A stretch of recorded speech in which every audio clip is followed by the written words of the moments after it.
to sit, started feeling so alive. Coffee in the morning, it is the best way to survive.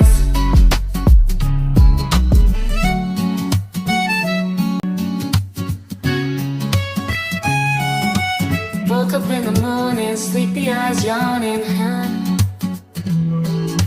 Jumped out of bed, started the day, opened the curtains. Felt the cool breeze, the sun shining on my face. But something was missing, I needed my job to chase. Give me coffee in the morning, give me coffee in the morning. Gotta have the caffeine, wake me up, shake me up, dip me back on the sea. 1 sip, 2 sips, started feeling so alive. Coffee in the morning, it is the best way to survive.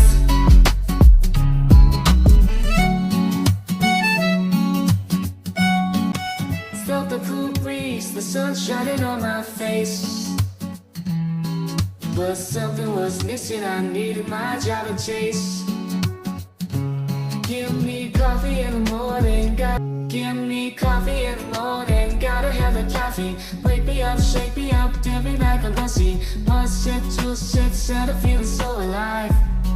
Give me coffee in the morning, gotta have the caffeine, wake me up, shake me up, dip me back on the sea. 1 sip, 2 sips, started feeling so alive.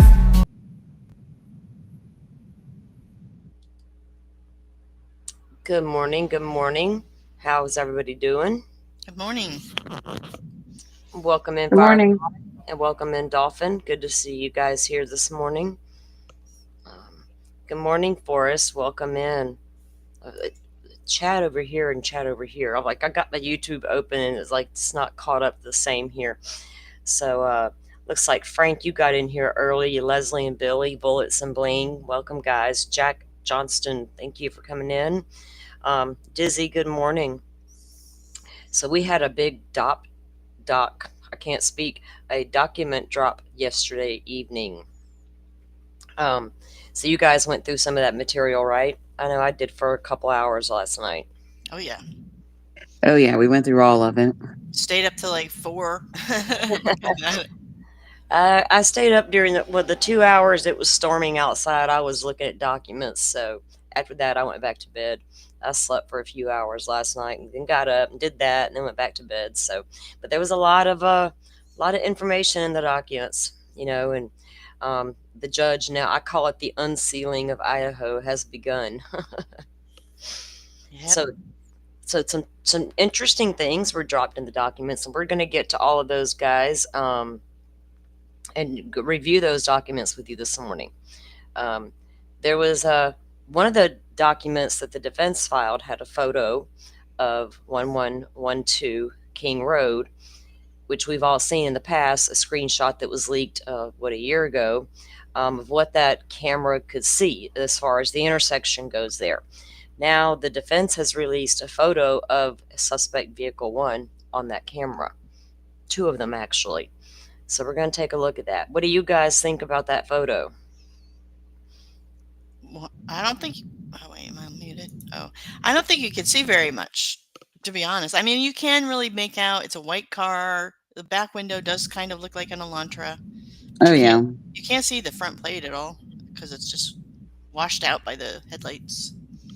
He doesn't have a front plate. Right. I know, but Right, but you can't see the bumper though. Yeah, you can't see the bumper on it. Yeah. Jeff H did an interesting little picture side by side thing, and he told me about it last night, so I checked it out. Oh, but he did already? I was wondering about him because he's always wanted the leaked footage from this camera.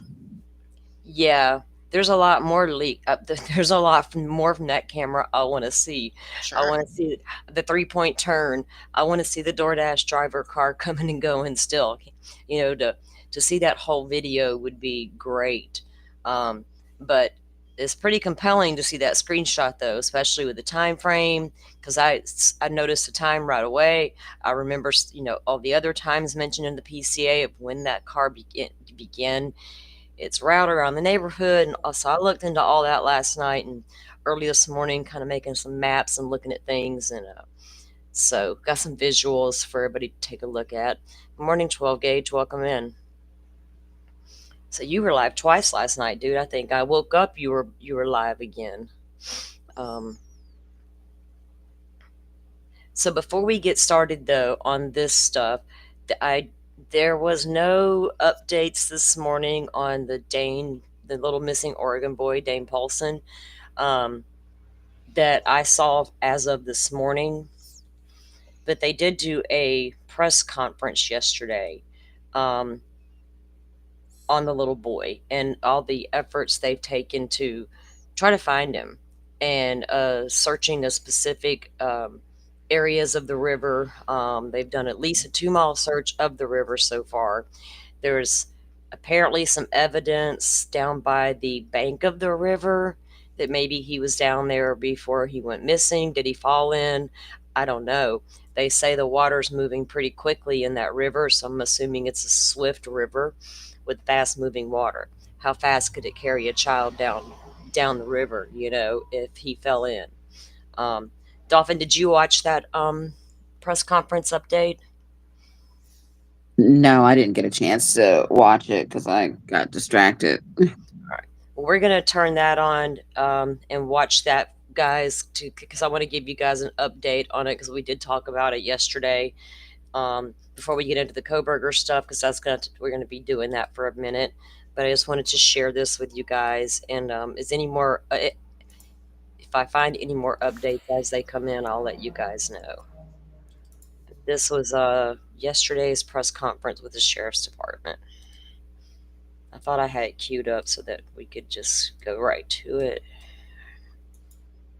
Okay.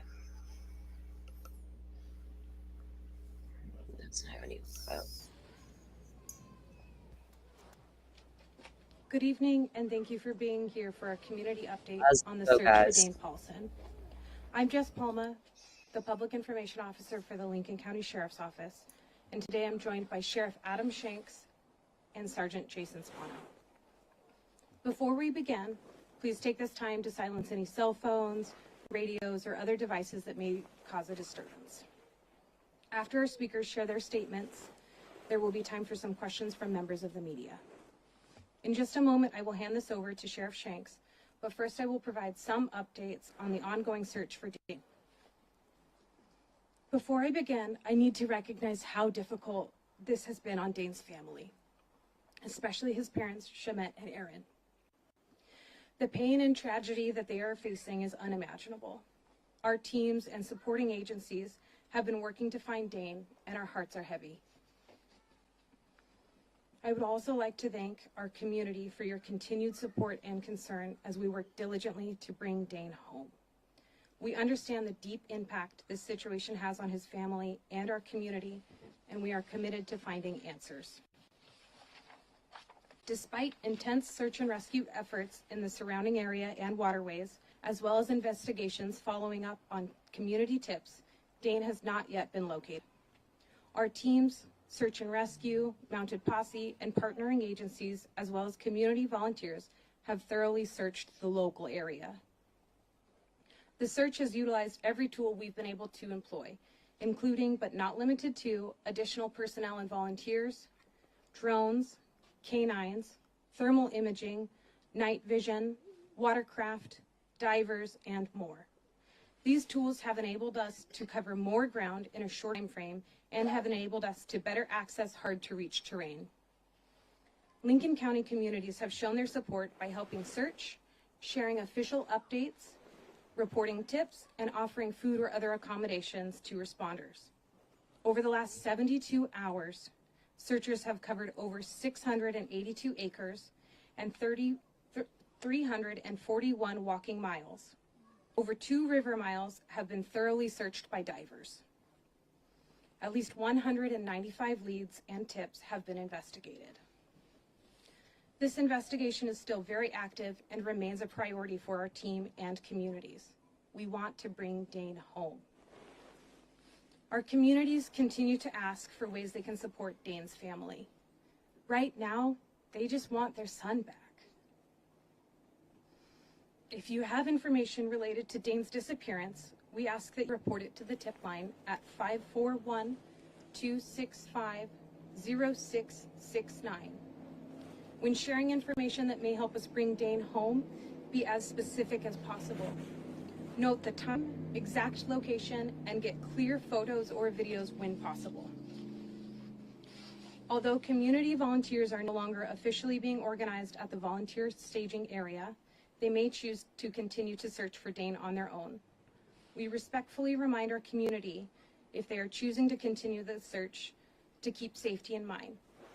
Avoid searching at night, and avoid private property without updated permission from the landowner. As more information becomes available, we will continue to share updates on our Flash Alert page and Facebook. Now I will invite Sheriff Shanks to share his statement.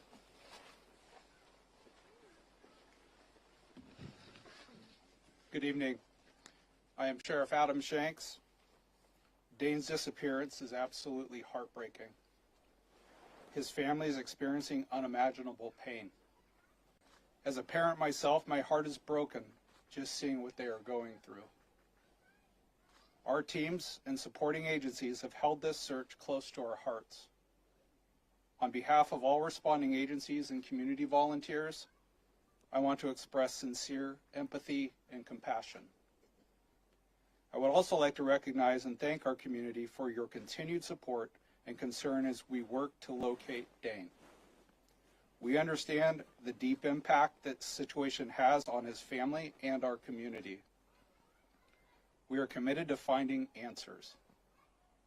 I want to thank our communities for doing what they do best during this search, which is coming together to support each other. Over 200 community members throughout our county, across the state, and even surrounding states have responded to help by reporting to the volunteer staging area. This effectively helped us cover the local area faster than would have otherwise been possible. Our communities also have helped by sharing official updates from our page, which helped keep others informed and on the lookout. You've also not hesitated to call in tips that might help us bring Dane home. We know this is a difficult time for Dane's family, and we are doing everything we can to bring him home. From the bottom of my heart, and on behalf of Dane's family, thank you for all you have done. However, we are not finished. I will now invite Sergeant Jason Spano to provide an update on anticipated next steps for the search of Dane.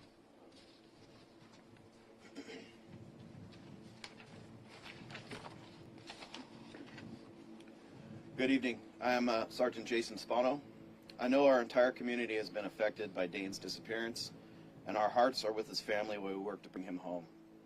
In addition to community members, highly trained personnel, search canines, and specialized equipment have thoroughly covered the local area. This includes ground, water, and air searches. Based on the information from search efforts and following up on tips, we will now be concentrating on a very evidence available indicates Dane was at the river's edge before his disappearance. Because of this river, we are using drones, divers, watercraft, canines, and even a sign cutter to thoroughly cover the area. A sign cutter is a highly trained individual on tracking techniques that involve finding and following signs left behind by people or animals. The terrain in our overall search area includes surrounding property, forested rough terrain, the Surratt River, and riverbanks.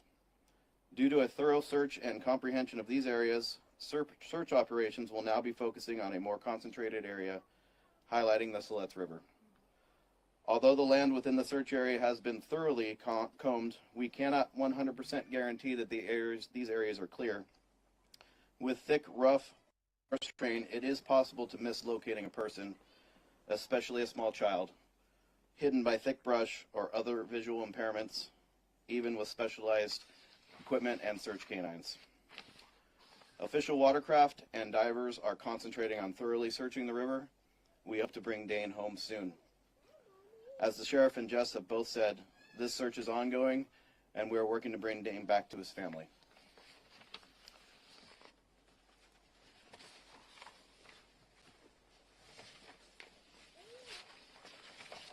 We will now be taking a few related questions from members of the media. Please raise your hand, wait to be called on, and state your first and last name as well as your organization. Shelby Slaughter, KT News.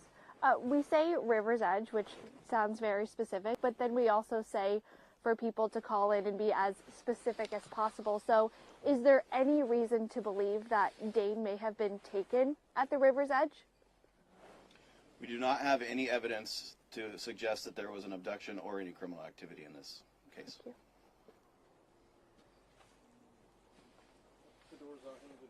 Oregonian. So, what is the evidence that he was near the river's edge for his disappearance? Like I said, we've used the canines and we've used sign cutter as well. There is some impressions down there, but beyond that, that's what we've got so far. Steve Carr, Lady County leader. What's the visibility like for the divers? Is that pretty difficult for them to see things underwater? It's difficult, but I'm being told it's 4 to 5 feet, which is relatively good for what I'm being told on the rivers.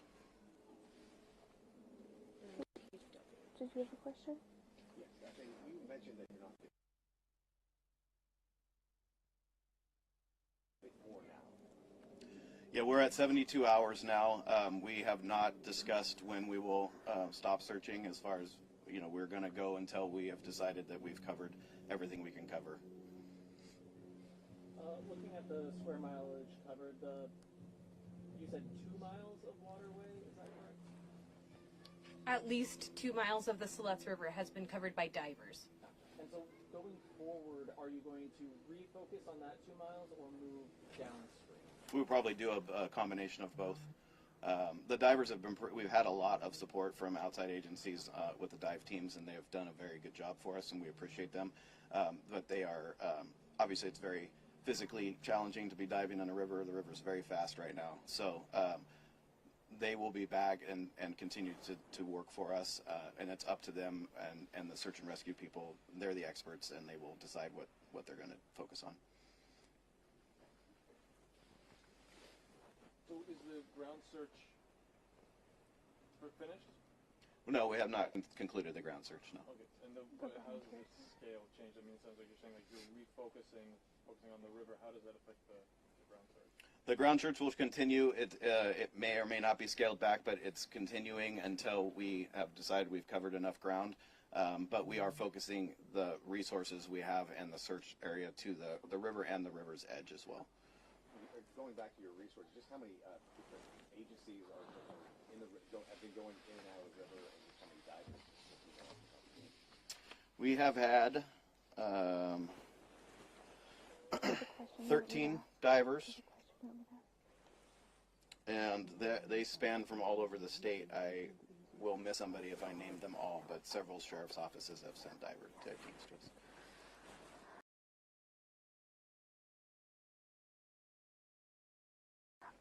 Two-parter. Have you found any riverbank before he disappeared? Was he near the riverbank by his home, or had he wandered off? Let's see. So the first question is no, we have not found any clothing. Okay.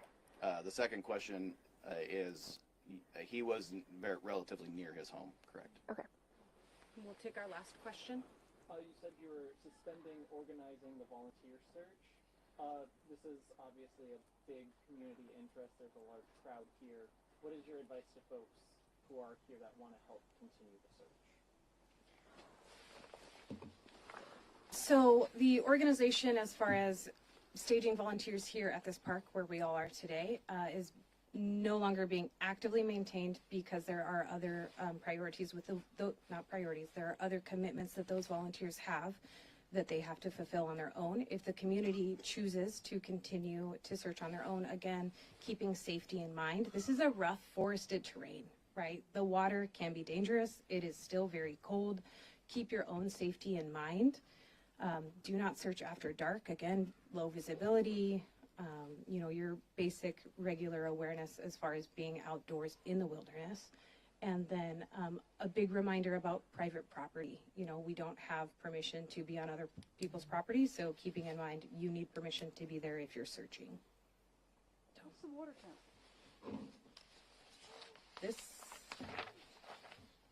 This concludes our community update. Thank you again for your assistance and support throughout search efforts. For more information and updates on the search for Dane, continue to follow our Flash Alert page, which is flashalert.net/ID/LCSO. Sorry, she asked what the water temperature was. Do you guys know that? Between 44 and 46 degrees. Thank you. Thank you again.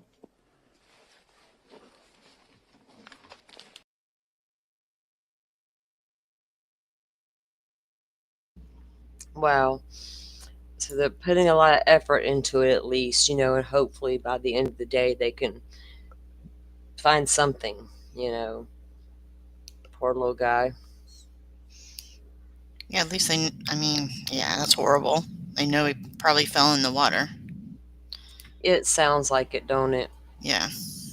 And being 2 years old, not being able to swim, and that water being deep, cold, and fast moving. Bless his little heart. Keep an eye on them babies, people. They can get away so quickly. So quickly. Okay, so there's one more little update I wanted to give before we climb into the Coburger stuff. This one's only a couple minutes long. Okay, so I don't know how many of you have followed the Lori Vallow case, the Idaho case, where she was charged with, murdering her children, convicted, and now she's over in Arizona to face charges there for the murder of her then husband, Charles Vallow. And over in the Arizona cases, she's representing herself. And we all know how that's going to go down. So Lori decided she was going to do an interview with Dateline that will air this Friday night. So I wanted to play you guys just a small portion of that little actually, it's Keith Morrison talking about the clips, so I thought that was interesting because I do intend to watch it. Lori blows me away. She's something else. She still thinks they did no wrong, and she's still having her visions, and yeah, Jesus has been told her a lot. So let's hear what Lori got to say. Dateline is on Friday with an all-new 2-hour episode, and it is a blockbuster. The first ever television interview with the convicted killer known as Mommy Doomsday. Lori Vallow is doing life without parole for, among other crimes, the murders of her 2 children in Idaho. She's now at Maricopa County Estrella Jail awaiting another murder trial. Keith Morrison has been on this case since it got worldwide attention more than 5 years ago. Chad was convicted and he's on death row now. I understand that, yeah. But They have some fascinating stories. How could you possibly think that Chad would be exonerated after what happened? The same way I will be exonerated. We will both be exonerated in the future. Because? In your dreams, lady. I have seen things in the future that Jesus showed me when I was in heaven. Uh-huh. And we were not in jail. And we were not in prison. And they were still in the future from now. And Keith Morrison joins us now to talk about that interview. Firefly, Jesus told her. So Jesus told her? Oh, my bad. She went to heaven and Jesus told her they will be exonerated soon. Oh, okay. So, yeah.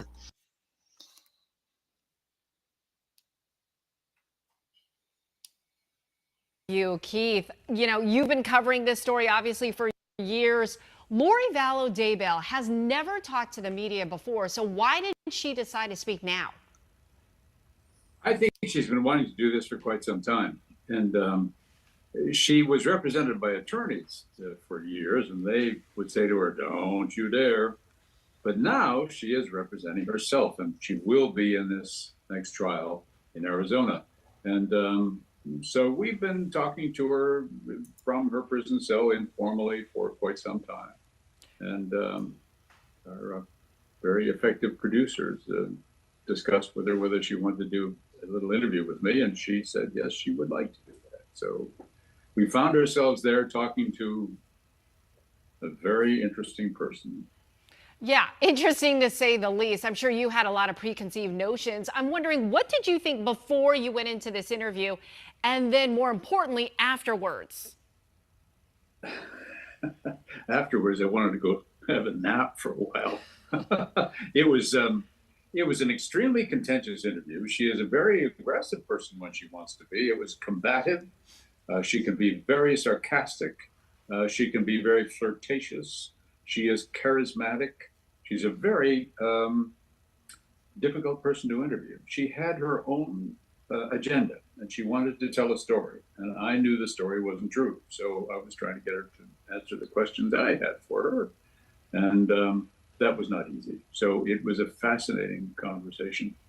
And we had a limited amount of time for it. So it at times was one that you tried to hurry along, but she had her own speed. What surprised you most? I think I was surprised by, feel a little guilty even saying this about somebody who's been convicted of killing her own children, but I was a little surprised by how bright she is, how quick, how her, there's, as they say, there are no flies on her. She's very quick and smart. Well, all right, Keith, thank you so much for that. And to hear more of Keith's interview with those closest to the case, tune in Friday for Dateline's all-new 2-hour episode, Lori Vallow Daybell, the jailhouse interview. It all starts at 8. The jailhouse interview. So, yeah, she's not done TV interview. Isn't that crazy? She's going to go now. With her representing herself, there's no attorney to say, don't do interviews, Lori. So Lori's like, I'm going to do my interview because I'm my own attorney and I'm ready to talk because Jesus told me it's all going to be okay. Go ahead. Keep running your mouth, lady. Go ahead. It's all going to bite her in the ass. It will. They'll come back. They'll probably subpoena that whole damn episode. They've done it before in other cases. They'll do it in this one.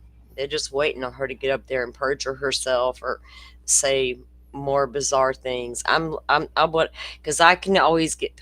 I like Keith Morrison, obviously, but people like, I don't like that interviewer. I don't want to watch because I don't watch it because of the interviewer, but maybe I want to see what the person has to say, crazy or not. You know what I mean? Yeah.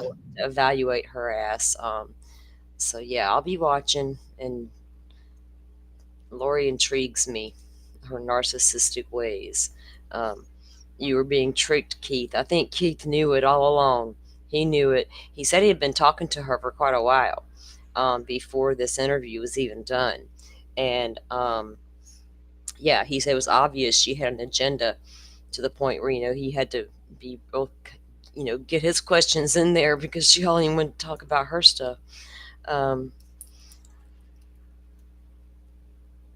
Yeah, of course she is. That's Lori. She's doing it for all the wrong reasons. Well, she was definitely convicted in Idaho, and I think she'll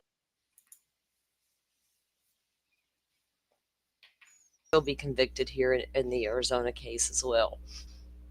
I don't know. The person who actually committed the crime is no longer with us, her brother. So we'll see how that plays out. I think Joe is going to be as boots on the ground as he can be because he is over there and he has attended 2 of the hearings so far. And I think he plans to attend trial.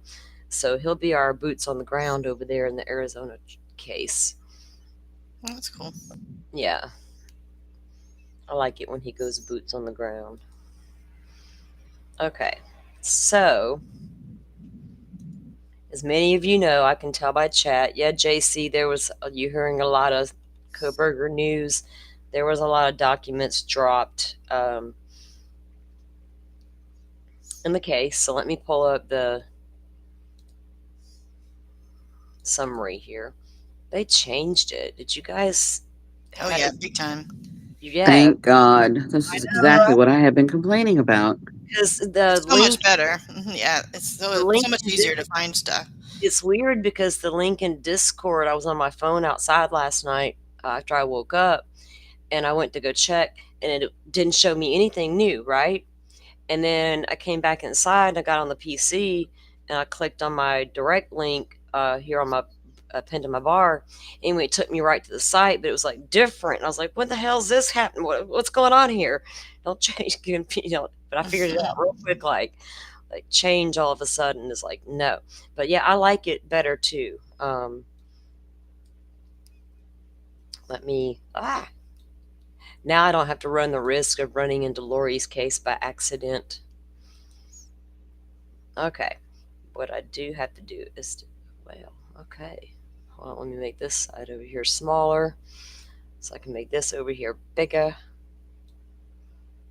so I can share with you guys easier. We want to make sure we see it all.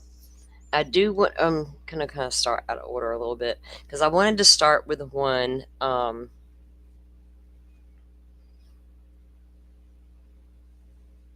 Okay. Let me get to the ones that we need to get all of our new stuff here. All up here at the top.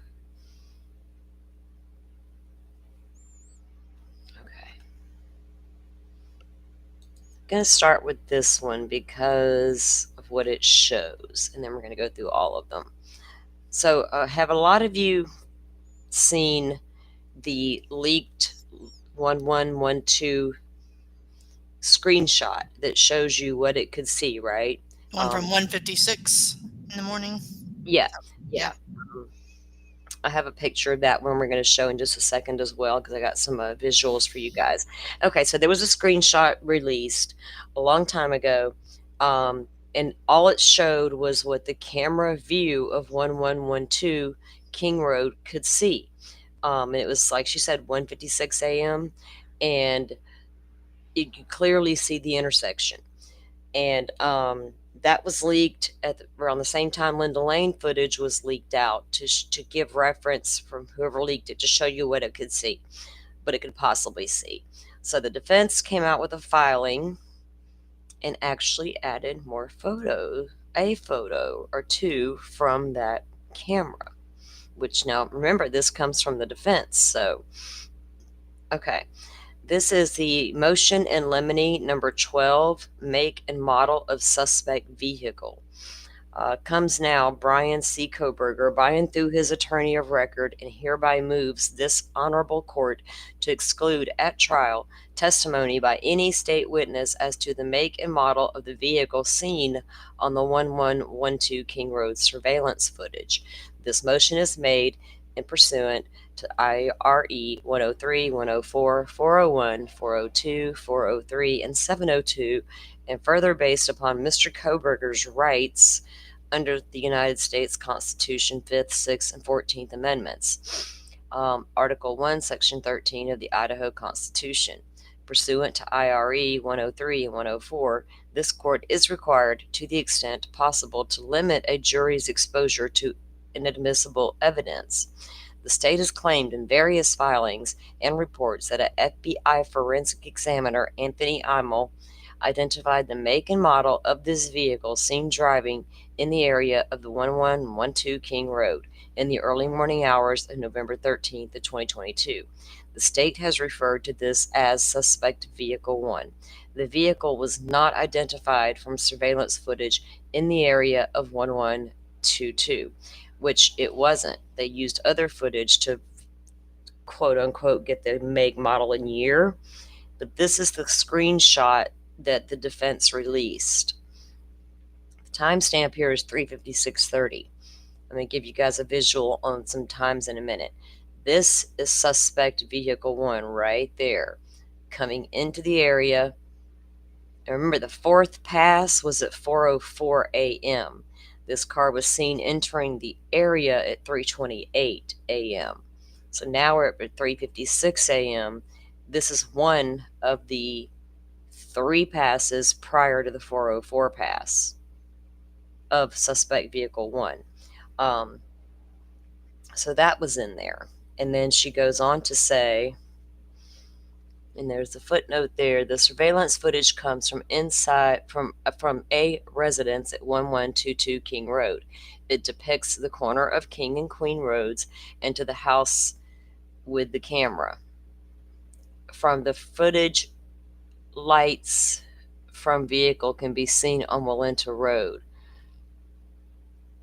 Right back here. Because this is Walenta would be back here.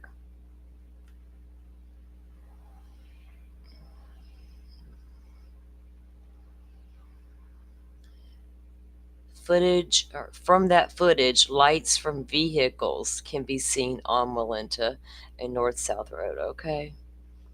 Okay, so this was the other. There's a car here, and it is heading out at 4:20:47. Remember, the PCA says the car left at a high rate of speed at approximately 4:20 a.m. These photos are from 1112 King Road camera. Special Agent Imel did not make a vehicle identification. Was not made from this footage. Rather, as noted in emails between Mr. Imel and FBI Special Agent Edward Jacobson, it is clear the identification of the make and model of the vehicle is the video. In this video was made via a separate video taken at 1125 Ridge Road. Well, we're going to see that at court, and let's see it in some new. Let's get some new documents and with that footage in it, because we need to see that. We've heard in the last hearing that's what she said, but when the judge went through it, he said that they didn't rely on that footage to make that determination. So there's a discrepancy there. So, but she's still saying that they made their determination on the 1125 Ridge Road. But I agree, you can't tell what kind of vehicle that is, obviously. But it places a vehicle there at the timeline. Okay, so there is no continuous footage linking the vehicle at the 1122 King Road footage and that from Ridge Road. No continuous footage. So it can't be seen literally driving out of the neighborhood, going left on Walenta, all the way down to the Ridge Road little section, like, boom, boom, boom, cameras see it the entire length of the drive. Yeah, but if it left King Road and then 3 minutes later or so showed up on Ridge Road, it's safe to say it's the same car, don't you think? Yeah, I do. I really do. Additional surveillance footage depicts vehicles, but not identifiable vehicles. Thus, labeling the cars from various bits of footage as the same vehicle is speculative.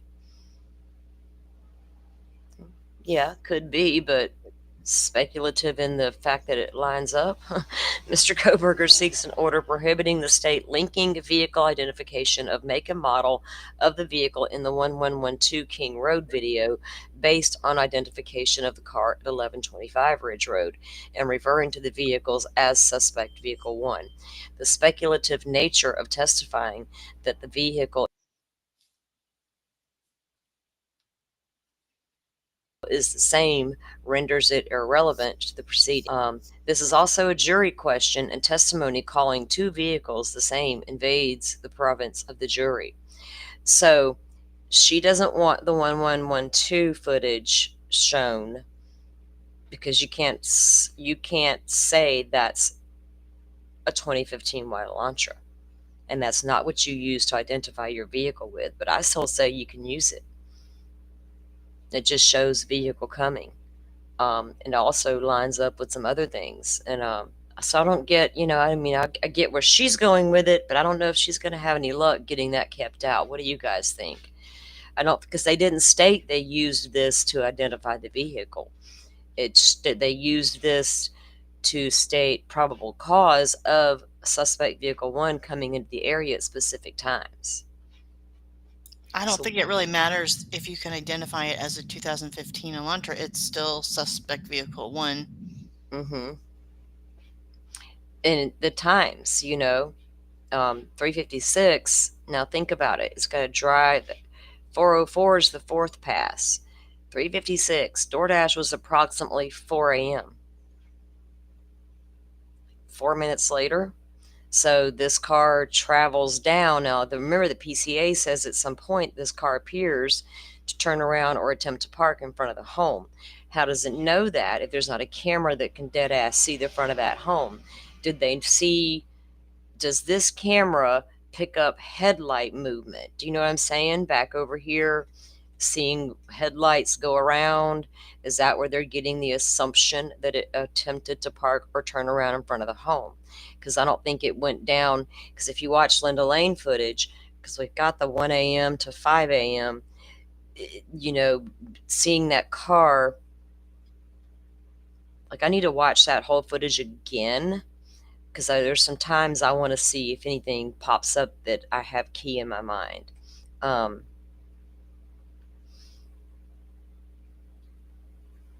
Again, that's the same thing. Okay. So this picture, the photos are from 1112 King Road. Special Agent Imel did not make a vehicle identification, was not made from this footage. Rather, okay, did I read that part already? Yeah. All right. Thus labeling the cars and the various bits of footage same as speculative, so they don't want to link the two cars in testimony. They think that would confuse the jury. Do you think that would confuse a jury if it wasn't laid out properly? You know what I mean? As far as the timeline, like I'm not saying, like I won't get in front of my jury and say, this is definitely the 2015, but this is a light colored sedan that looks like this light colored sedan over here on this footage. All, you know, and here's the path of travel. I'll get it out eventually. As long as it resembles suspect vehicle 1 on camera and it's in the time frame of the murders, like it's relevant, so they can't throw it out. Yeah, true, you can't positively identify it as his car, but you know, there's only so many cars out that time of day. Yeah, and Annie, I continuously on my channel, I always say light colored sedan. It's rare to hear me say white, but sometimes I might slip up, but I'm real careful with my words over here. Like I don't sit around and talk about this dude's crazy ass eyeballs and his blank stares. I don't do that. I never have. There's been, you know, a few times, yeah, he's like had these odd looks because I've read the documents and I know what's being said in the document about what we say about him. When I say we, social media as a whole, mainstream media, that's something I chose a long time ago not to engage in. Like, you know, I don't call the prosecution Santa Claus either because he's actually a grown-ass man who's an attorney. I don't have a nickname for Anne because that would be rude, right, if we called that lady a name. But we can call him Santa Claus. I don't do that here. It's childish. Getting back to the black and white on infrared, I don't remember. I don't think it was recorded, but I know one night Jeff H was on somebody's panel and he was demonstrating infrared camera, and he showed various different colors on the infrared, and they appeared as white. Like there was a green that appeared white. There was various colors, silver, but the thing is, like within a certain distance, it will change back to grayscale again. Like it changes. Like it's only within a few It's feet. definitely not a dark colored car, right? It is a light colored sedan, and I think everybody can agree on that. And outside of 112 audio, Xana, TikTok, something else that makes them think the unaliving took place at that time. What else? Outside of the audio from the neighbor's house and the TikTok, is there anything else that makes them think? Well, yeah, I'm assuming the timeline that the roommates were texting each other about, do you hear this noise? I hear the dog barking now. I just saw a strange guy walk by me with a vacuum cleaner. What the hell's going on? Because the PCA said they did, you know, the time. But if you go, here's where I'm going to base my timeline on. And this could be dead wrong, but I'm basing it on Linda Lane footage because at 4:08 that car dips behind. behind those apartments and the lights go out. Between 4:08 and 4:20, there's your timeline. Give yourself a minute or two to get in and a minute or two to get out. In between, there's your timeline. That's what I've always went back to each and every time. Now, I'm really curious to know what time Dylan started texting Bethany about, what do you hear? I'm hearing things. I just saw a crazy, I just saw a man walk past my room with a vacuum cleaner. That's the things I still want to know. So that was that document. And I just didn't, what do you guys think about that car? This one, it's so hard. It's a lot harder to tell because I guess the shadows and all the things are in play there. This one is a little easier to tell. Now I'm going to take this down and show you guys something. And this is just for visuals.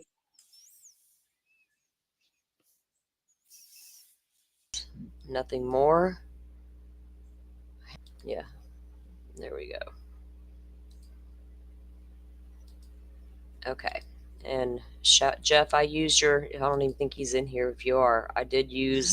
Haven't seen him. I did use one thing that he sent me. I saw him last night. Okay. He's usually okay with it, especially if you mention him. Oh yeah, he actually said, "Hey, I got this thing on my community page. If you want to go look at it," and you know.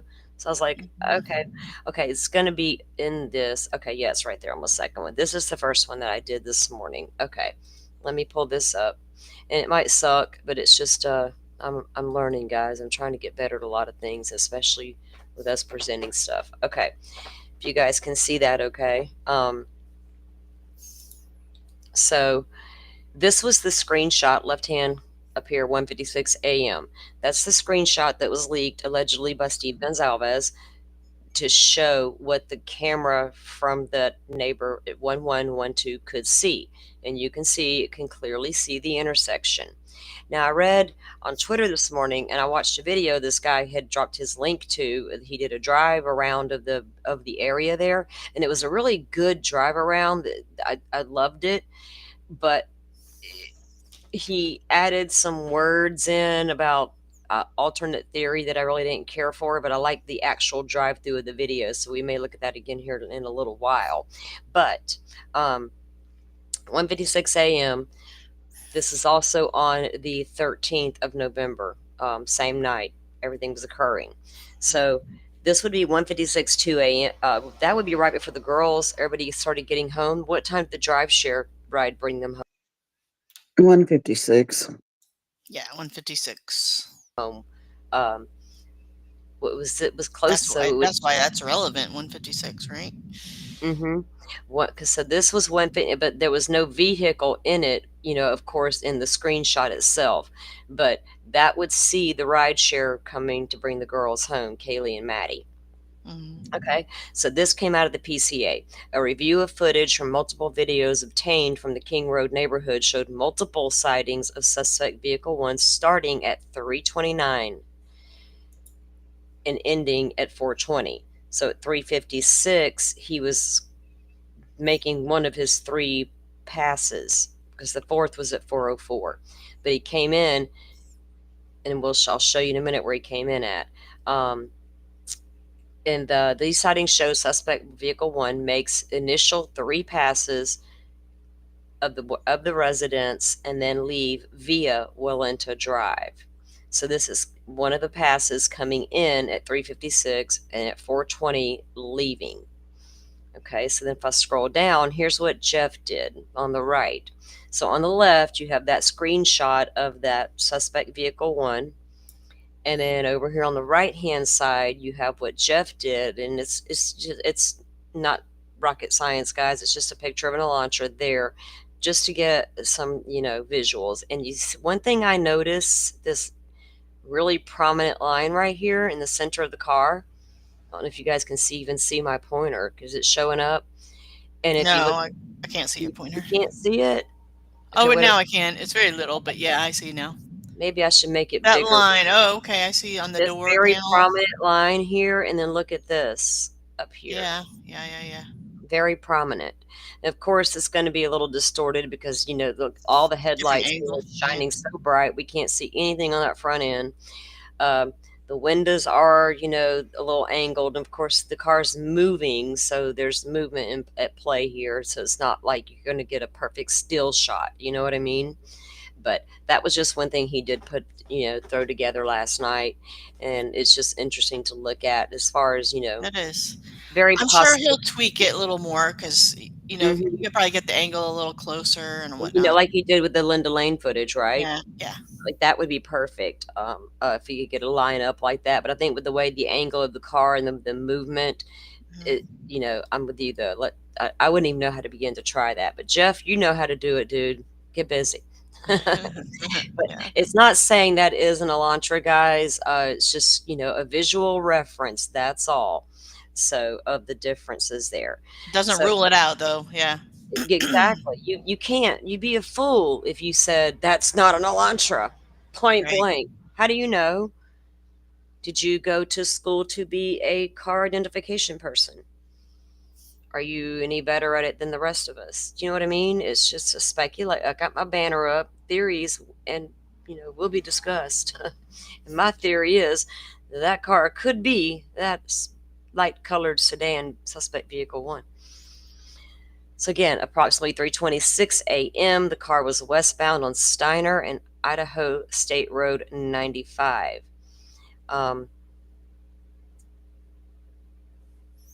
And it was not displaying the front license plate. That was just some key points out of the thing here. I got them on here too. So here's your map, or a map. Okay. And let me get this bigger if I can see the whole thing. Okay. So right here circled is the Steiner and Highway 95 where a camera sees that car. And Indian Hills is back over here where it was also right here on the back corner where it was also seen. But so at 3:26 a.m. that car is located here, and then at 3:28 it's still in the same area, right? And that shows is not this, and they can see it doesn't have a front license plate. But if you look, if you go straight down that road, all the way down Lauder, Steiner turns into Lauder, and you cross over 95. Because if you came up through the Indian Hills way, out onto Steiner, left on Steiner, and now you're going down, you're spotted on camera here. You can keep going down, keep going down, keep going, and then turn to the right, and then to the left puts you on Taylor Ave. And look, I highlighted the entire circle. Here's the circle is the home and the Queen Road and the neighbor's camera that we were all just viewing. And this is Walenta, where the car leaves. Back here, as you pass this area, you can see the entire house, all the lights, all the things. You keep going around this way, and Walenta literally turns into Ridge Road through here, just for a short section, a very short section. And then it turns right back into Walenta, goes all the way around, right back up around again, back into Lauder. Look at that one big circle. How many times was you doing that? And how many, 1, 2, 3, 4, fourth pass at 404? And now that those screenshots are coming out showing us that vehicle even better, or a vehicle coming in at the timeline approximated. So you really got, and then if you go by 420 leaving, like I said, the Linda Lane footage shows that car going back there and doing the turnaround and going back down and then coming back. That at 4:08 it went behind those buildings, and that's when the lights went off. So that's where I start my timeline. Does that make sense? Yeah. So Texas Ranger brought up something on the new image. All right, let me get on the new image. There's like another light in the background. Can you compare that to the first leaked footage from 156? Let's see. Let me pull that back up.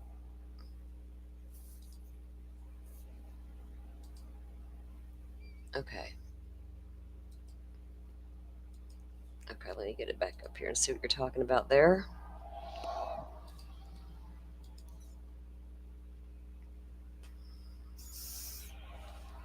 Oops, I'm going to make this bigger. Okay.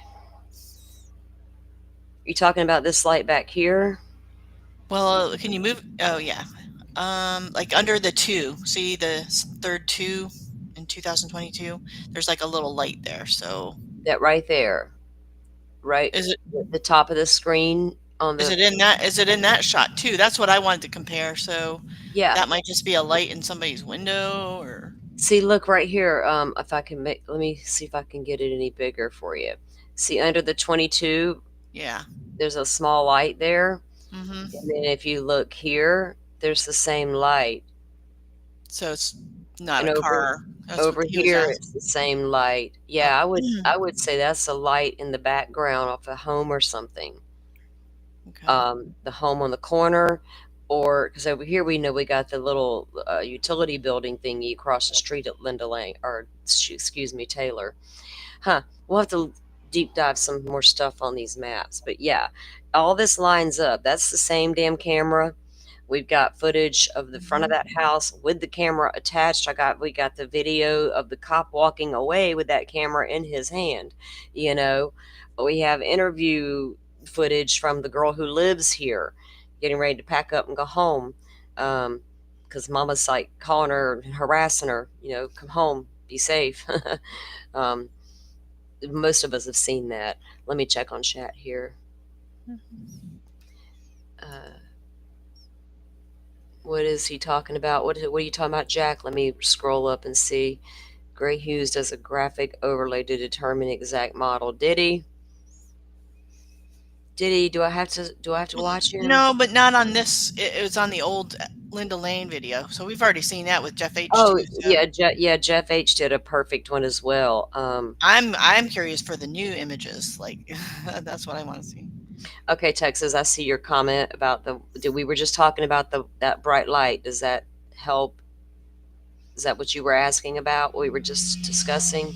If not, we'll look at what you're talking about.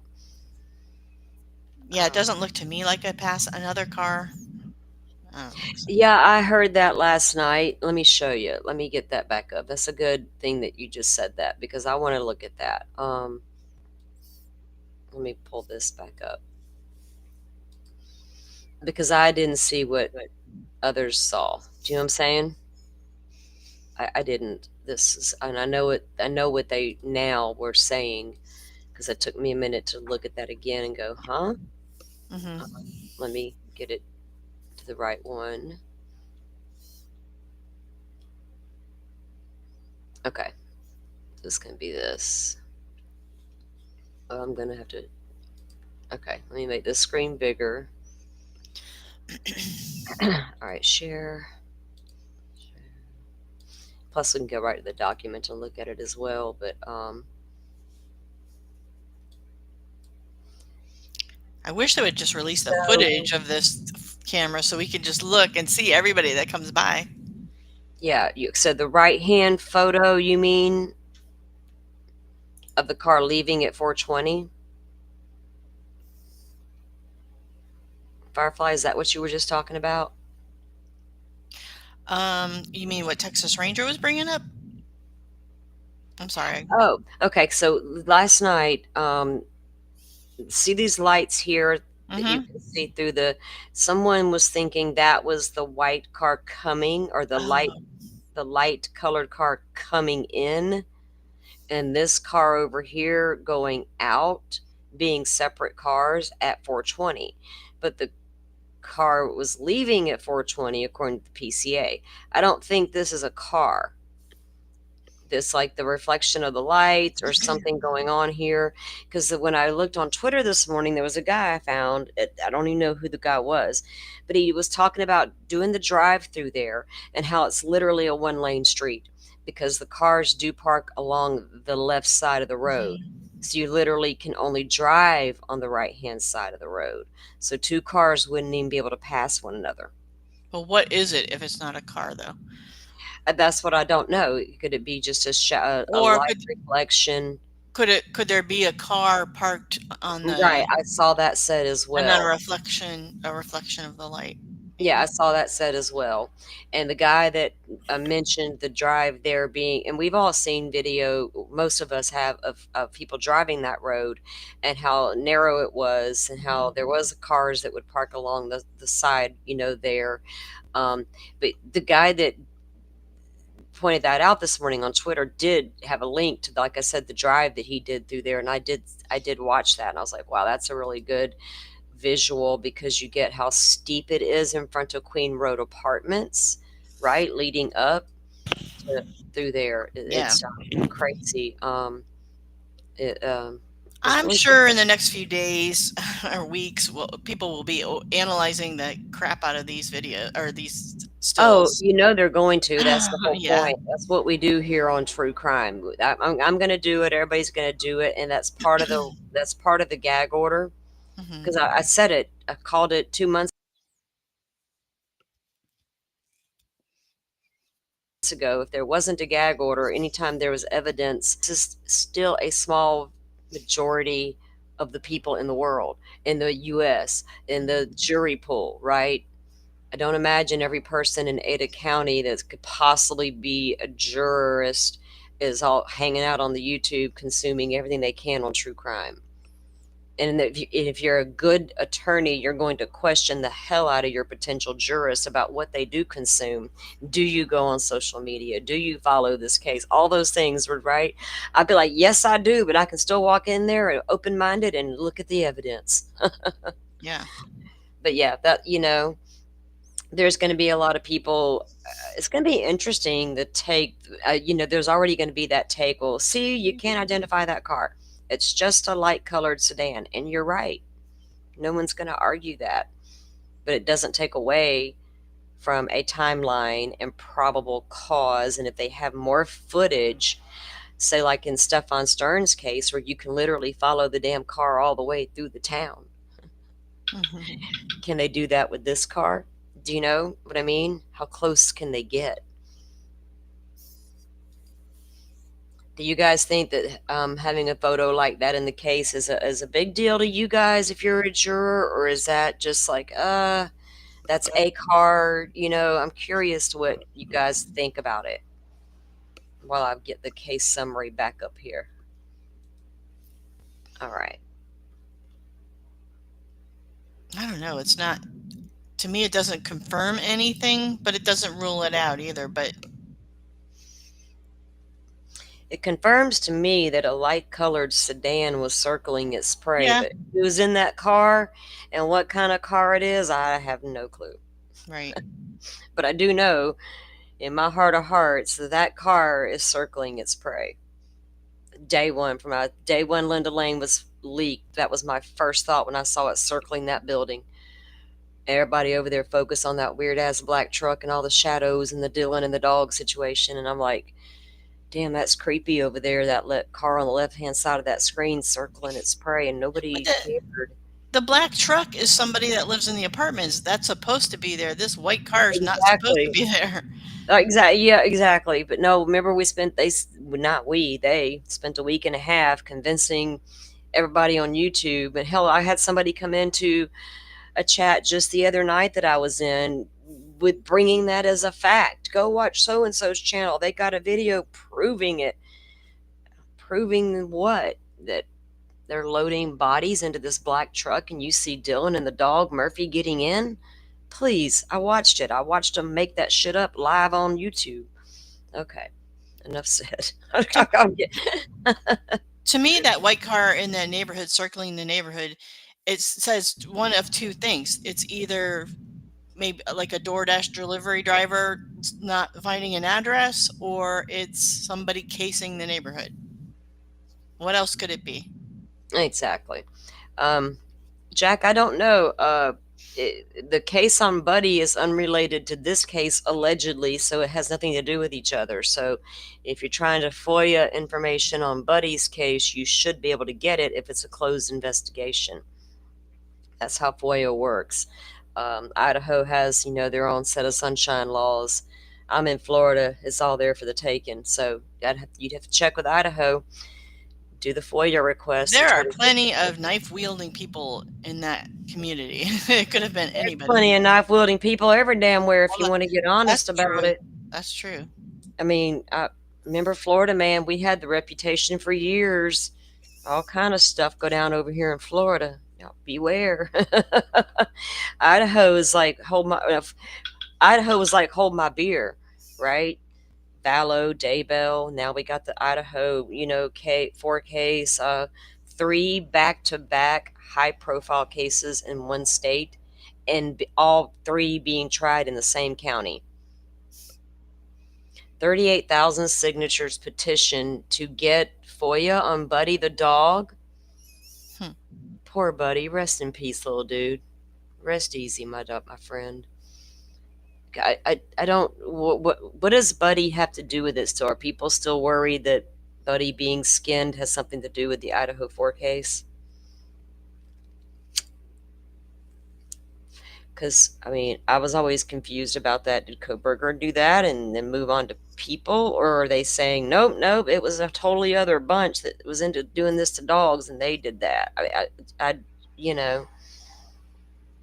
Where'd you read it at and sign it at? Where's this petition at, Jack? I'm curious now. Okay. Yeah, send it to us so we can look at it.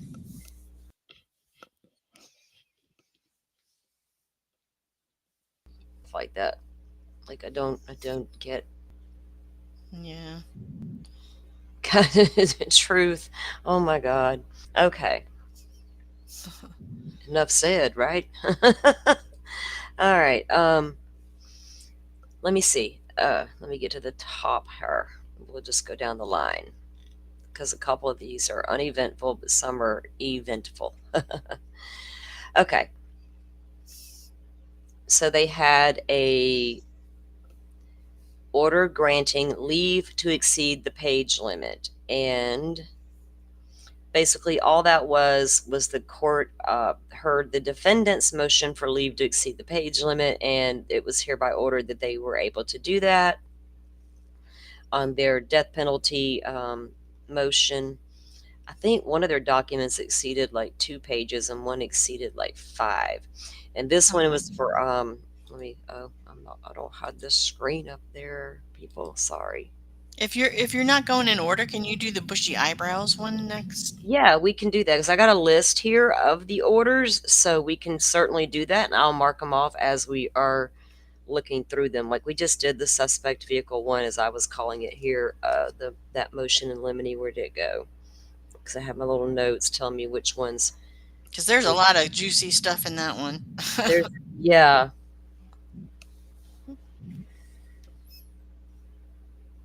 Okay. So yes, we'll do that, Firefly. That's a good idea. Okay, so look, just to get through this one real quick, to stop but a minute. This is order granting leave to exceed the page limit. The court having before it the defendant's motion for leave to exceed the page limit for good cause appearing now therefore, it is hereby ordered the defendant's motion to preclude the death penalty and adopt other necessary procedures due to the state's numerous disclosure violations, and motion to strike the death penalty, RE, autism spectrum disorder, may exceed the page limit. So the judge gave Anne, he did give her the motion to exceed the page limit on her motion to strike the death penalty using the autism spectrum disorder. Ellie determined a human was involved. Okay, well, y'all go find that human, man. He needs a paperweighted buddy. Go find his ass. Get that for you. Damn dog didn't deserve it. I don't care. No dog deserves that. Okay, so the bushy eyebrows one was kind of, to me, I almost said, I didn't almost. I said to myself, what you worried about, Ann? Everybody on social media says he's got standard eyebrows. They're not bushy at all. Apparently, Ann doesn't agree with y'all. Okay, so let me find that one here.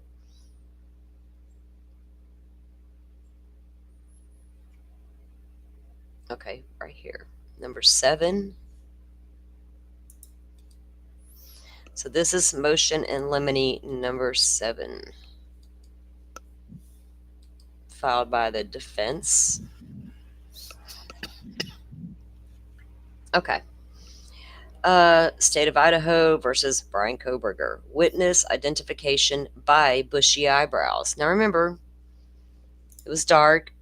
She said he had on a mask that covered the full face except for the eyes. So literally all she could see were eyeballs and some eyebrows.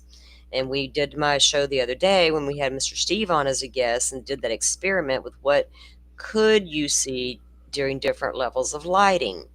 Remember, we showed it when it was light, showed it when it was dark, and showed it when it was possibly just the neon sign on. Literally, all you could see was the dude's eyes and eyebrows. Okay. So now comes Brian C. Koberger buying through his attorney of record and excluding any evidence referencing bushy eyebrows. The only identifier. More specifically, the defense asserts that Rule 403, 601, and 602 of the Idaho Rules of Evidence bar witness Dylan Mortensen, known as DM, from using the words bushy eyebrows or identifying Mr. Koberger in that manner.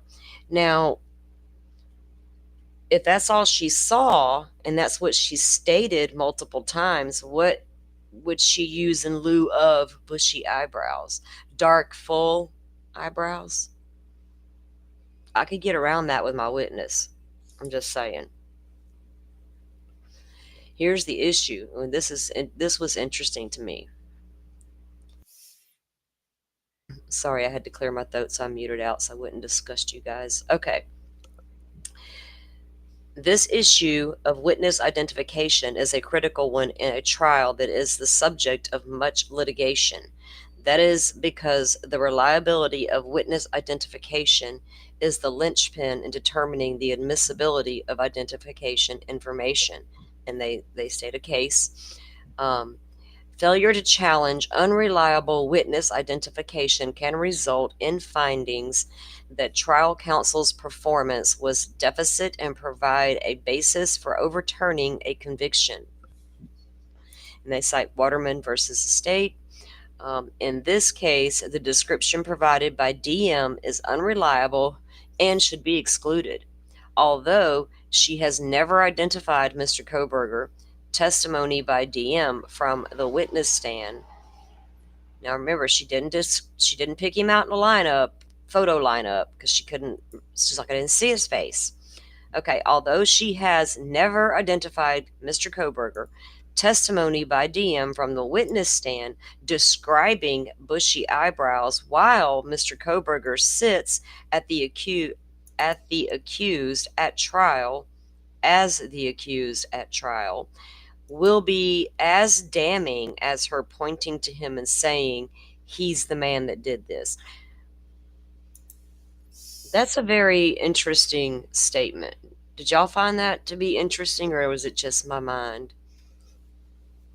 Wait, which statement again? Say that again. Okay. So the whole thing, really. Okay, so in this case, the description provided by DM is unreliable and should be excluded.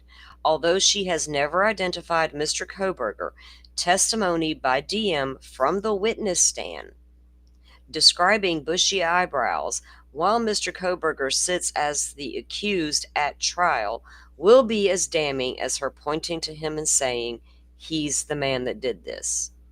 Oh, well, I don't think it is so much when you hear the full story of her. I think it's ridiculous. Yeah. And here's why.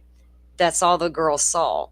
So if she's on the witness stand describing what she saw, are you afraid that her bushy eyebrow statement is just as bad as pointing the finger at your client, who all of social media has said he doesn't have bushy eyebrows? I mean, it's And subjective, worried, so you can't. and knows that dude's got some bushy eyebrows. That wouldn't even be in there. Wouldn't even be a concern for her if he had some pencil thin eyebrows. If he had regular eyebrows. She knows her client has thick, bushy eyebrows. It's undeniable. So for the witness to get up there and describe that's all she saw, well, there sits the guy at the table being accused with a set of bushy eyebrows. Anne's like, that's just pointing directly at him and saying he did it. He's the guy. And that's not what she's saying. She said she saw someone with bushy eyebrows. Can't help it if your client's got bushy eyebrows. Right. That's just my take on that. And I don't think that's gonna. Y'all probably disagreeing with me in chat. Let me see. No. I think they're on a different subject. Oh, I love it. No, Dolphin's laughing at me in 100 I bottle think, only.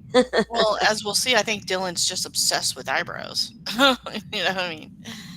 What? She's just obsessed with eyebrows. You'll How see if could- you haven't read this yet. Have you not read this? I mean, I've read through it, but if she's Oh, okay. obsessed with him because that's all she saw, I'm telling you right now. Yeah, all if she saw was the eyes and like above the nose. If that's what the kind of mask he was wearing, like I, that's I, if literally I, it. s- I would become obsessed with that too if that's all I saw, and then realizing what I saw was way more than what I thought I saw. And the next day, all my friends are not here anymore, and there's some horrendous shit went down. I'm gonna be side eyeing anybody from this day forward with eyebrows. I'm sorry, I That- was just laughing about the comment in chat about the Neanderthal brow ridges he's got. What? That Koberger's Neanderthal brow ridge. That's true. That's undeniable. It accentuates the eyebrows. bushiness. Dan.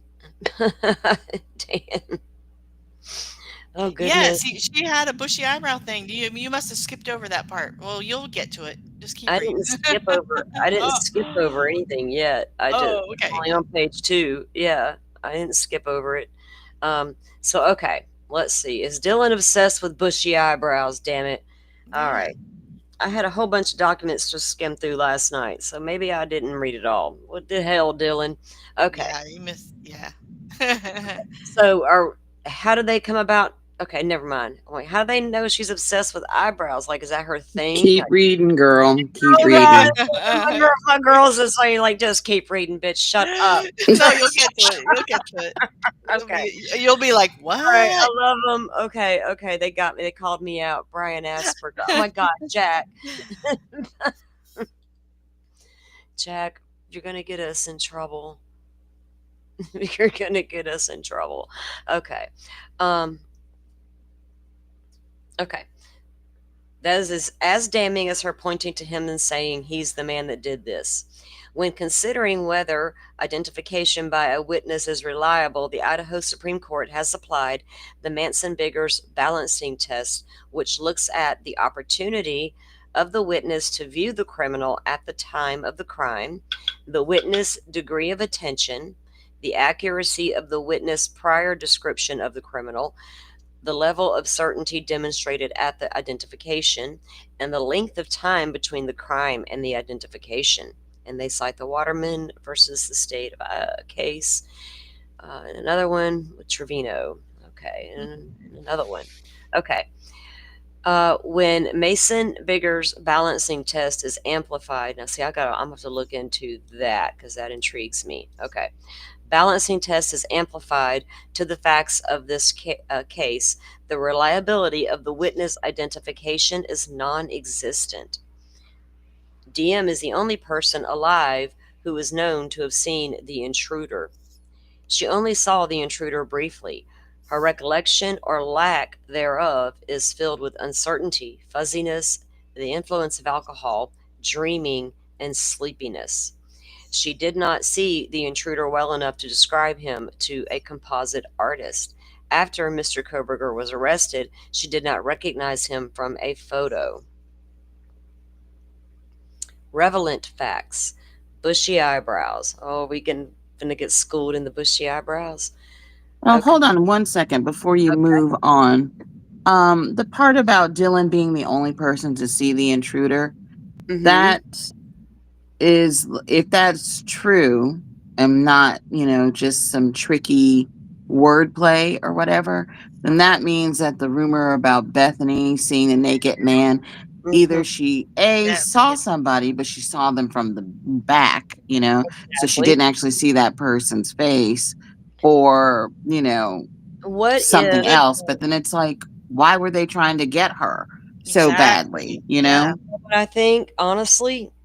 If Hmm. okay, if they're texting one another and then she says, "Oh my god, I just saw a guy walking out going toward the slider," and then we see and know that a vehicle left at a high rate of speed at 420.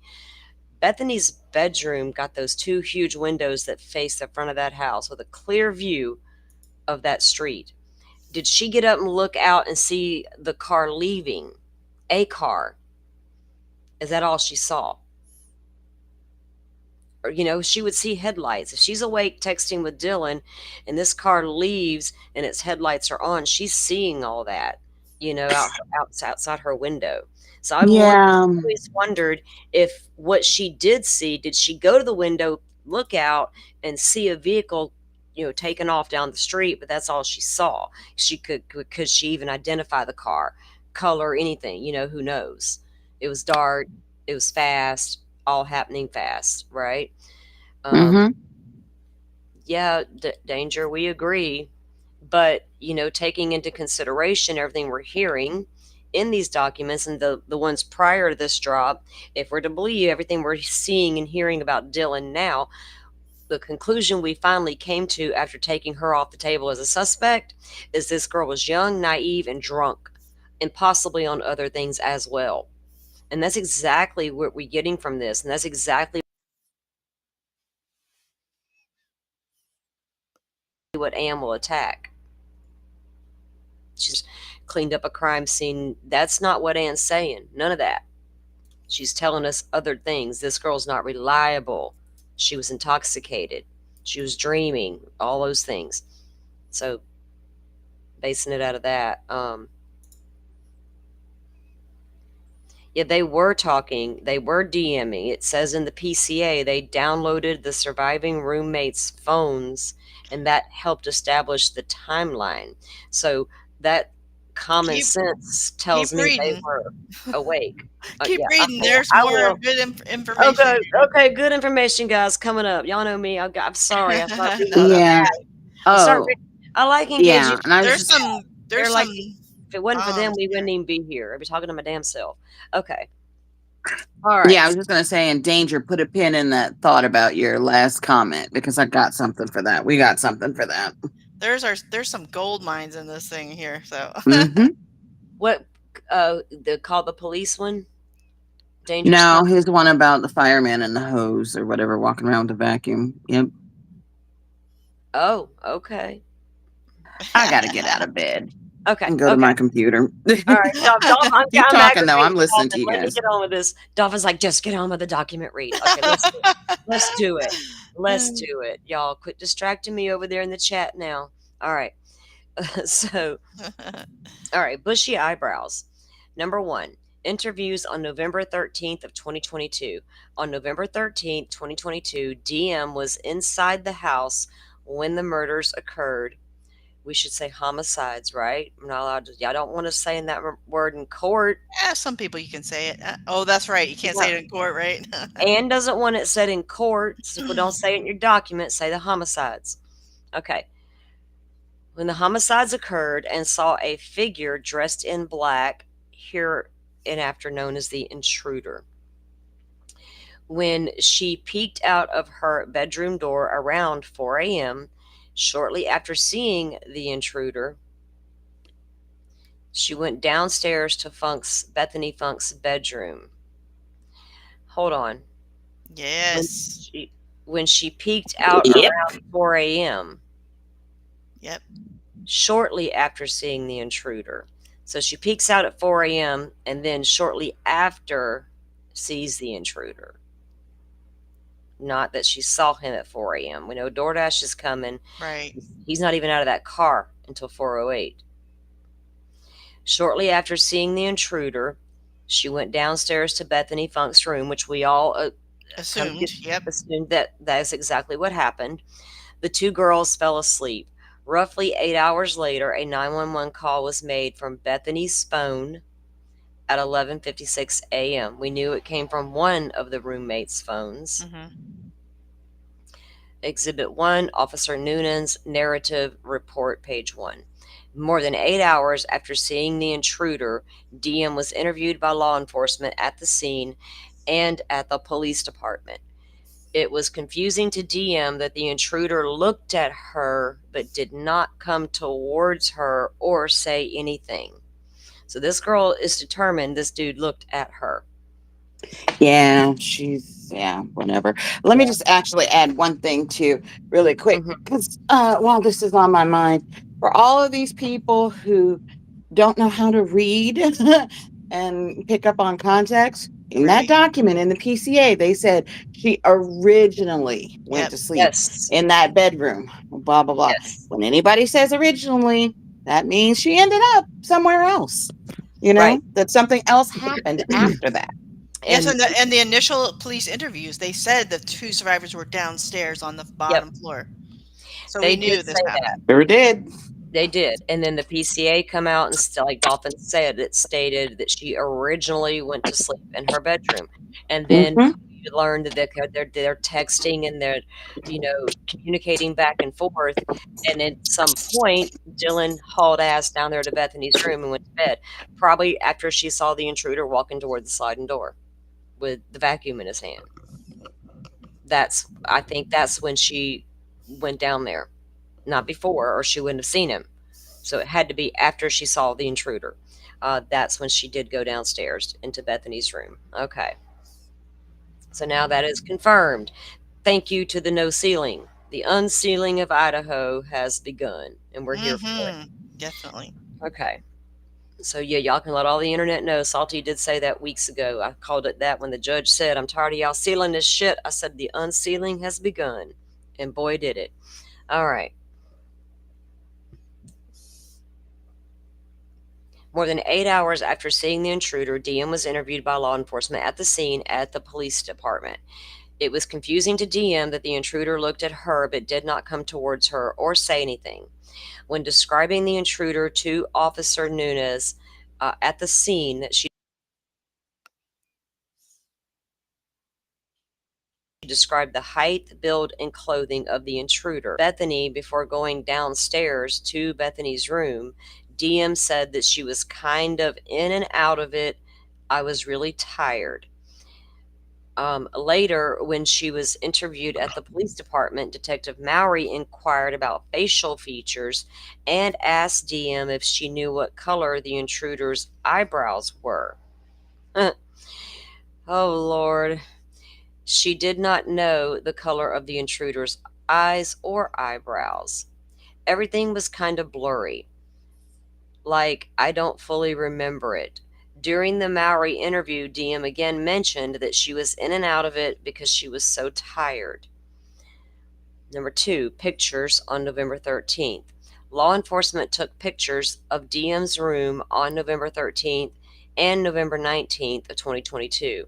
On the walls in her room were many pictures of eyes with prominent eyebrows. Oh my Well, God. I told you you would be blown. Oh my God. This is why you don't need to make up shit in Idaho 4. Right?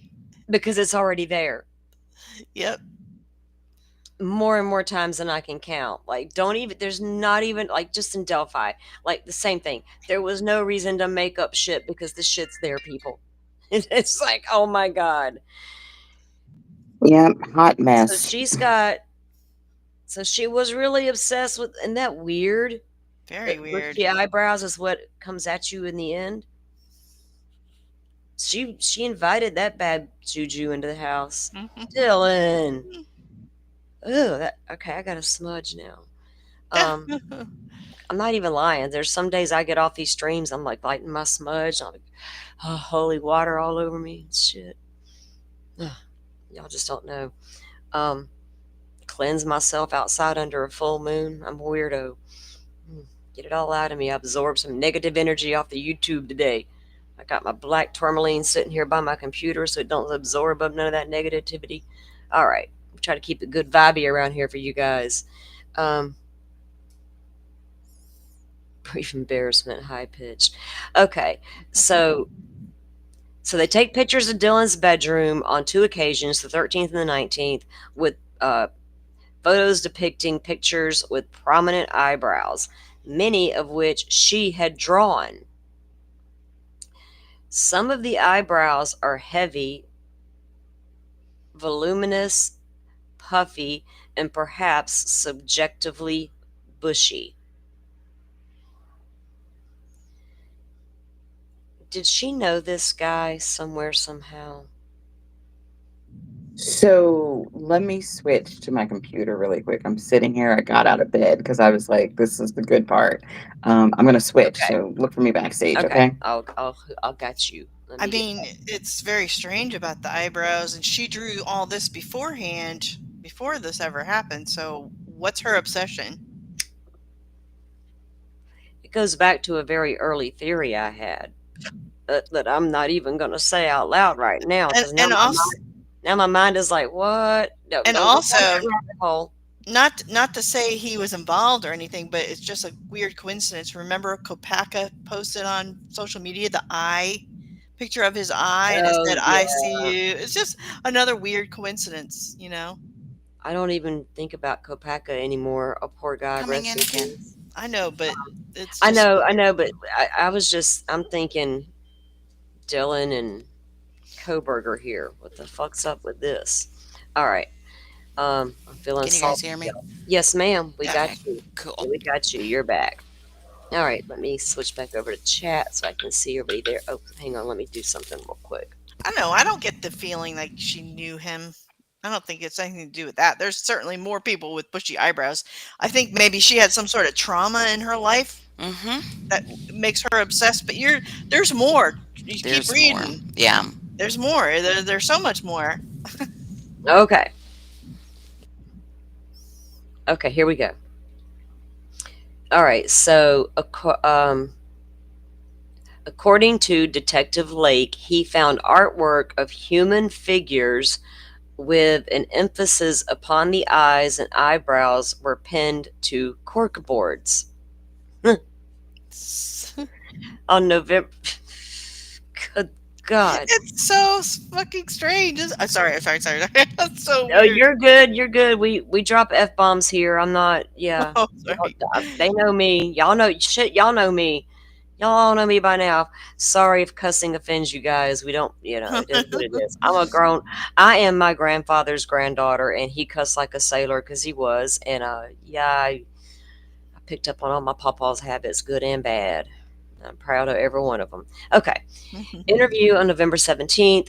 On November 17th of 2022, 4 days later, DM was interviewed by Detective Gooch and indicated that she was really asleep and probably very drunk when she woke up around 4 a.m.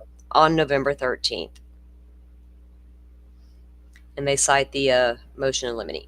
Throughout the interview, DM expressed uncertainty about what she heard and saw and did not know if it was real or if it was a dream or if her mind was playing with her. Oh, Lordy. Mm-hmm. Described the intruder. Oh, it just doesn't make sense, she said.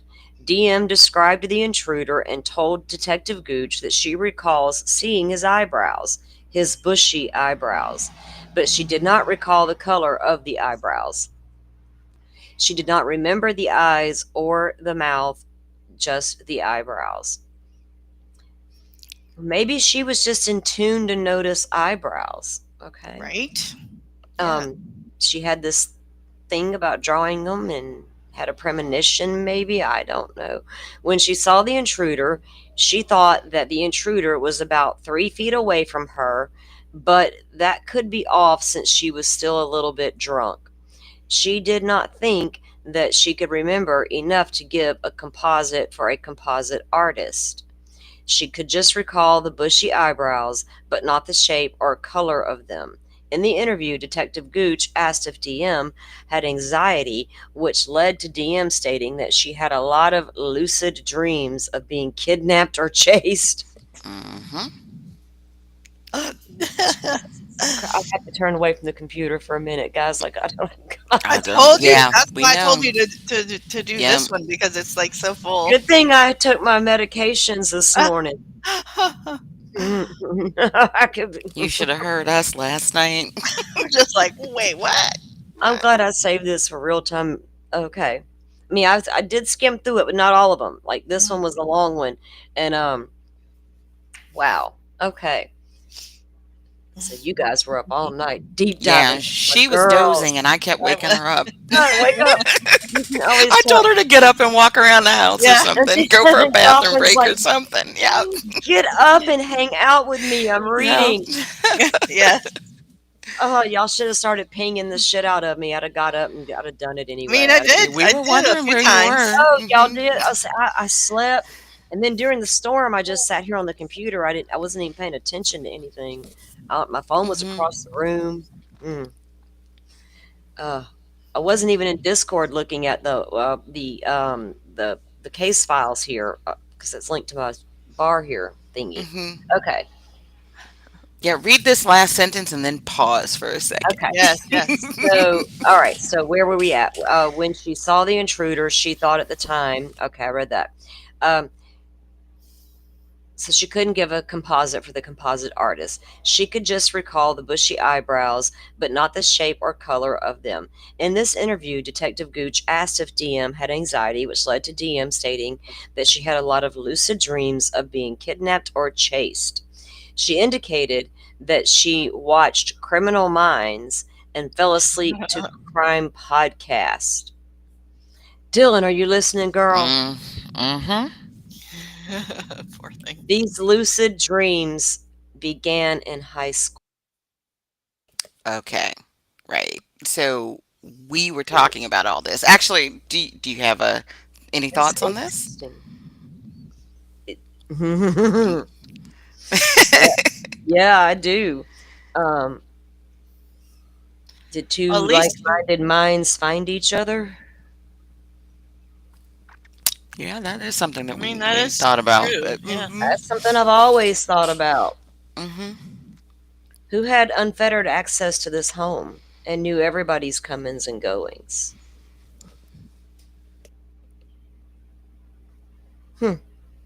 Speculation, people.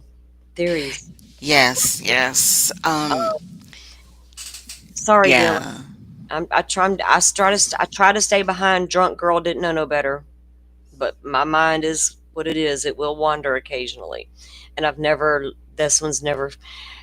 Firefly, you know that window in her bedroom faces that back Yes. dark Yes, it corner. does. Step Mm-hmm. inside, nobody will see you. Oh man, see, that's a whole other show, guys. Sorry. I don't- That's oh true. goodness, that window, the way it opens, and the way you could just step right in. Let Step me right open this in. document. Okay. Which one was this? This was Makes you This wonder. seven bushy The- eyebrows. Yeah. Makes you wonder about the directionality of that latent footprint too. Like, was it coming in, going by, I think going they out? said it was going toward the kitchen. I think they said it lined up with the path of travel of the intruder. So Like that was walking like by walking toward. away, walking Okay. toward the kitchen. Yeah. Um, but yeah, I don't know, man. Dylan, you're having lucid dreams. You're afraid of being kidnapped and chased. You watch a lot of Criminal Minds and crime podcasts. You shouldn't watch that stuff if you fall asleep and have these types of dreams. Right. And they've been going on since high school, and now you're in college and you're drinking and doing other things that you're still watching and consuming that stuff that gives you nightmares. Baby girl, you can't do that. Yeah, Dylan, I mean, honestly, if I were a defense attorney, I would have a field day with her on the stand Oh my god, because yes. this one section right here to Coming me, up or um, the one that you've just read, yeah. to me shows that she has signs of like maybe previous trauma or Yeah. maybe mental illness or something. And because what do you call it? Oh gosh, and I don't even remember what motion it was or document, but they were talking about some Idaho rules of evidence that had to do with people's medical records. Because I remember a long time ago we were talking about HIPAA and Mm-hmm. whatnot, and it was also talking about witness credibility. And I was Yep. like, okay, I think they're going to try and discredit Yeah. Dylan, you know? And now Yeah. seeing that this A is lot what's of the in her. redactions have been to protect her. Mm-hmm. Mm-hmm. Mm-hmm. That this That is makes what's in her sense. background. I'm like, Hmm. wait a minute. Because at first I thought, okay, Well, does somebody her age watch a show like Criminal Minds? I mean, we even went back to look at when Criminal Minds stopped airing.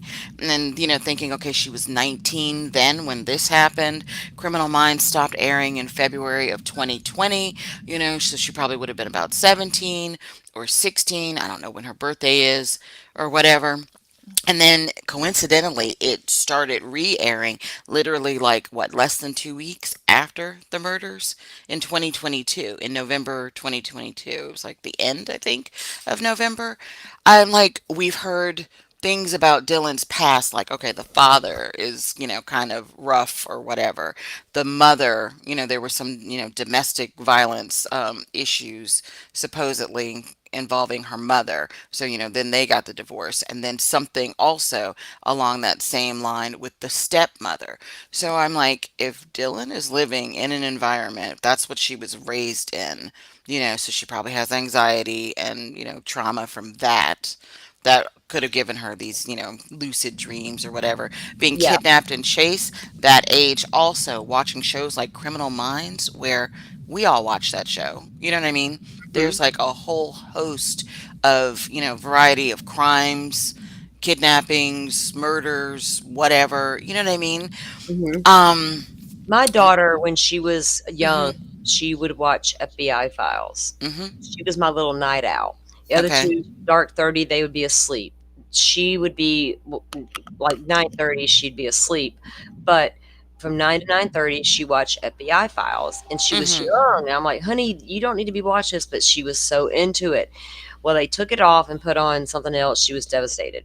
But she Mhm. always watched those types of shows, was into like forensics and evidence and things of that Mhm. nature. Um, Yeah. but if we're not allowed to like bring in any of Koberger's mental health stuff during Mhm. trial, only at mitigation, are they going to be able to bring up anything on Dylan like that? And truth, um, we might be wrong a little bit, but the defense is going to do their due diligence to discredit their witness, this witness. That's what they do. So there's stuff here that this is their motion. And if they can't Mhm. keep this stuff out, they're definitely going to They could make it look like she has get, psychiatric She's they're issues. going to virtually get the her on only cross exam. eyewitness. I mean, And they have to be. she's going to be heavily coached by the, and Mhm. this is standard. This is not just an Idaho secrecy thing. It is standard. She will be coached as a witness. They will literally set up a mock trial with this girl and put her through the ringer to see how Oh well yeah. she will hold, the prosecution will, to see how well she can hold up under a cross examination by a Mhm. vigorous defense team, right? Mhm. She's not a baby. She's a grown woman now. Mhm. She was technically a grown woman when this happened, and she's literally the only eyewitness. So it's going to be hard not to put her on the stand, especially if none of this stuff about her and bushy eyebrows is. Yeah, the defense is going to say, because this is their filing about pointing out her photos of these bushy eyebrows. Did she make that up Mhm. after looking at all her photos of these bushy eyebrows? Right, because this is what she goes to sleep every night Yeah, Right. surrounded by, completely you So know? knowing it. Yeah. if And you this don't is think that days after, exactly, this is So something maybe that just subliminally, got into her subliminally, mind exactly. through one of her dreams or Mhm. whatever. And it's But subjective, as mhm. the defense has already stated in this document. It's subjective, so they're going to use this against Dylan if they get her on the stand. Mhm. If they can't get this thrown out in a motion in limine, it's crazy. And also another thing too is, her talking about, she was drunk, right? She thought she was still kind of drunk or whatever. So Firefly and I were talking about that, and I was, like whether or not she would have been drunk at around 4 a.m. when she woke up, like would she still have? And I just had to relate to her my party days at a big university, and hanging out with the different crowds, and the sorority and fraternity crowds and all that. They said you haven't gotten to it yet or whatever, but they said she got home around 1:15 or 1:30, right? And remember they had a football game that day. So I was just like, think about this. So she's out, like that's literally 2.5 hours before, everything started, right? So she's gone to bed drunk, right? There was a Yeah. party. So back that up. So she was wherever she was drinking and doing whatever, right? Back that up to there was also this college football game, right? So people are usually drinking during that. Back that up some more to, oh, you usually pregame, right? I was Yep. like, Dylan could have been partying for, since about noon or Oh, one yeah. o'clock that afternoon. So she could have been drinking and partying for about 12 hours, When she went to the event with Kaylee, right? Her That plus was the one. night before. That was the night before. Okay. Hmm. But you're right. There was a lot. There was a lot going on, and I think you're right. She was probably indulging for quite a few hours, Hmm. beforehand. And in truth, they're not going to be allowed to badger her because the prosecution. I've watched many a trials. They will try. The prosecution will object, and it's up to the judge to say sustained or not, right? And I get it's not a movie. I'm basing that off actual trials I've actually watched because this Brian Koberger case is not my first rodeo to true crime Yeah, none of ours. like it is for a lot of people. I hear it so often. I came into true crime because of Idaho 4. Never reading a court document or watching a court trial. So there's a lot of I don't understands.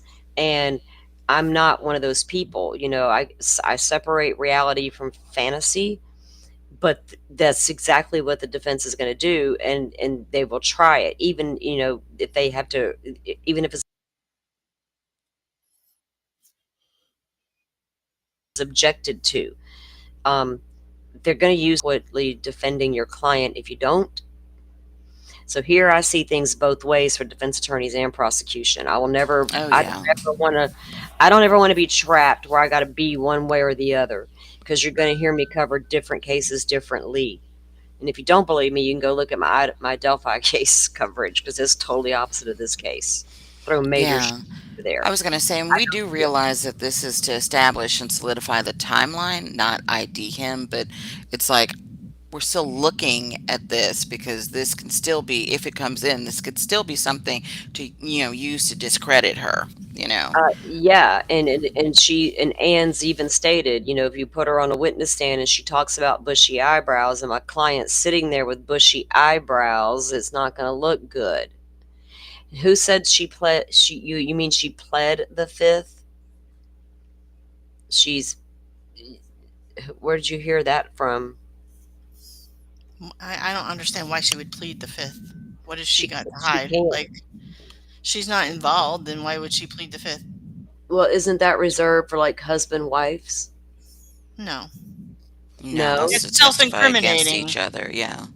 Oh, she hasn't pled the fifth anywhere in any documents. No, Any. and I mean, she testified at the grand jury, Yeah, so yeah. yeah.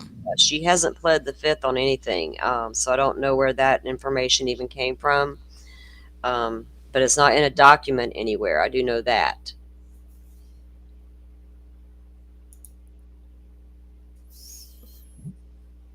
Okay.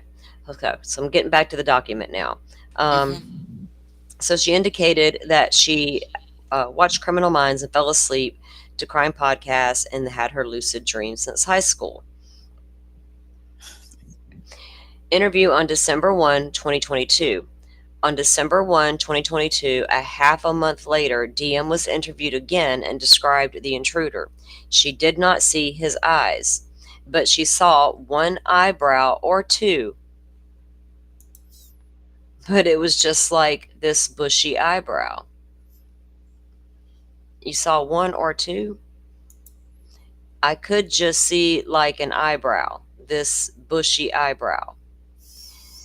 So did it look like a unibrow all the way across to her? She did not remember the color or the shape of the eyebrow. I wouldn't have either in the dark. I mean, yeah, honestly, this part or whatever, I'm just kind of like, it is what it is because this Yeah. girl is admittedly drunk and she saw this guy in a darkened hallway for like a second or two, at best, however long it took him to walk past that door in that short hallway. And she only saw a small portion of his face. I don't really expect her to, have remembered the color of his eyebrows, and all of this or whatever. Like, yeah, whether he had one eyebrow or two, you know what I mean? Like, that's just, I don't know. I don't even know what that's about, but yeah. Yeah. Throughout the interview, DM indicated that she had always had really bad dreams, lucid dreams, and scary dreams. She did not know what parts of her recollections were dreams or what parts were real. When she woke up that morning, November 13th, she did not fully understand what was a dream or not. In this interview, she indicated that she thought that the person she saw was a fireman. A fireman with bushy eyebrows carrying a vacuum cleaner? Oh, God. Statement affidavit to support Oh, the I'm sorry. Sorry, I Go. was typing something. We do have a possible explanation with that Okay. fireman thing. I've got a, what did I do with the photos? Because, so, you've got the tidbits about her dreaming and not realizing, what was a dream, what was real, blah, blah, blah. She supposedly went back to sleep, right? So it's like, did reality and some of her dreams, sort of like mesh, right? And Firefly, I start thinking about fire departments, right? And Firefly, mentioned, oh, well, she's, from Boise. So we started looking up the fire department's uniforms or whatever, because it's like, well, what if she dreamt about one of the fire departments there? So Moscow, theirs were like that tan color with yellow reflective badges, but Boise's are black with those yellow reflective strips. And I was just kind of like, huh. Was she thinking fireman because um, that maybe he was in some sort of coverall? Like whatever he had on that was black was sort of baggier and not like form Yeah. fitting or whatever. Yeah. And her mind went to, and if she thought he was carrying something vacuum type object or whatever, maybe in her mind she thought hose and went to fireman when she fell back asleep. So I have photos Yeah. of the Boise Fire Department all like lined up so you can see these guys if you want to look at that. All right. Let me remember what page I'm on right here. So hold on. Let me write this Okay. down.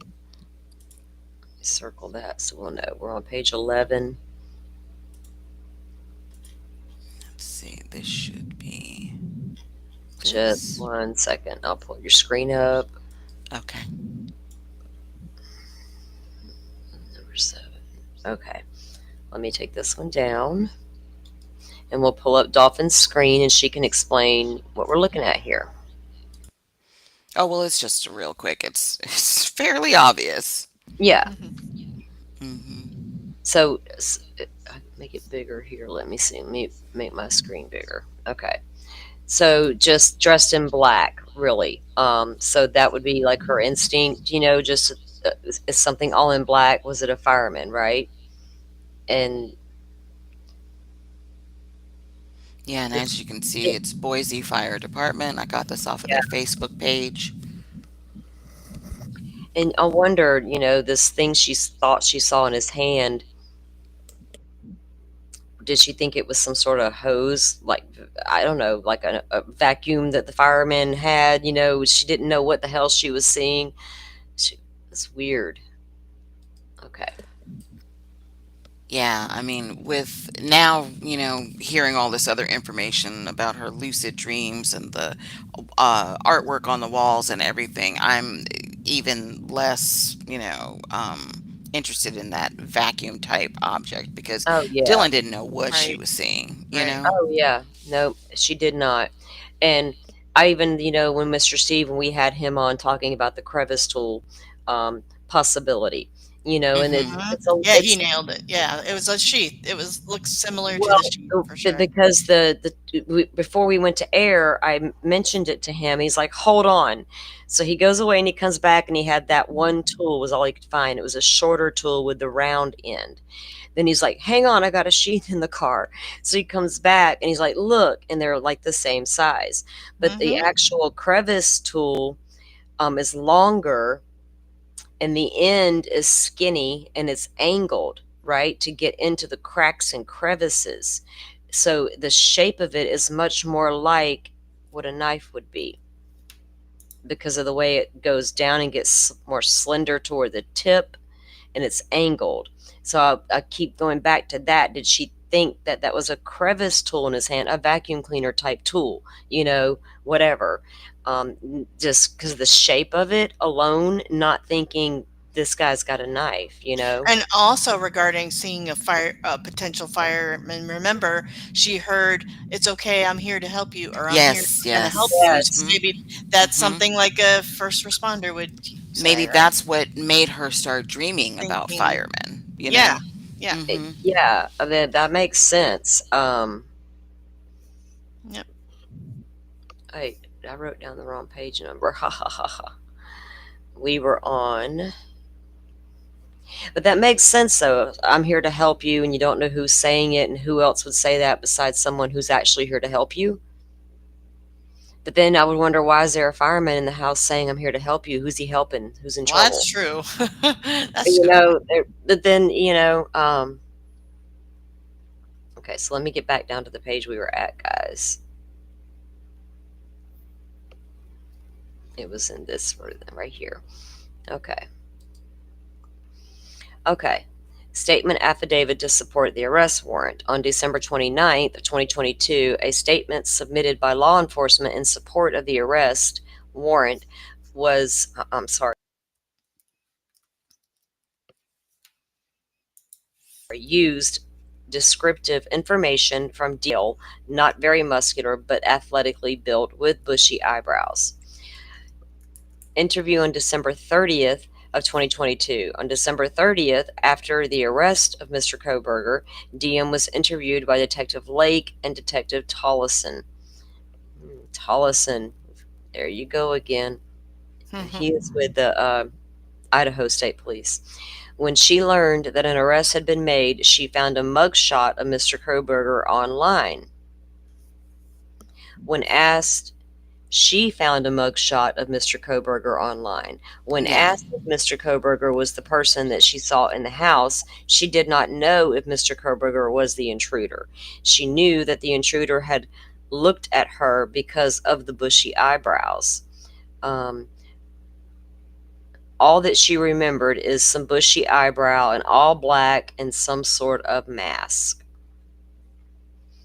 On the grand jury testimony May 15th of 2023. Subsequently, DM provided grand jury testimony and was questioned about what the intruder was wearing. She was again uncertain, and the testimony is attached but not quoted verbatim here. It gives the grand jury testimony list there. Reliability of witness identification. So, see, this is all about identification of the witness, not about establishing a timeline. Not this document. Opportunity to view. DM peeked out of her door 3 times after 4 a.m. on November 20th. The third time she saw a figure dressed in black. So 4 a.m. she peeks out, she sees nothing. But Kaylee runs up and down the stairs, someone's here, Xana's DoorDash is arriving. And then the third time, so 2 more times, she opens that door, and on the third time, she sees a figure in black. what time was that exactly. At the scene, she described the intruder as, he was a little bit taller than me, and I couldn't really see much of him, but I, inaudible, he, inaudible. I'm almost positive he was wearing a full black outfit and he had his mask that was just over his forehead and over his mouth. And he didn't say anything to me, like, at all. At the police department, her description of the intruder was similar. And then I open the door again, and the guy is right there. And he's maybe my height, a few inches taller, not like skinny, athletic build. He has all black. He's wearing this mask that covers just his forehead, and here it goes, like around. He was white. I guess she was describing how it was to them. There was no lights on the stairs. DM was uncertain whether either the kitchen light or bathroom light was on. The kitchen light might have been on, but the twinkle lights in the living room may have been on. Mortensen acknowledged that her brain might have been fuzzy due to alcohol and sleepiness, and when she saw the intruder. She stated that she had been drinking alcohol just hours prior to peeking out her bedroom door sometime around 4 a.m. and seeing an intruder. She was intoxicated when she arrived home around 1:15 to 1:30-ish. Remember, they never really established what time those two girls got home. Well, They probably, did for Bethany. they did. That's Yeah. right, they did. That they never mentioned where Dylan was. Right, what time she came in. She was probably very drunk and tired when she saw the intruder at 4 a.m. Well, you didn't see him at 4 a.m. It was after 4 a.m., but okay. Accuracy of description. When asked if she could see the intruder's face, she testified that, I wouldn't say I fully remember their face, but I remember seeing his eyebrows. So at some point, I probably did see his face and don't remember it. They refer to the grand jury testimony. During other interviews, she said he was wearing a mask. Level of uncertainty. During each interview, DM was uncertain. On December 30th, 2022, after the arrest of Mr. Koberger, that an arrest had been made, she found a mugshot of Mr. Koberger online. When asked if Mr. Koberger was the person that she saw in the house, she did not know if Koberger was the intruder. She knew that the man had looked at her because of the bushy eyebrows. All that she remembered is some bushy eyebrows, all black, some sort of mask. Several weeks after the murders, DM thought that the person she saw was a fireman. So that came several weeks after the murders. Several weeks after the murders, DM thought that the person she saw was a fireman. In her mind, DM thought that the intruder went out of the back sliding door, but she doesn't know if he actually went out the back door.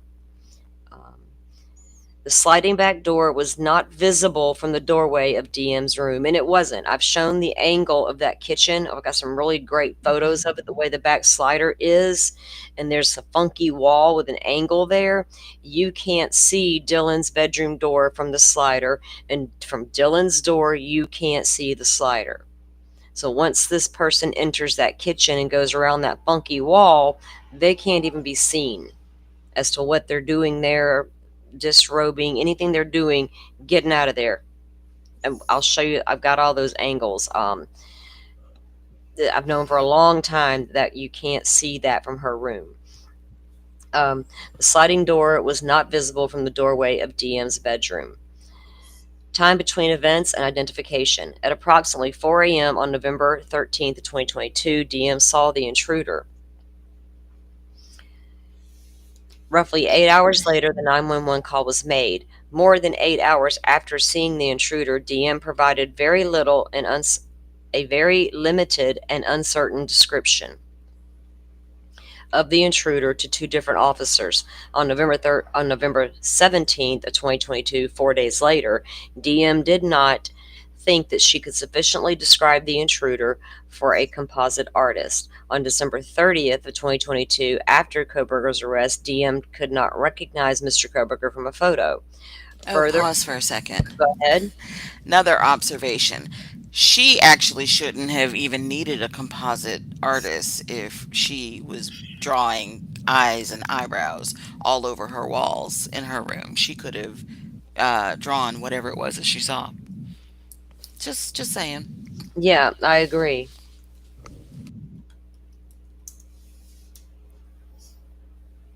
I was just checking chat real quick. Yeah, I don't know if that slider was ever locked, because if you go back to the Jeff Kernodle, I'm sorry, yes, Xana's father's interview, and he talks about the keypad. I've got the interview saved. He talks about that keypad on the front door and how it was usually locked or whatever, but you always just went around to the back slider. Like, I don't know if that door was ever locked, honestly, because let's leave it unlocked so our friends can come in and party when we're not home. I always wondered that if it was broke. See the bar stools that they placed there, right? Did it never lock because it was broken? So they never got the landlord to come fix it. We're just going to leave it unlocked anyway. So who cares if it's broken?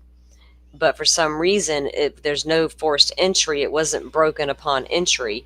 So why put those bar stools there if it could have been locked, right? Right. Was that an Yeah. extra measure? I always No, thought you, it was you broken. had security. Yeah, it was broken apparently.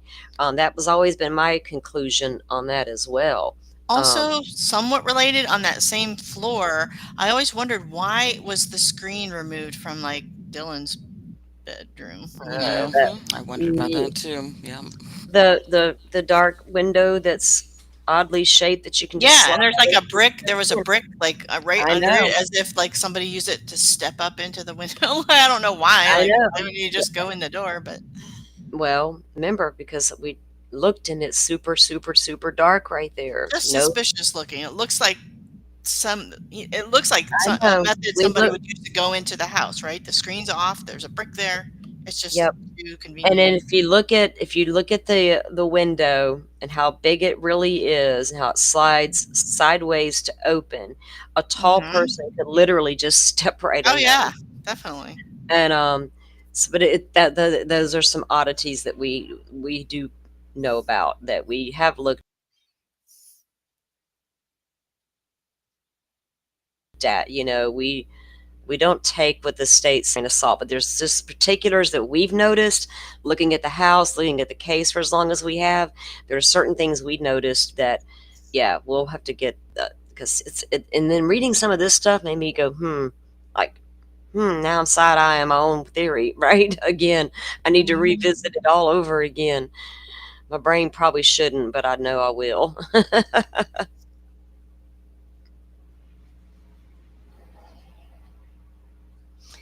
What is it y'all talking about? The bushy eyebrows. Everybody's got their opinion. Let me see. Let me catch up. She saw eyebrows, yes, but she's already pre-focused on eyebrows, like so it makes sense that she wouldn't recognize any other features. Yeah, I mean, they're not banking this case is not going to ride or die on Dylan Mortensen's. No, because really, basically, it is like just the timeline that it confirms. Yeah, it confirms there was a guy in the house, an unknown male. At 4 a.m. 4 a.m.-ish. It confirms that. Who he is, it doesn't confirm that. And then the text between Dylan and Bethany about what Dylan is seeing and hearing and then going downstairs, that corroborates the timeline. Nothing Dylan is seeing does, not even her 4 a.m. statements, because she's unsure. They're going to actually go by the timestamp on that phone as to when she first texted Bethany or called to say, I see somebody, right? That's going to be Right. your timestamp. And the fact that she can't positively identify him is not news to anyone. No, it isn't.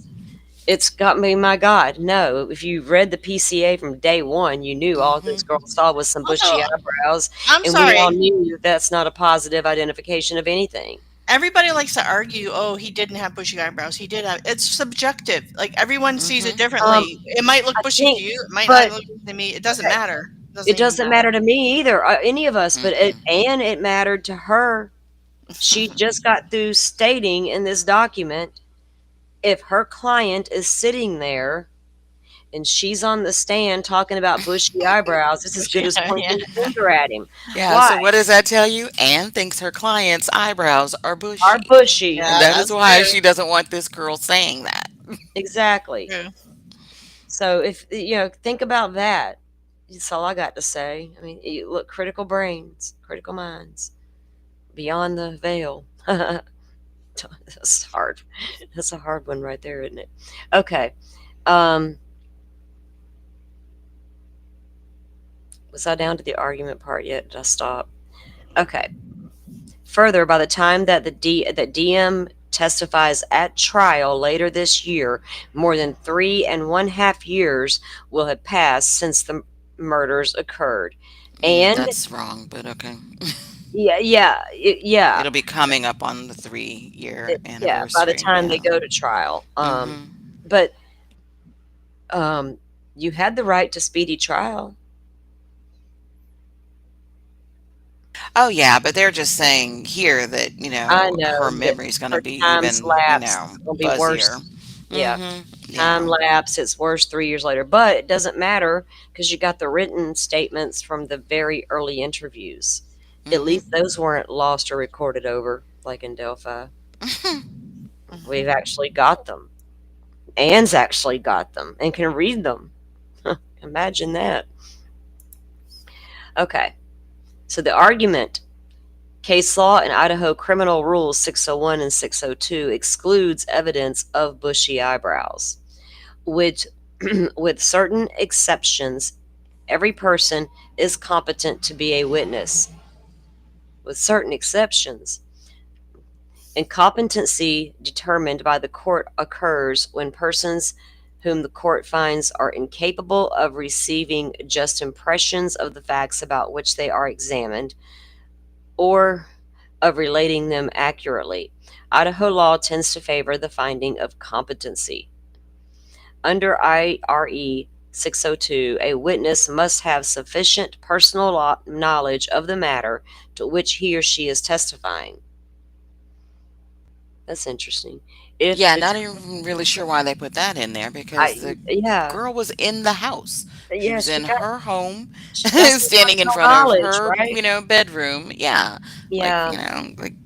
how Mm. much more personal knowledge do you want her to have of It's, this man, thank you, thank you. You gotta pay attention to the words matter. Um, if all right, if the jury or other tier of fact could reasonably find that the witness perceived the event, well, she might have thought at the time she was perceiving something, but obviously, evidence to prove personal knowledge may consist of the witness's own testimony. Evidence to prove personal knowledge may consist of the witness's own testimony.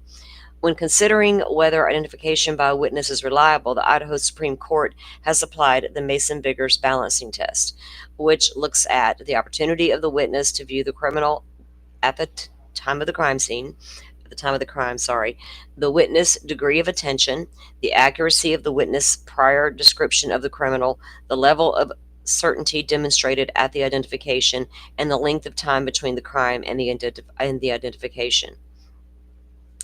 I mean, hang on, I'm writing something down.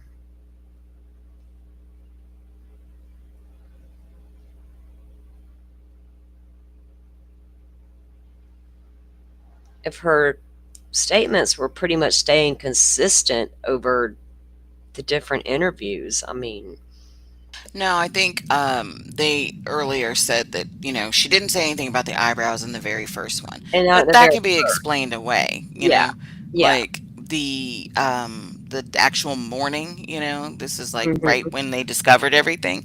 She was in shock.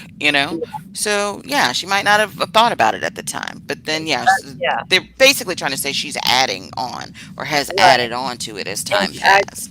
I talked to Mr. Steve about that when we had him on the other day. Mm-hmm. About, because I know they will interview a witness multiple times, right? And Mm-hmm. it's easy to tell when they're adding to their story or if they're actually legit remembering things, right? Um, Mm-hmm. and so, yeah, it's obvious that over time you will start to recall more, or something may hit you that didn't hit you, last week or 3 days ago, and now you got to call the investigator and, like, you know what, I just remembered this about it. I'm sorry, but I'm like I said, I was drunk, mine was fuzzy, all those things. Yeah. Yeah, Cyray's still around. He was mentioned in one of the documents I was looking at last night. All right, so when the Mason-Biggers balancing test is applied to the facts of this case, there is no reliable witness identification. As explained in detail above, DM's opportunity to view was seconds at the most. Her attention was influenced by alcohol and sleepiness, and the only identifying attributes are height in relation to her own, a skinny athletic build, and a bushy eyebrow. He was wearing a mask. She has repeatedly, each time interviewed, expressed uncertainty about what she saw. These general descriptors could fit millions of individuals. Her uncertainty is repeated in each interview, and at least 8 hours passed before she interviewed for the first time. 6 weeks passed before she was interviewed by law enforcement the final time, and 6 months passed when she testified before the grand jury. Balancing the Manson-Biggers factors, there is no reliability of the physical characteristics that DM has reported. Mr. Koberger does not have characteristics that DM has reported. Mr. Koberger does not have bushy eyebrows, but the artwork on DM's wall. Now, and earlier you all worried about her saying that in front of your client with him sitting there. Now you're saying he doesn't have them. That's the second time I've noticed she's done something like that. I'll point it out in the next document. But the artwork on DM's wall, and which she draws eyes with eyebrows, could be described as bushy, full, or prominent. There is a great risk that at trial in front of a jury, her testimony would be viewed as clear identification of Mr. Koberger. This would be a false identification and would prejudice the proceedings in a way that must be avoided. So let her come in and say, I saw someone, but don't mention the eyebrows at all. That's going to change the whole case. Okay. Tell everything you saw, but don't mention you saw bushy eyebrows. You just saw a man clad in black with a mask on, carrying a weird object in his hand that you thought was a vacuum cleaner. Okay. That still, to me, is the same thing. You know what I mean? So you can't use these eyebrows to identify him. Fine, leave that part out, but I need to tell everything else. I don't know.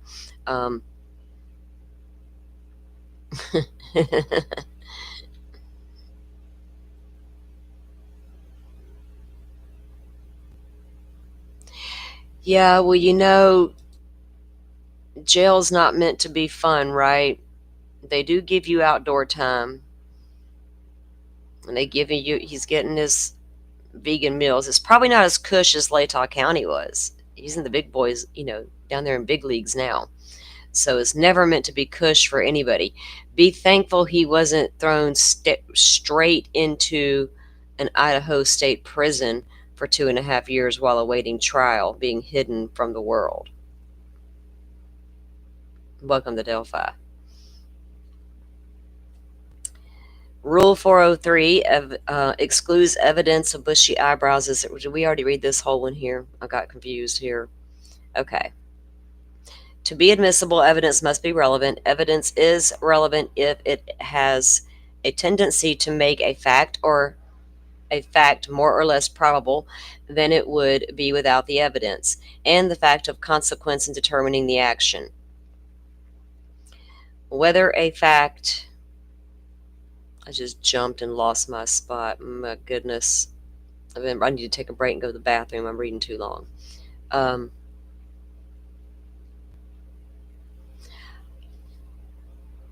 Given the argument above, such testimony is inadmissible. There is no other relevant reason to allow this testimony. Under IRE 403, this court may exclude evidence related to bushy eyebrows if its probative value is substantially outweighed by a danger of one or more of the following: unfair prejudice, confusing the issues, misleading the jury, undue delay, wasting time, or needlessly presenting cumulative evidence. That's rich. This rule requires the court to balance the probative value of the evidence against the danger that the evidence may be unfairly prejudicial.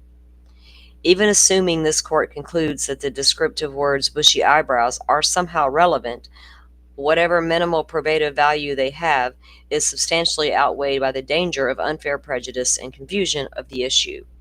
Unfair prejudice is prejudice that tends to suggest a decision on improper basis. DM could not recall enough details about the intruder to provide a description to a composite artist. Allowing her to use the descriptive words bushy eyebrows confuses the issue.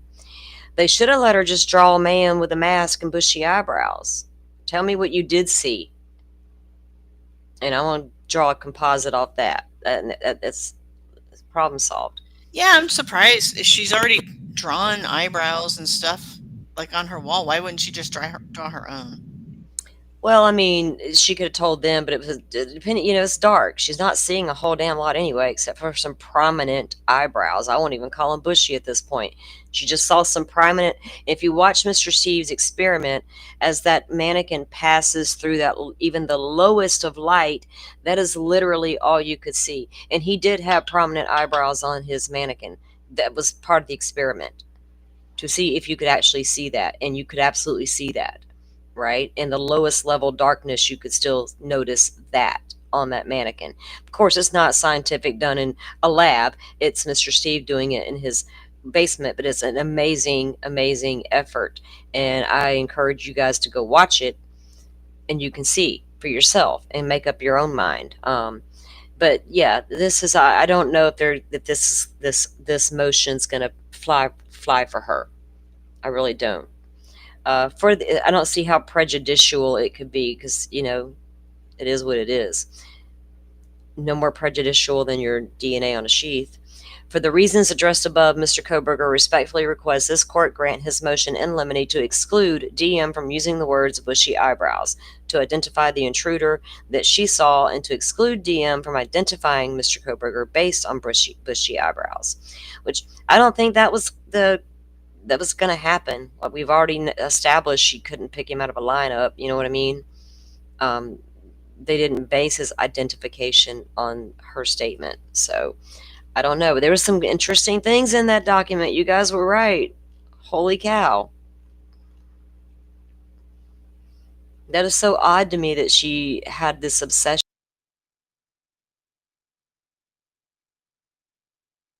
with these eyebrows. Very odd. It's just another. I know you always hear those folks saying, I don't believe in coincidences in true crime. Why not? If you believe in them in other circumstances, why would you not believe them in true crime? Very bizarre things happen in true crime. Very bizarre. Oh, yeah. Mm-hmm. Like, I'm always amazed when I watch actual true crime stuff about real stories that actually happened, and the whodunit at the end, you're like, holy shit, you never saw it coming, or a lot of strange things and circumstantial things are building up, and it's not even that. It's all the things. I keep all those in the back of my mind when I'm looking at stuff like this. So, was there a particular one you wanted to look at next? I know there's one I do want to look at. Hold on, let me. Let me look at the list. Wait, did you actually finish that document? Yes, I did. Okay. I was in chat, that was number 7. Yeah, that was motion number 7 that we just read over, the bushy eyebrows. And we did the car, the make and model of the car motion. We did that one, which showed us the screenshots from 1112. Um, The Amazon click activity was it was interesting. okay, I'm gonna Um, pull that one up next, and then I'm gonna before we Also start the the ones about autism. So I mean, Oh there yeah, and that's there good. was. What about the one with fingernail scrapings? fingernail scrapings. Yeah. Yeah. But Okay. there are like other ones that are like really short. Oh Terms for yeah. murder, Yeah, psychopath, or yeah, yeah. sociopath. Yeah, all those. Okay, so let's Hmm. get. Inconclusive data. We knew that that was the. Oh, they're trying to kill him. In court. As Yes. soon as I read that, I laughed because I was like, "Yep, that's what we said." Yep. Okay, so let me fix everything here. Let me fix all my stuff here so I can see what's going on.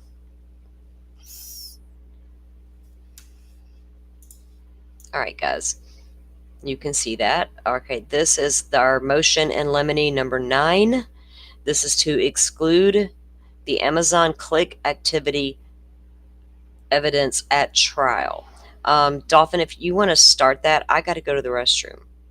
Or I can wait. You can wait till I come Which back. one? You said 9? Oh, sorry. No, I just was like, oh, let me Yeah, the open it. Amazon click activity evidence is motion in limine number 9. Uh-huh. You want me to share it or I got it up. Can you guys see it? Or do you want me to take it down so you can pull it up? well, Is it you easier said for you're you? going to the restroom? Yeah, I was gonna. Cuz I'll Yeah. gloss through some stuff cuz I've got stuff highlighted uh and whatnot. Okay, It's hang what? It's on. 8 pages? Yeah, let me pull you. I just took my screen down if you want to bring yours up. Okay, yeah, let me just do that really quick. Hold on. Yeah, let Where's me get back here to the back and. No, no, no. Hold on. As usual, I have a bunch of tabs open and 2 screens up. I'm looking for the restream. There we go. Share. Mm, this one. Yep, that would be my Okay, Adobe window. got you. All right. Everybody see that okay? Let me pull chat back up. Yep, we can see. Okay, perfect. All There we right, go. yes, I'm going to go to the restroom and grab a Coke. I'll be right back. Okay. I don't see it on this yet. Okay, cool. Is it large enough for everybody to see too? Yes, it is. Or does it need to go up just a little bit? I can see it okay from my screen, which is a small Okay. screen. Alrighty, so this is motion in limine number 9 regarding excluding Amazon click activity evidence at trial. This is from the defense, and they are wanting to exclude any Amazon evidence, purchase history, and Amazon click activity evidence by Mr. Koberger. Okay. More specifically, the defense asserts that with the limited disclosures made by the state, lack of raw data, lack of complete data, lack of disclosure of expert opinion, lack of explanation of Amazon click activity, and I put that in quotes, or any analysis related to thereto, amounts to cherry picked limited data that does not show a full picture, compared to warrants that requested extensive data. The state's refining of all the Amazon history and Amazon click activity is out of context, incomplete, and unfairly prejudicial, thus making it inadmissible. Incomplete, irrelevant, and unfairly prejudicial evidence is barred by these following rules of the Idaho Rules of Evidence and pursuant to the 6th, 8th, and 14th Amendment of the United States Constitution and Sections 13 of Article I of the Constitution of the State of Idaho. This motion should be read in conjunction with motion in limine 2, excluding expert Shane Cox and any other expert the state intends to use regarding all Amazon evidence. Sorry, y'all. I had just eaten some turtles, those little chocolate turtle crunchy clusters, and I've got like caramel in my mouth. Mm. I'll just take a sip of water here. Okay, sorry. So basically, that's just saying the state They had these different warrants. They had LE Moscow PD had a warrant way back in the beginning, like a few days after the murders, to say, hey, show us all your sales for K-bar knives and K-bar sheets, like a specific model, you know, for each one. And they got some huge data dump. And then in one of the hearings, we heard that the FBI also had their warrant to Amazon. And then they notified Moscow PD and said, hey, you guys need to obtain a search warrant, but for these specific date ranges. So MPD came back and said, show us Amazon specifically for Brian, March 20th through March 30th. And then what was it? It was November 1st, 2022. So this was March in 2022, and then November 1st, 2022 to December 6th, 2022. And then so imagine Brian's Amazon history is, I don't know, 20,000 rows of data, 50,000 rows of data. What the defense's problem is that the state filtered down, drilled down, or whatever, and they're like, oh, these 25 rows are what we're looking at. And they've thrown out the other tens of thousands of rows of data. So then they're like, wait a minute, we don't see the whole complete picture because you only gave us, your results. We want to see everything that you got in that data dump. So that's what they're complaining about. And Shane Cox is the Amazon expert, or the guy who was responsible for gathering the evidence. So here we go. Introduction. The state disclosed Shane Cox as an expert who will testify about Mr. Koberger's Amazon activity at his Amazon account, activity on that account to include logins and Amazon click activity. The state wants to use very specific, narrow dates. The state has not defined Amazon click activity in any reports or expert disclosures, nor provided any opinions or analysis related to the limited data it has produced. So basically, that's what I just said to you guys, summarized for you. The data produced is extremely narrow when compared to the more inclusive and broad warrants and subpoenas. Even in the face of the court telling the state that its job was not done with its expert disclosures, nothing was produced in the state's rebuttal expert disclosure to further clarify the underlying data analysis and opinions it intends to offer regarding anything Amazon related. Mr. Koberger faces his capital trial with no more than the state disclosing an expert testifying about dates related to Mr. Koberger's Amazon account and the production of records and expertise regarding Amazon click activity. Because Mr. Koberger is placed in a position of guessing what the state's intentions are, he has consulted an expert, David Howell, to attempt preparation.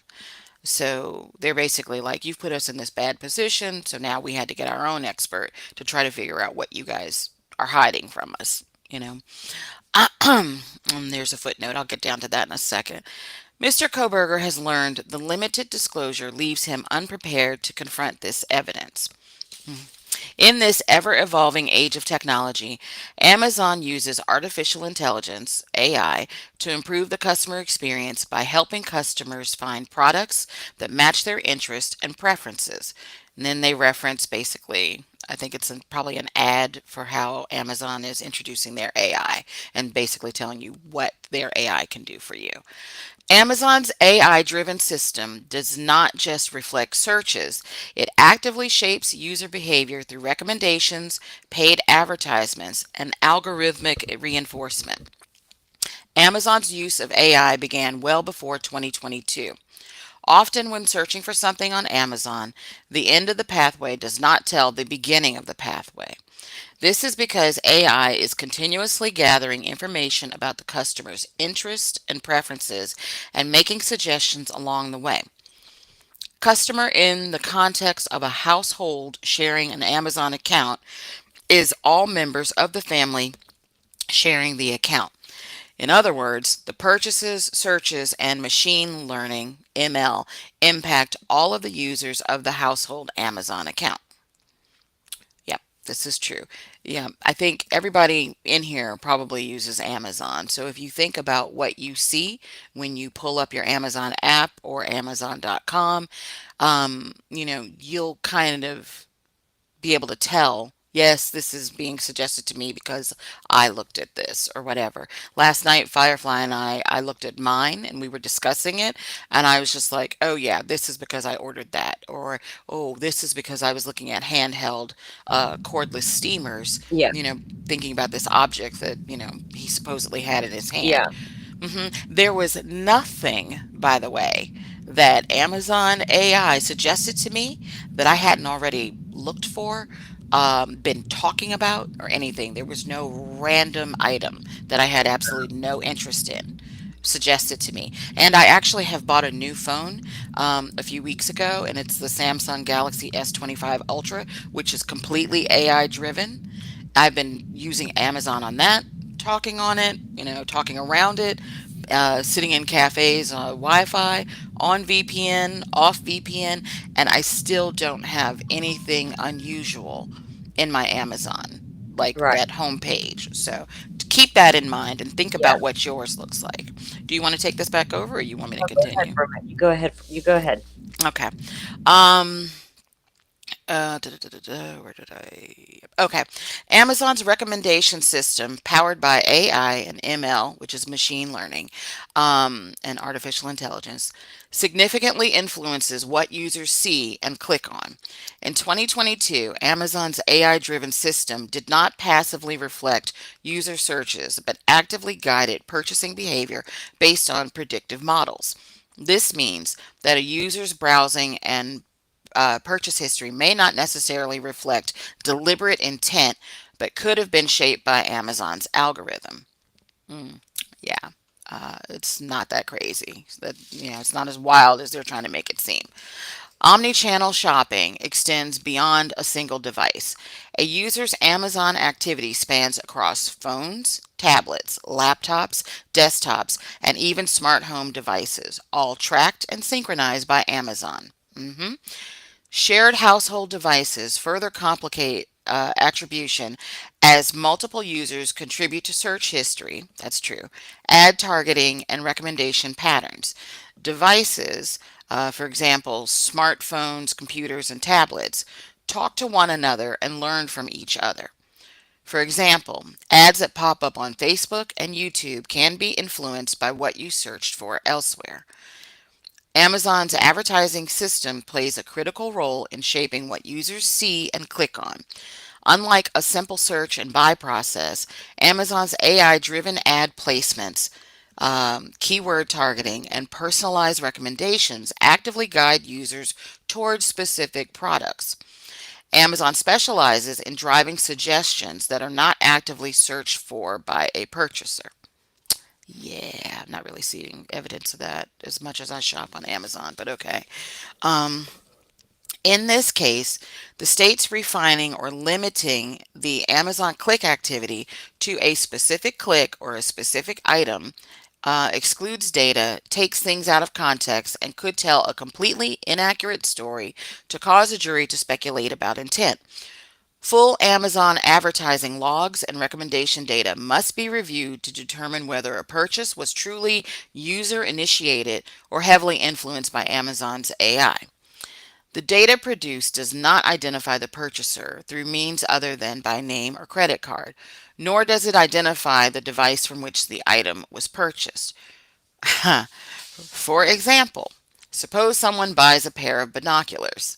I think it's very interesting that they mention binoculars as an example, and people thought that he was stalking, the residents, the victims. So, yeah, that's kind of in poor taste.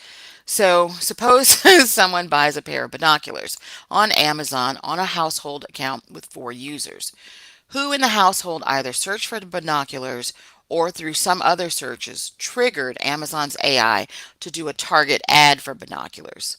How long were they searching for the binoculars? Were they wish listed for a period of time? Were they placed in the cart and removed? All of which could indicate indecisiveness. Did an Amazon AI generated AD or ad, I think is what it's supposed to be, caused the purchase of binoculars as a result of a search for some other product.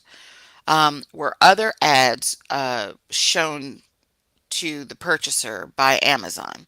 How long were binoculars searched before actually being purchased? What types were considered or placed as target ads by Amazon? Were other purchases made around the same time that provide context? Other purchases made around the same time can provide context to the intent of the purchaser. In our example, the shopper also purchased a sleeping bag, a tent, a cook stove, long johns, and a safety vest for an upcoming hunting trip. So, and basically this footnote down here from before says simply because a package is delivered to a name at a house using the credit card of someone in the house does not indicate that person is the purchaser when it comes to an Amazon account. Okay. So did he use his daddy's credit card to buy something suspicious? I Well, can't wait to see that. Mhm. okay, so my son has, Amazon Prime. I'm Mhm. on the account as well, but we have separate accounts. And I pay for my stuff with my debit card. He pays for his with his debit card. But the stuff he searches doesn't show up on my suggested searches, or you know what I'm saying? Anything that So, I look at, mhm. he doesn't get that now on his algorithm. But you're on his account, his Uh-huh. family Amazon account, and he's added you as like a family member. Yeah. Okay. And Yeah. so you log in to the same Amazon account, is what you're saying, Yes. right? Yeah. So, but you don't see his suggestions. No, and he doesn't see mine. Interesting. See? Mhm. Okay. Yep. Okay. That's good to know. Yes, it Yeah. is. I still think that they can drill down to this and you know, in those dates in the warrant that were like March 20th to March 30th of Yeah. 2022, he was in his parents' house then. Yeah. But November, what was it, November 1st through December 6th, he was in Washington State. So, I really do think that they're going to be able to tell, hey, the purchase, if something was purchased in November to December, it originated from an IP address in Washington, you Right. know, versus that Pennsylvania IP address or whatever. I think they'll definitely be able to drill down to this. So Mhm. I think they're reaching. Yeah. Mhm. So let's see. Amazon's sponsored products and display ads allow sellers to pay for visibility, meaning that if someone searched for binoculars, camping gear, or outdoor equipment, they could have been ad targeted with a gun or bear spray listing, not because they were looking for these items, but because an advertiser paid for it to appear. Oh, I did just think about something. I have 4 ad blockers turned on when I browse. So, but no, even still, in my phone, I don't have ad blockers and I don't see extra things that I wasn't looking for. Never mind. Okay. Sellers using Amazon's actually in chat. Think about whether or not you see things that you weren't even interested in your Amazon account, and let me know. I'm just curious. Um, let's see. Sellers using Amazon as a platform to sell specifically choose terms to prompt ads, and those terms may be completely unrelated to the item they are selling. Yet, that term will target an ad to get a purchaser's attention. Similarly, the frequently bought together and customers also bought sections, often assumed to reflect organic trends, are manipulated by paid placements. True, but that's at the bottom, when you're getting ready to check out.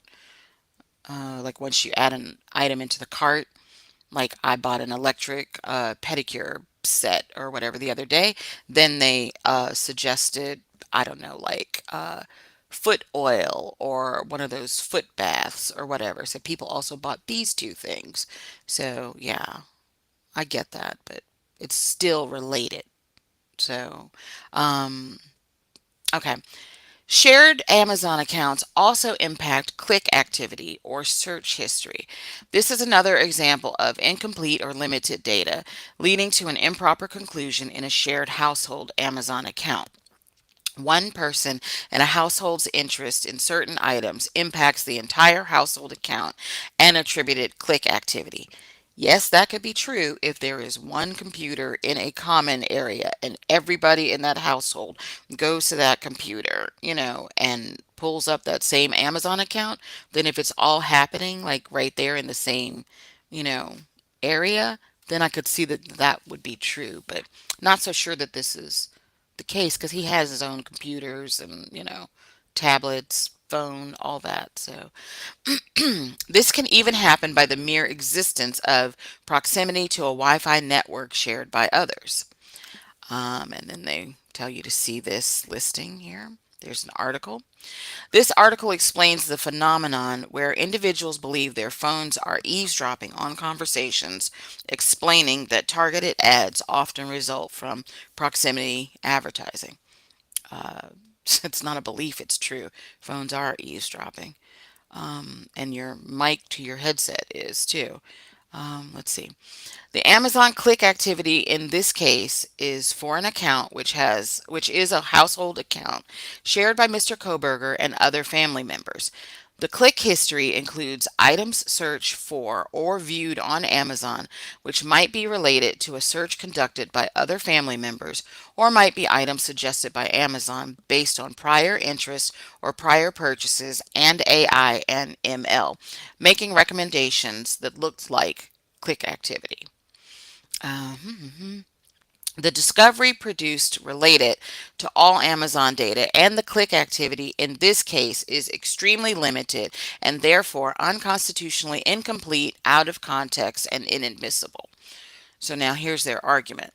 Mr. Koberger believes that the state intends to use Amazon evidence to prove elements of its case.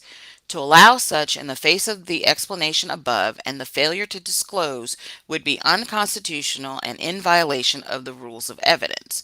And then they say A rules 106 guards, 106 guards against introduction of complete evidence. In fairness, incomplete Amazon data and click activity should not be offered as evidence. Cherry picking specific clicks or purchases out of an Amazon click history removes all of the context explained above. Idaho Rule of Evidence 106, okay, that's the rule of evidence, identifies the confines of the completeness doctrine. If a party introduces all or part of a writing or recorded statement, an adverse party may require the introduction at that time of any other part or any other writing or recorded statement that, in fairness, ought to be considered at the same time. So then they go further into some case law about that Rule of Evidence 106 and some others, 401, 402, and 403. Whether or not it's relevant. Evidence is relevant if A, it has a tendency to make a fact more or less probable than it would be without the evidence, and B, the fact is of consequence in determining the action.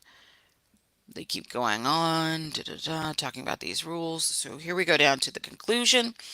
For the reasons addressed above, Mr. Koberger respectfully requests this court grant his motion in limine to exclude any Amazon and Amazon click activity evidence. So they're trying to get rid of everything from Amazon. So even though this said click activity, um, because it is improperly isolated, out of context, does not take into account advertising influence and omni-channel factors.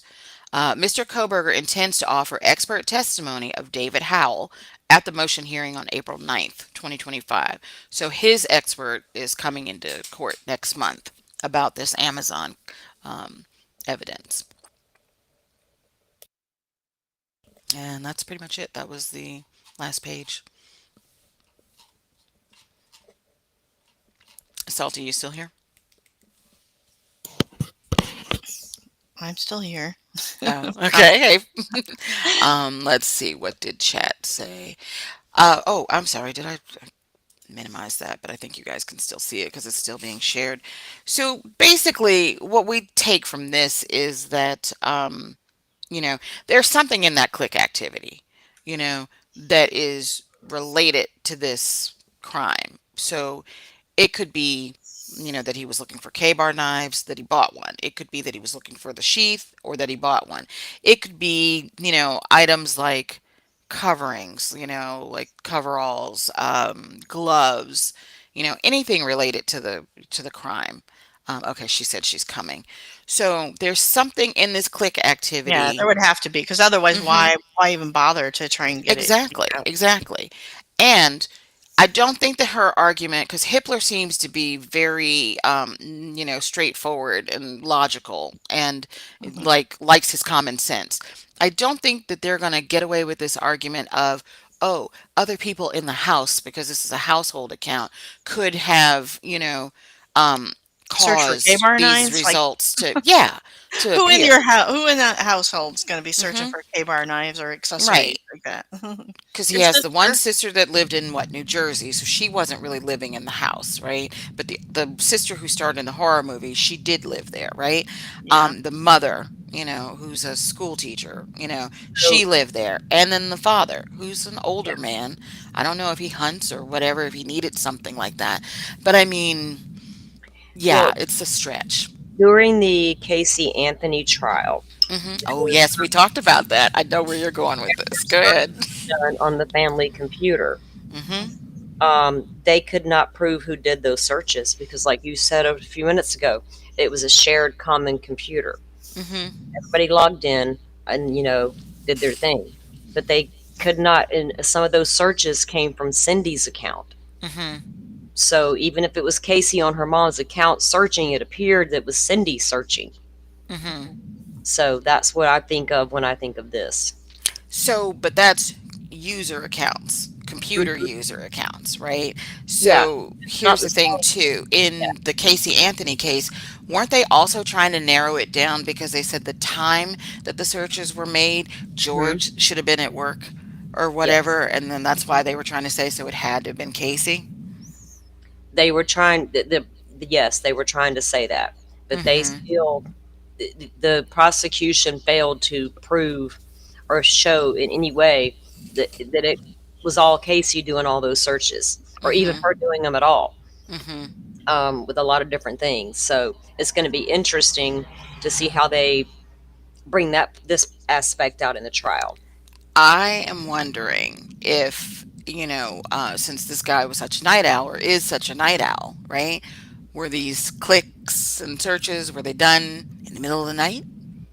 Because he's like, would he be up rambling around doing this kind of thing? Or would he have done this in broad day in a, common area in full view of the rest of the family? Would he have been Right. searching for, questionable things or whatever? Or would he have waited till late at night, to look for it?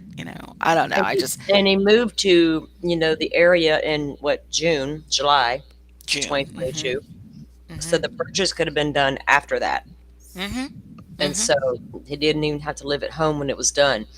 So if you weren't living at home, they know where it was delivered to. Mhm. All that's provable. But yeah, there's something in this history with this Amazon stuff that they don't want us to know about. Mhm. So everybody's like, "Oh, the state's all secretive." Well, so so is the defense. That's part of the game. Yeah. But And they I both don't. are, Yeah, definitely. definitely. And as your job as a defense attorney is to try to get all the damaging evidence against you out, and if we can't do that, then we go to attack it during trial, with experts and cross exams. And then if we still can't win it, we got to do our thing at mitigation. And I think people don't understand the steps of the process, and how each thing will come into play. It's going to be curious to see what the judge's decisions on this stuff will be. And Also, yeah, no, definitely. Also, another thing too, on the flip side, right? If they try to say, "Oh, household account could have been anybody," the state could actually sit there and march each Coburger up on the stand and say, "Hey, on such and such a yeah. date, da da da, were you searching for K-bar knives or the Hmm. sheath or whatever it is that's suspicious that they're trying to block?" They could ask the mom, the dad, Uh-huh. the sister in New Jersey, "Hey, you're in New Jersey. Were you ever looking for this, that, and the other?" And if not these four people, then has to be him because who else has access to your household account? You know, have you Exactly. ever given your login credentials to anybody else? So Right. they could yeah, totally nip that in the bud too. Oh, yeah, there's so many ways, that it can be attacked, from both Mhm. sides. Mhm. Different. So David Howells, the defense expert on this aspect. Right, Um, the Amazon. Mhm. mhm. And data, and April 9th is when he's supposed to come in. Yeah, that's our next scheduled hearing for now. It's been on the books for a little while.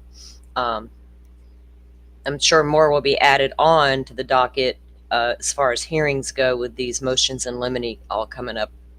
If he's going to do hearings on them, or if he'll just make rulings on them based on what they're putting forward in their exhibits. Um, be curious to know. Okay, let's see. And that one we just read was the Amazon Click Number history. 9. Oops, my screen. Okay.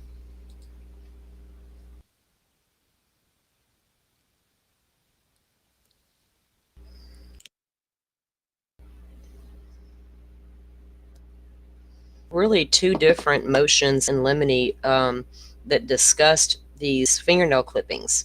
There was 14 and number 5. Right.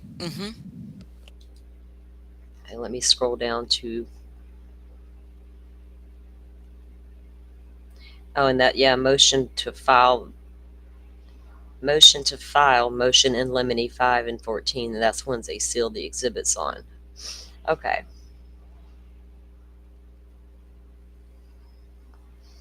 This was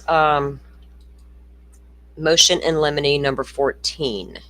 Let me pull up the screen here.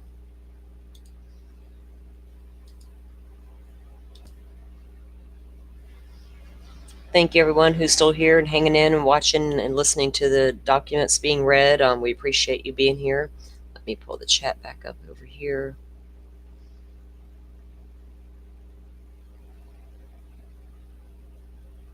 Yeah, the Amityville murders. Okay, you guys can see the screen well. Okay, so this was Oh, on. wait a minute. Hold Go on ahead. one Go second. ahead. Go Which ahead. one you said you're pulling up? 14 statistical analysis? Yeah, that's the one I have That's up 5 pages. now. Hold on. I think 5 has the juicier stuff in it first. There's 5 and 14, and I know I was reading them backwards, but you want me to read them in order as they came down? Yeah, I'm sorry. Read 5 first, because Okay. there's more, and that'll put some context to Okay. the Let me other do one. that. I'll do that.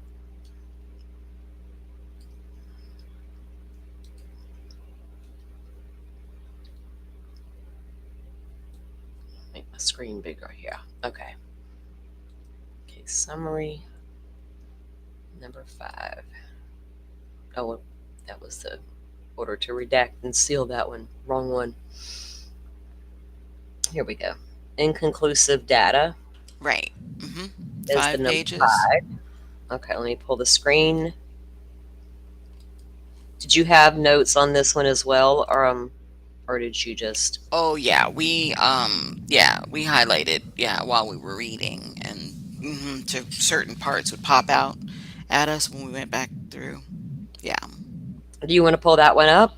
I mean, Um, it's up to you. I guess I could. I need some water. Mm, Well, go ahead this and get. caramel is still like ugh. I know I'm trying to eat a baked potato while we're talking. I Yeah. don't, I'm trying to make so you guys can't hear me eat. I got really super hungry and bring me food, and I didn't eat the baked potato. I'm like, I'm so Oh. eating that thing tomorrow. Mm-hmm. So, um, I'll pull this one down. We're gonna pull Dolphin's screen up in just a sec. Let me make this bigger so I can see. Oh, you want me to read this one? Um, do you want to? You said you got some certain things highlighted as well. I didn't know if you just want to pull it up. I mean, I can do it. We can switch back and forth on the reading, however you want to do it. Yeah, it's just a few things. Yeah. Let me go get water. Can you read this one, and I can read like Yeah. something else, because I definitely need a drink of water. I was Yeah. just going to say, I'm going to take this opportunity to head out right now, but thanks for having me. Oh, Oh, yeah. thanks, Thank I'll Firefly. you. be still listening in the background. Hmm. Well, thank you, and good luck today with Yeah, everything definitely. going Good on. luck. All right. And Thank you. reach out later and let us know. Okay, sure will. All right, Thanks. Okay. be safe. Bye. All right, Hmm. bye. I Let me I'll be get. right back in one sec. You can go ahead and read though. You're good. I'm gonna get everything pulled back up. Okay. All right, let me get this going here.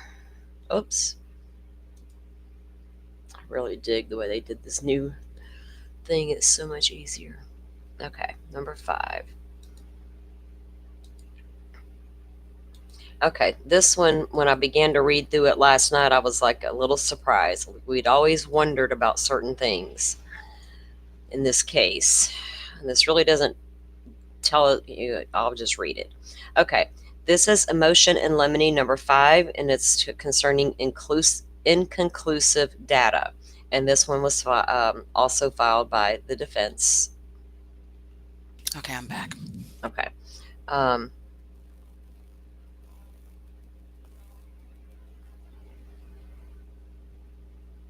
I was reading chat for a second. All right. So this is inconclusive data, and of course, brought on by the defense. Okay. This one moves the court for an order limiting testimony about the statistical analysis of item Q13.1, fingernail scrapings.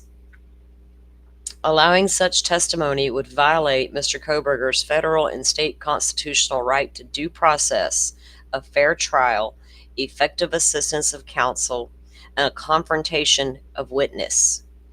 This motion is based on the 5th, 6th, and 14th Amendments of the United States Constitution, Idaho Constitution, Article 1, Section 13, and Idaho Criminal Rule 16, and Idaho Rules of Evidence 102, 104, 701, 702, and 703.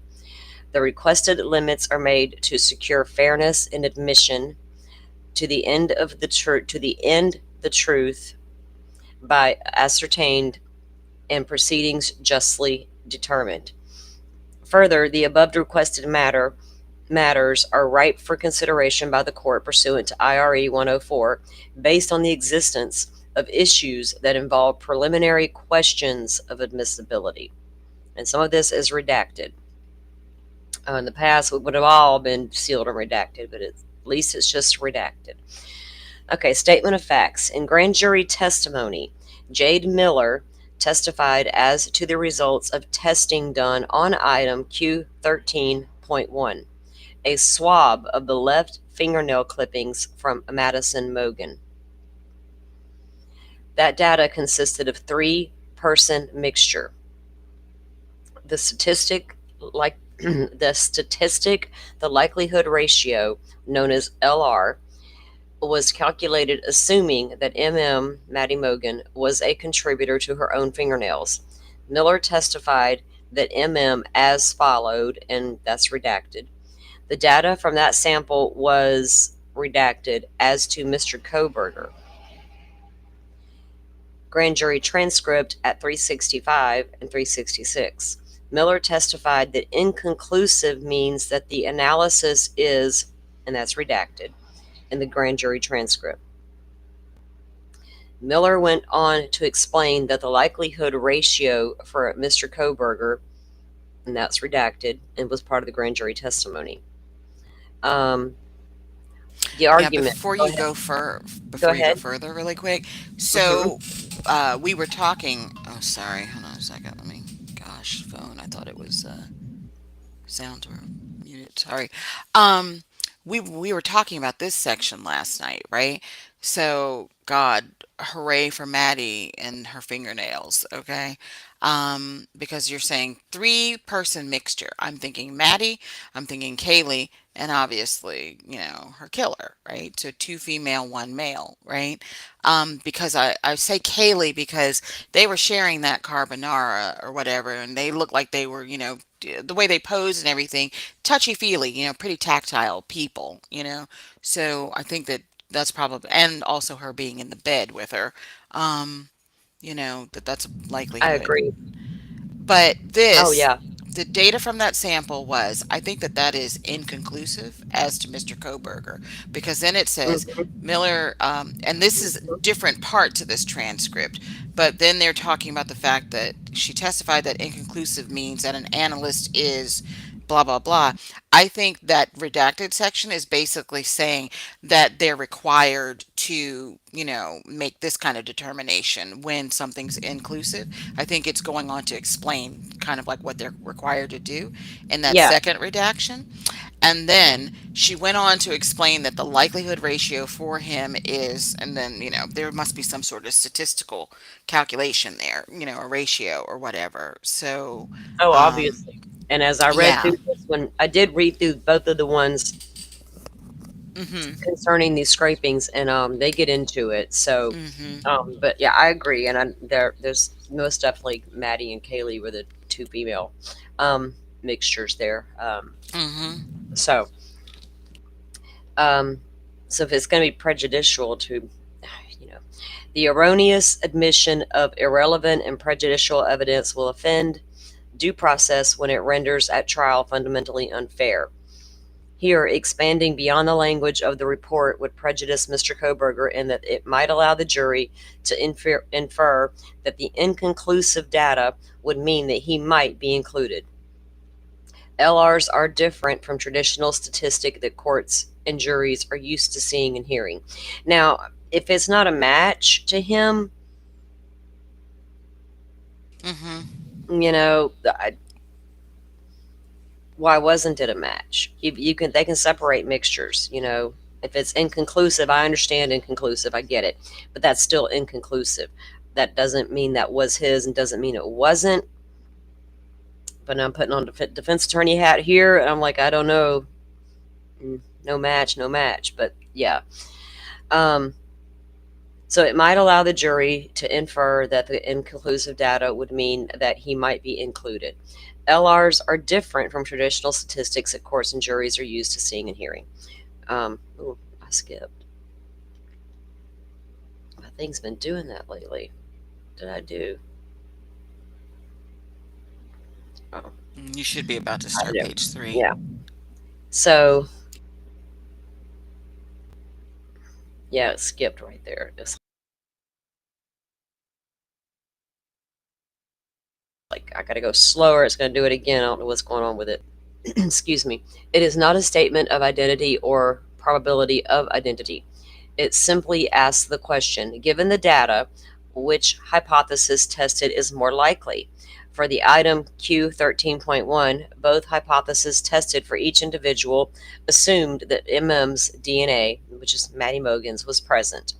So when the lab generated an LR laid out above, the hypothesis tested were Madison Mogan, Kaylee Gonzalez, and one unknown unrelated person versus Maddie Mogan and two unrelated persons. This comparison was done for all the individuals listed in Report 7 and for Mr. Koberger in Report 26. At the ISP lab, any number greater than 100 is considered conclusive, resulting indicating inconclusion. Any number less than 0.01 is considered a conclusive result indicating exclusion. Thus, if an LR falls within the range of 0.01 to 100, the lab cannot draw any conclusions and the data is reported as inconclusive. In her testimony, Miller did not provide a full context to the analysis. The lab reported a series of LRs for the item 13.1, including an LR of 0.399 for redacted point. They're giving you the statistics of how, I guess, of each person's. This is for report number 7. They had Yeah, multiple people in that one, and then multiple him people. in Yeah, 26. yeah. So, and they're redacting their names, is what that is. All of these individuals sit in the same shoes as Mr. Koberger, namely that the LR is exclusionary but falls in the range of inconclusive. Of interest is that when LR was calculated for redacted and then another redacted name, thus Mr. Koberger's inconclusive LR is similar to most every other person for whom an LR was generated, and focusing on his inconclusive LR would mislead the jury. So if the others were also inconclusive, and so was he, I mean, there you have it. And there's no proof of, that's, you can't hardly use that as proof. In that it implies that the LR means that Mr. Koberger's DNA might be present in the sample. Why do we not know it's not, or confirm that? More importantly, I know y'all got your ways. More importantly, Mr. Koberger has disclosed that through further independent lab testing, he is eliminated as a contributor to the item 13.1. When Mr. Koberger sought to overturn the grand jury indictment, he argued that Miller's testimony was inadmissible and misleading. The state argued that the testimony was presented to the grand jury as exculpatory and an effort to elicit favorable evidence for Mr. Koberger. The independent lab testing conducted by the defense related to item 13.1 is indeed exculpatory. Mr. Koberger is excluded, and the state should be precluded from misleading the jury in any way. Conclusion. A fair trial is mandated for Mr. Koberger's federal and state constitutional rights due to due process, a fair trial, effective assistance of counsel, and confrontation of witness. Wow. So, what do you think about that one? Oh, yeah, I honestly, I really want to see what's under the redactions. Oh, Just to yeah. be, satisfy my curiosity. I want to know who all they tested in report seven, number seven, because it's like they've got four redactions. So I would just think common sense. You have two Yep. survivors in the house. Did they suspect them at some point? Or I don't know. Did they look at the ex-boyfriend? And test him. I mean, I'm yeah, sure they did because she was I'm. still currently Mhm. dating Jack. Or they both were. They They had, had just broken up. I'm talking about Maddie. Oh, that's Jake. Jake. Hmm. Maddie and Jake were still together. I I'm don't talking know about if, Jack D. yeah, but we're talking about Maddie's fingernails. So I'm wondering, She was around Jack D though. she was at that night. They were Hmm. allegedly at the club. So yeah. So if you take Jake and Jack, they already turned their DNA over Hmm. immediately, right? Hmm. So you have their swabs. I'm Hmm. sure theirs was compared to whatever was under those nail clippings. You know what I mean? Hmm. Hmm. Especially early on, they're still trying to rule these guys out. Right. So I'm sure that they were part of it. So that would be the two boyfriends, Kaylee and Maddie. That maybe those are the four redacted right there. I don't know And for maybe sure. the two roommates. Yeah, could be the two boyfriends and the two roommates. Um, or because other than that, I mean, we know she was who all she was walking down the road with that night, going toward the grub truck.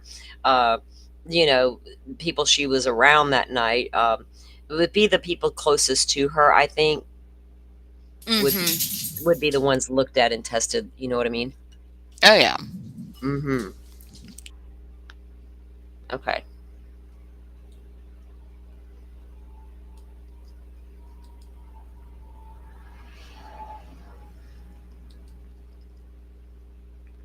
Let me get this back up here again. Now we'll go to, what was it, 14 was next.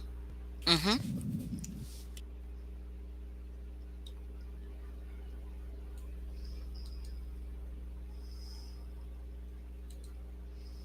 Okay.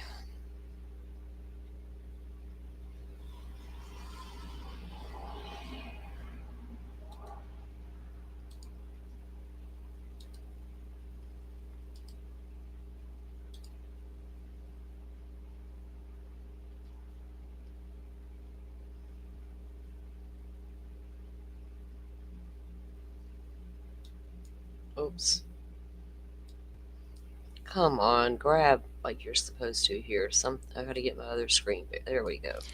Yeah. Okay. See, I don't think Maddie was mentioned in this one at all. That's why I was like, show this other one first. No, but the Q 13.1 was, which is Yeah, the, but I'm just saying by name. yeah, If you had read yeah. this one first, you wouldn't have seen that she had, Oh, well, DNA under her fingernails. I probably would have told them because Oh, I okay. was more. This one was really interesting to me because I knew what Q13. I mean, that's why I was doing them.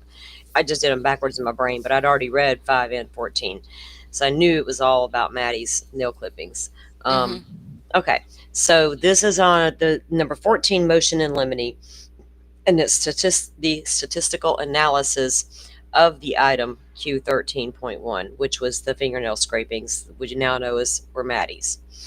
Um, Allowing such testimony would violate Mr. Koberger's federal and state constitutional rights to due process, fair trial, and all that good stuff. I don't know how, but okay. The motion is based on the 5th, 6th, and 14th Amendments to the United States Article of Constitution. They're not going to pass all that stuff. Okay. Statement of facts. In grand jury testimony, Jade Miller testified as to the results of testing on item Q1.1, the sheath strap and the inner snap. The statistic reported by the lab is likelihood ratio, LR. Miller testified that the LR compares the probability of evidence, meaning the DNA profile obtained in comparing two different hypotheses. And there was a grand jury transcript, and that's redacted. Miller reported the statistic for the comparison, but the state posed the following question to Miller, and damn it if it's not redacted, and then his response is redacted. From Miller's answer to this question, it is clear that the comparison to the world population is not an appropriate or scientific way to discuss the LR. The argument is the use of misleading language confuses and misleads the finder of fact and is barred by the rules 402, 403, as well as due process, and that the evidence is overly prejudicial. The erroneous admission of irrelevant and prejudicial evidence. Here, expanding beyond the language of the report would prejudice Mr. Koberger in that it might allow the jury to infer that the inconclusive data would mean that he might be included. LRs are different from traditional statistics that courts and juries are used to seeing and hearing. The LR is a comparison of hypotheses. It is not a statement of identity or probability or of identity. It simply asks the questions given the data, which hypothesis tested more is more likely, which is with the same wording language we heard in the last document. The court should exclude questions and testimony such as that described above. Clearly, Miller disagreed with the premises of the question. Her answer that the LR was not that type of statistic indicates that the question itself was based on a misunderstanding of the meaning of the LR. As Miller describes in her testimony, the LR is a comparison of two hypotheses, not a statement of rarity of the profile of probability of finding the same profile in the population. This type of question could potentially confuse and mislead the jurors. Conclusion, a fair trial is mandated. Okay, but this is a little... So this one, though, is focusing on the LR from the knife sheath, but we have a developed profile S&P from the knife sheath. You know what I mean? Mm-hmm. So this kind of is mute almost, because they did further testing, right? Is what I'm taking my takeaway from that.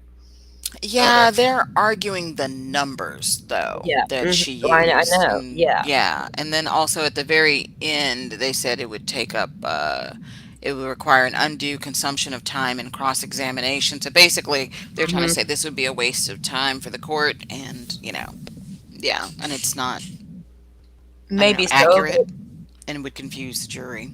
Well, and maybe so, because and then even if you took this right here completely off the table, you still have your other testing that was done on the DNA on the sheath. True. Oh yeah. Yeah. I mean, for all of these motions, you still have, that Something else, DNA on right? the sheath. Yeah. Or something else. Right? Exactly. We haven't seen a motion in limine to suppress that yet. Everything around it, but not it yet directly. Let me come back here to me. I think the only way that they could try to, get that specifically suppressed is if they tried to say, oh, police planted it, something tampered, problem with, chain of custody, for the evidence and whatnot. But they obviously don't have any kind of proof of that. Otherwise, they would have made that argument and tried to get that directly suppressed. Yeah. Yeah. I can see that. All right, let me get this back up. So that where'd my pen go? Here it goes. Here it goes. It tried to hide from me.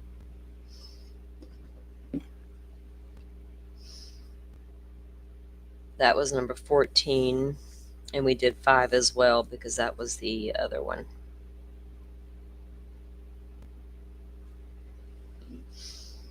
I don't know what time that Karen Reed hearing was today. If I decide to come back later to go live with it, I will. If not, it may be uneventful. It's the motion to dismiss, I think they were hearing today. But I'm not Oh, sure. okay. Yeah. It I wasn't going to honestly be held. forgot all about that. Yeah, it wasn't going to be held till later this morning. I don't think till 11 their time. I'm not sure what time that is my time. I didn't bother to check. But I can pull up the hearing at any time, later if I feel like it. Okay. So like we said, guys, there was a lot dropped. Let me go up here. That was the order they did it. They exceed the page limit. They did it. An order that the parties, this one is just a quick order where the parties actually agreed on something, finally, for a change. Okay. Order on the parties' stipulated agreement regarding investigators in the courtroom during the trial. The court having before it the stipulated agreement of the parties regarding investigators in the courtroom during trial and good cause appearing, now therefore it is hereby ordered the defense shall have both of their investigators present during the trial, and the state shall have their lead investigators from the Moscow Police Department, Corporal Brett Payne, and Idaho State Police Sergeant Darren Gilbertson present during the trial without limiting their ability to testify, meaning they will be able to sit in, all 4 of them, during the entire trial, even though they can be called to testify at some point. So the judges signed off on that with just those 4 investigators, though. Other police officers that may have to come in and testify, they won't be allowed to do that or anything like that.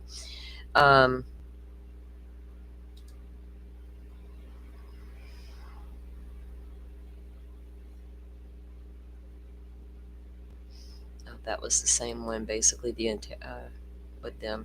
Okay. Order sealing. What was this disorder? Oh, that was part of that one. Okay. We're not going to look at any of the orders sealing exhibits because it's just going to tell you, hey, we're sealing this exhibit, and you're not going to see anything anyway. So we went over number 5. This one is about, this is a motion in limine for the AT&T timing advance records. Oh, yeah. Mm-hmm. Okay. So let me get this one pulled up. And I found this one to be interesting with the way I look at cell phone data in these cases. Yeah, it was cute. I'm always trying to learn, Mm-hmm. Yeah, this was cute what they did in here. Oh, Lordy. State's motion in limine. This is reference the AT&T timing advanced records. Comes now of the state of Idaho by and through the Latah County prosecuting attorney, and respectfully moves the court for an order in limine prohibiting the defense from making any reference to the absence of AT&T timing advanced records for Brian Koberger. Now, this is a motion in limine filed by the prosecution. And as we just read, they want to keep the defense from making any reference to the absence of AT&T timing advanced records. And now we're going to take a look at why those are absent.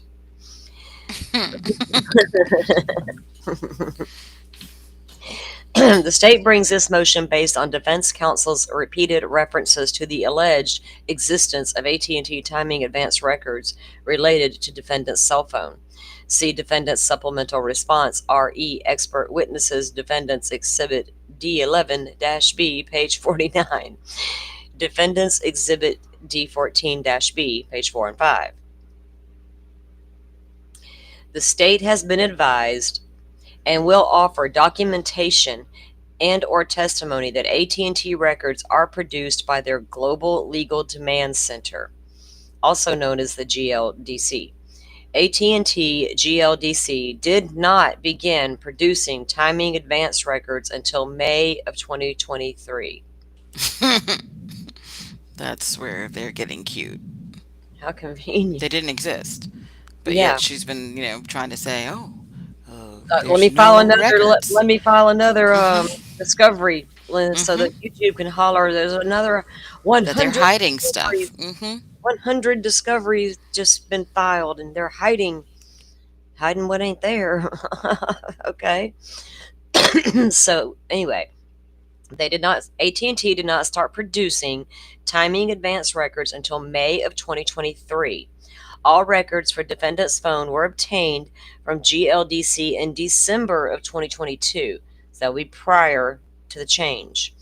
The state intends to supplement this motion with additional information from the FBI and or AT&T prior the hearing on this motion on April 9th. So I guess they have now went back and said, you know what, now that you have this technology, can you get it for that time period? Wouldn't that be interesting?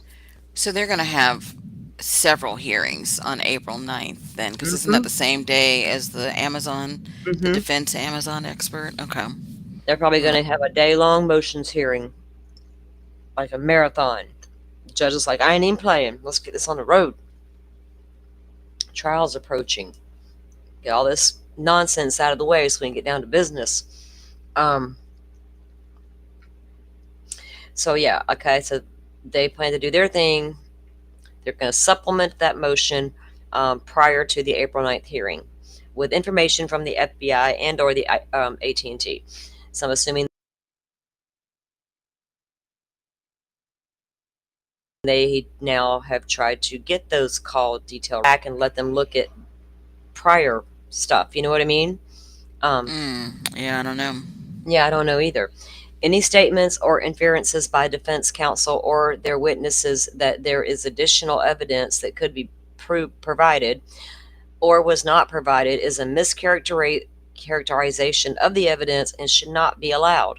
Under IRE 403, any probative value of such evidence is outweighed by the danger of misleading the jury, undue delay, and waste of time. Same thing that the defense said in their filings.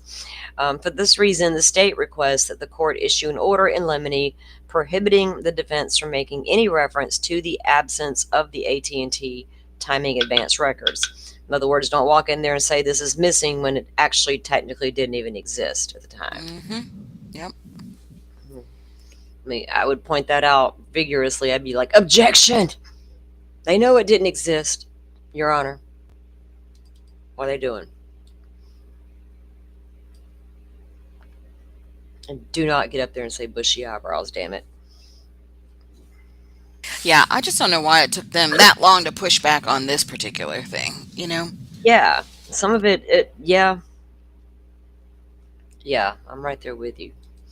Well, I guess if you go and going through the motions, you know what I mean? And now you tried this and this and this and this and this should all be these steps first. And then when all this doesn't work, then we start with our motions in limine. Because motions in limine always come before a trial, and they can even come during a trial to keep in or keep out, bring in, bring out things. So, knew these were all coming, just we didn't know how many there would be coming. You know what I mean? That Mm-hmm. every little piece of evidence that they have would actually have emotion attached to it. Um, I'm super interested in that damn 1112 car timeline. I just can't get it out of my head. It's so perfect. All right. I'm trying to look through these guys and make sure if there's anything else. Okay, this one. Autism. Yeah, we'll get. Yeah, I'm Because going there's down a the line. few of those. Mm-hmm. Yeah, I'm going down the line right this second. Trying to get these few that are short and sweet out of the way. All right, this one is a Family 4-page. members. Yeah, this one is 4 pages. It's a motion in limine regarding the immediate family members in the courtroom. Remember, there was a filing from the defense that mentioned something about family members being in the courtroom. And we've already heard over in Stephen Stern's case, they don't even want the family members to come in and read victim impact statements. And, it's like, get out of here with that shit. Get out of here with it. All of y'all, all of you defendants, get your basic rights protected, but you got no right to walk in there and say what a victim's families can or cannot do. You don't have that right. I knew this was going to be a state's motion because I think somebody else was saying that it was a defense motion. I was No. like, nope. Mm-mm. The defense had mentioned in one of their previous filings about family members coming in. That's why this has come up. So comes now the state of Idaho by and through the Latah County prosecuting attorney and respectfully moves the court in limine for the following: guidance from the court regarding who the court recognizes as immediate family members under Idaho code, and it states the code. And then they state a case as well. An order allowing those immediate family members to remain in the courtroom for the entirety of the trial currently scheduled to begin on August 11th of 2025. Y'all over there in the chat doing what they accuse us of doing in one of these documents. Y'all stop it. I'm telling you, I'm messing with y'all. But yeah, I'll show y'all. The state is requesting an order pursuant to Idaho Constitution. I'm not reading all that. Okay. The legislature did not define immediate families in this section. Nonetheless, the legislature has defined it elsewhere. For instance, immediate family member means a parent, mother-in-law, father-in-law, husband, wife, sister, brother, brother-in-law, sister-in-law, son-in-law, daughter-in-law, or a son or a daughter. Likewise, immediate family members mean spouse, children, brother, sister, mother, or father. Black's Law Dictionary defines immediate family member. That's an expensive book. I went and looked it up. Immediate family member as a person's parents, spouse, children, and siblings. I'll look up every damn thing. A person's parents, house, children, and siblings, as well as those of the person's spouse. The state has attached a list of the immediate family members the state believes should be considered victims by the statute and therefore should be allowed to be present if they choose during the entire trial, regardless of whether they testify or when they testify. And the family members will only be testifying during witness impact statements. They don't really have a lot to testify on for trial purposes. Unless it's to set a timeline of when did you talk to your child last? Oh, I spoke to Xana on the phone around midnight. Would that come in? I don't know. The state respectfully moves for an order in limine specifying immediate families under the code and allowing those immediate family members to remain in the courtroom during the entire trial. So they're going to try to get those family members locked in regardless of the fact that they will be there for witness impact statements or possibly being called to testify. And like I said, over in the Lori Vallow case with Kay and Larry they were JJ's grandparents, and they were due to testify and give witness impact statements. But they had the same attorney. They had him first. The attorney for the Gongalves family, Gray, is also the attorney for Kay and Larry, and he's been their attorney from the beginning. And he is based in Idaho, and all their stuff was going down in Idaho. So he got it organized where Kay and Larry could testify in the beginning of the trial, and therefore then be allowed to sit through the entire trial in support of JJ and Tylee, right? They had the right to be there as the victims' families. But they went ahead and got their testimony out of the way, and then the fact that they were doing witness impact statements wouldn't have any bearing on the trial itself. So that's how he was able to work it out for them over there. Looks like they're going a different route here in Idaho with this case. Okay, so that one was... I'm not wanting to read the ones that were sealed and redacted. That was the advanced records. Okay, we went over the one about the improper death penalty comments. That this is one of the new ones here, though, right? No, you're talking about today? No, I don't think you've said no. No, I mean the other day there was one dropped pertaining to this. That's what I was wondering if it wasn't the same one. Okay. No, all the ones that are dated the 24th, they didn't. They were holding on to them, because they were supposed to be under seal. Yeah, or whatever, they were waiting to do the unredacted. temporarily, and then he decided, nope, just redact certain things, seal the exhibits, and release them. Yeah, redact. Yeah. So this is a state's motion in limine on the improper death penalty comments. So this comes from the state. The state of Idaho, okay, respectfully moves the court for an order in limine prohibiting the defense from making any reference to the state attempting to kill their client. Good. Because if we can't walk in the courtroom and say murder or bushy eyebrows, you shouldn't be able to walk in there and say they're attempting to kill him when it's an actual law on the books in Idaho. The death penalty is what they're Yeah. referring to. And I think that that's a wordplay trick, and I think that plays on people's sympathies. I think it plays on the salaciousness of it all. You know what I mean? It's like you don't want us out here discussing his physical traits and characteristics, because especially now that he has autism. But you can walk in there and say the state's attempting to kill my client. Well, the state's attempting to take your client to trial is what they're attempting to Yeah, do. and he said it several times. Oh yeah, it was said several times by the Jay. defense, Jay Logston, which he won't be at trial now, but still. Ann has said some things in court that weren't warranted as well. The state brings this motion based on defense counsel's repeated references to the state attempting to kill their client.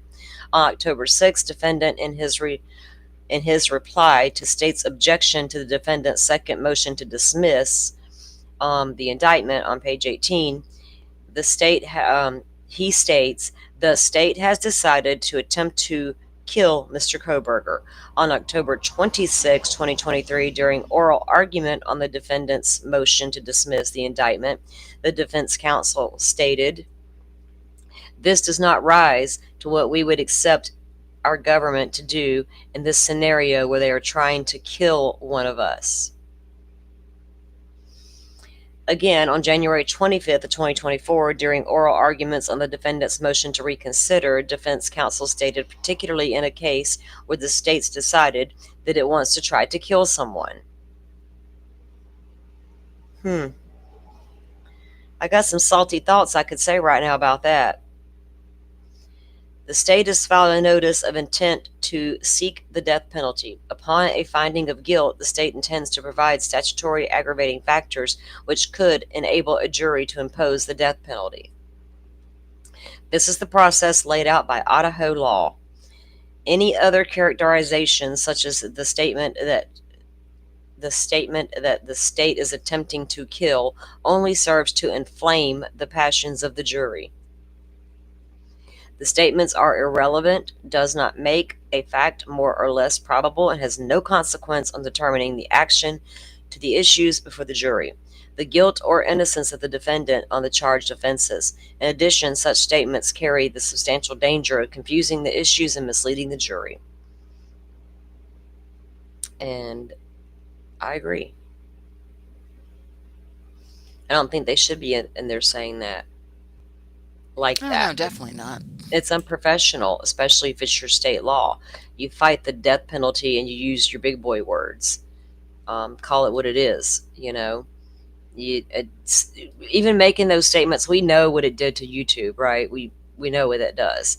We know what a lot of things that are being said in some of these documents are going to do to YouTube, but that's on them. I'm not the YouTube popo.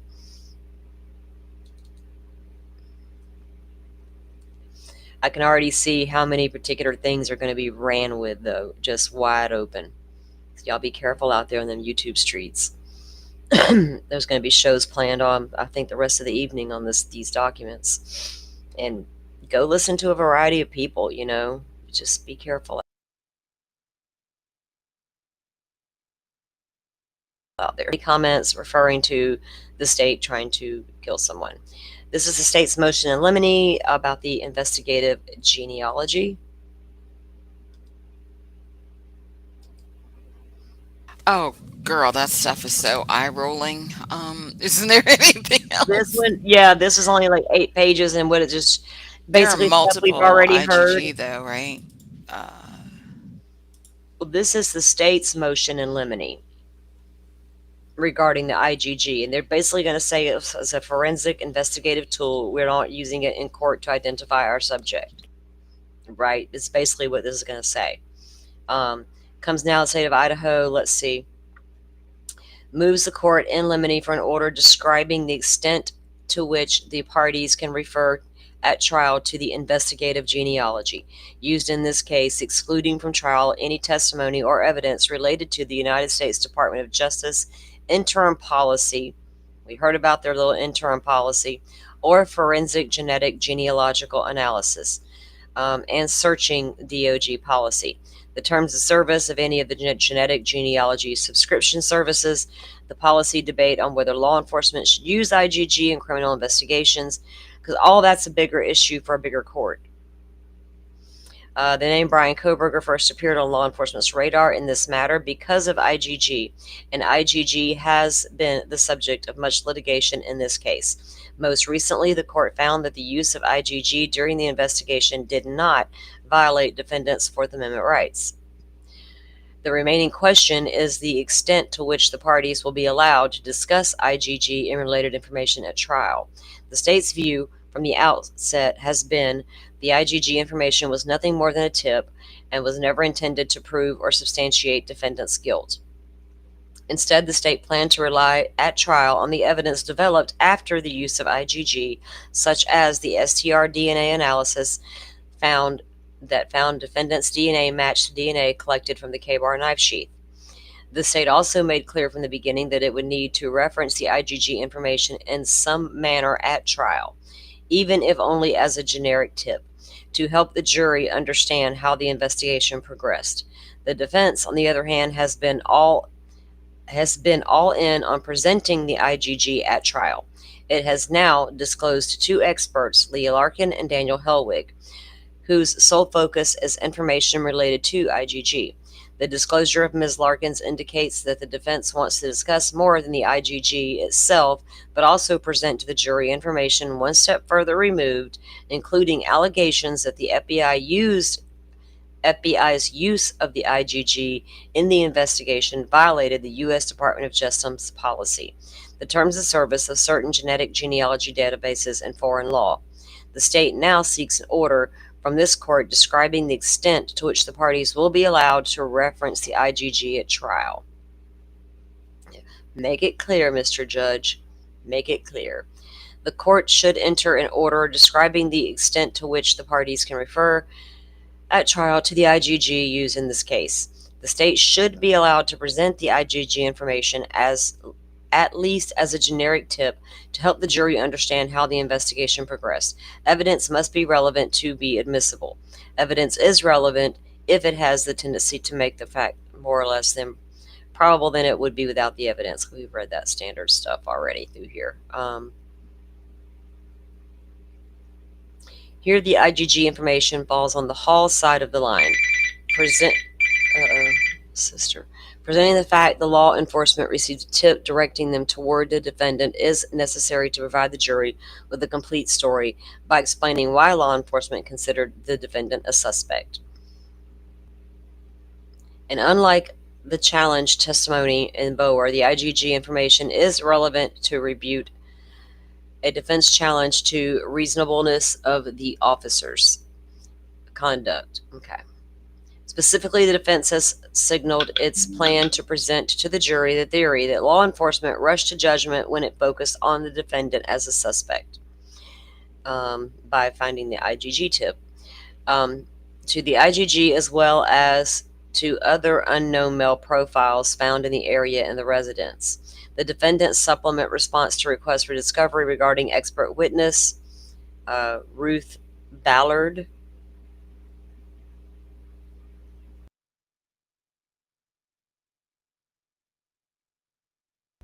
It was filed back in favor of the defendant that two other unknown male profiles were found on a handrail and a glove, but the police never investigated those leads further. The IgG information is relevant to refute that. So they're saying that the defense is going to say, well, you didn't bother to test your other samples you found because their name wasn't Brian Kohberger. The IgG didn't show you those guys. So you just like, they're not even no count now. see you, state defense. Thus, the state should be permitted to present the IgG information as a generic tip. And still going to want answers as to why those other things weren't tested, and I kind of need those same answers, so I don't blame her. This court Yeah. should, So anyway, they're just going over that, guys. That was the gist of that. Like I said, and down here it does say this court should exclude any evidence or argument on the policy debate of whether law enforcement should use IgG in criminal investigations, because that's literally not this court's decision. Claiming DNA used for IgG can reveal intensely private information like the biomedical details and genetic risks such as the addictions, Alzheimer's, autism, bipolar, all the things. So they're just going through, like, we didn't look at all that, that's not what we were doing with the IgG. Basically, that's the gist of that whole entire document there.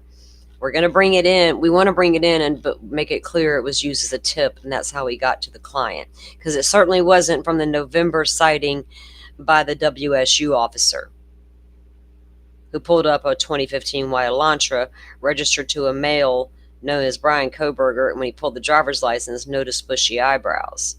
Happened all the way up in November, but yet they didn't get the name Koberger until the IgG came down, and that was their tip.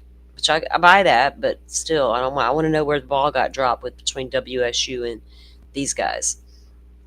That's like a whole month went by, and y'all didn't know that they had that car over there, and they knew it, and how come that wasn't relayed? Especially if you set out to query them on purpose. That's what I can't get past. They set out to query those cars at WSU, and lo and behold, found one, and Moscow has no idea. I'd be asking that question so bad. I'm like, I need to email somebody. Can y'all just answer this one question for me and get this information? I'm sure she doesn't care, but okay. So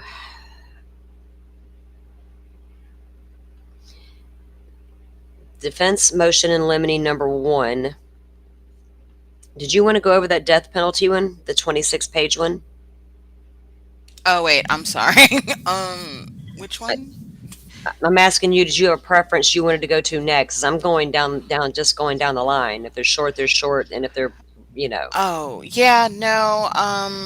Where are you on the line? I mean, because there's like 1 through 14. Da da da da. There's some stuff in there that we didn't do already, but where are you exactly? my I was whole typing page, something else. but my whole page is completely different now on the Idaho website. So I am down to 1, 2, 3. If you go to the top of the 2025, 1, 2, 3, 4, 5, 6, 7, 8, 9, 10. Oh, okay. Beyond right below the IgG. Yeah, I'm Motion down to seal to, motions in limine and exhibits to motions in limine. Oh, yeah, okay. and then exceeding the page limit, and then it's down to defense motion in limine number 1, referencing inflammatory evidence. Okay, that's the one that you were getting ready to do? Yeah, because I was just going down the line at this point. Oh, okay. Which is reverse order. But yeah, okay. I got you. I was looking at it the What do you opposite mean way. reverse order? They've changed the sort order on this site. So you're I'm going looking down at the order at my page, and right now it says motion in limine number 1, then number 2 is under it, 3, then 4, That's then not 5. what I'm saying, though. If you let me finish. That's not what I'm saying. They've reversed the order that the dates are listed in the site. So now the documents are newest to oldest. And what I was looking at was the ones from 224 and then I was going oldest to newest. But yeah, I just was trying to see because I wasn't looking at your screen. Oh, I've already read some of some of the newer ones on the 24th beyond. Yeah, I see what you're saying, but no, I just read it from the top down, because the ones at the top don't even mean as much. You know what I On the mean? website. They were just order sealing and stuff, and I didn't read all those. I'm not going to read how they sealed something again. No, yeah, it doesn't make any sense. Yeah. Plus, we've already looked at that stuff while we were waiting for all And these. then we did from go out of February order on a couple. 24th. Yeah, we went 1, 2, 3, 4. We went through 5 that were out of order. So now I'm just kind of going through the order here with them. So this one was, and if we get down to one that we've done, I'll skip it. So this is the motion in limine The inflammatory evidence. We'll just take a quick look at that one because it's like 4 pages long. Uh-oh. What did I do? I'm not trying to add an extra camera. I hit the wrong button. There we go. Okay. So this is... Oh, yeah, I remember what this is. States motion in limine, inflammatory evidence. Comes now Brian Koberger. So this is a defense filing. He hereby moves the court for an order preventing the prosecution from introducing irrelevant and unfairly prejudicial photographs, testimony, and other exhibits in violation of his rights to a fair trial. Mr. Koberger respectfully requests this court order the state not to try the case through eliciting testimony and other evidence that is exceptionally inflammatory. Presenting the case in an emotional and inflammatory way is unfairly prejudicial. Any probative value is less than the danger. Additionally, the prosecution should not present the same information in a variety of ways, which is misleading or cumulative waste of time.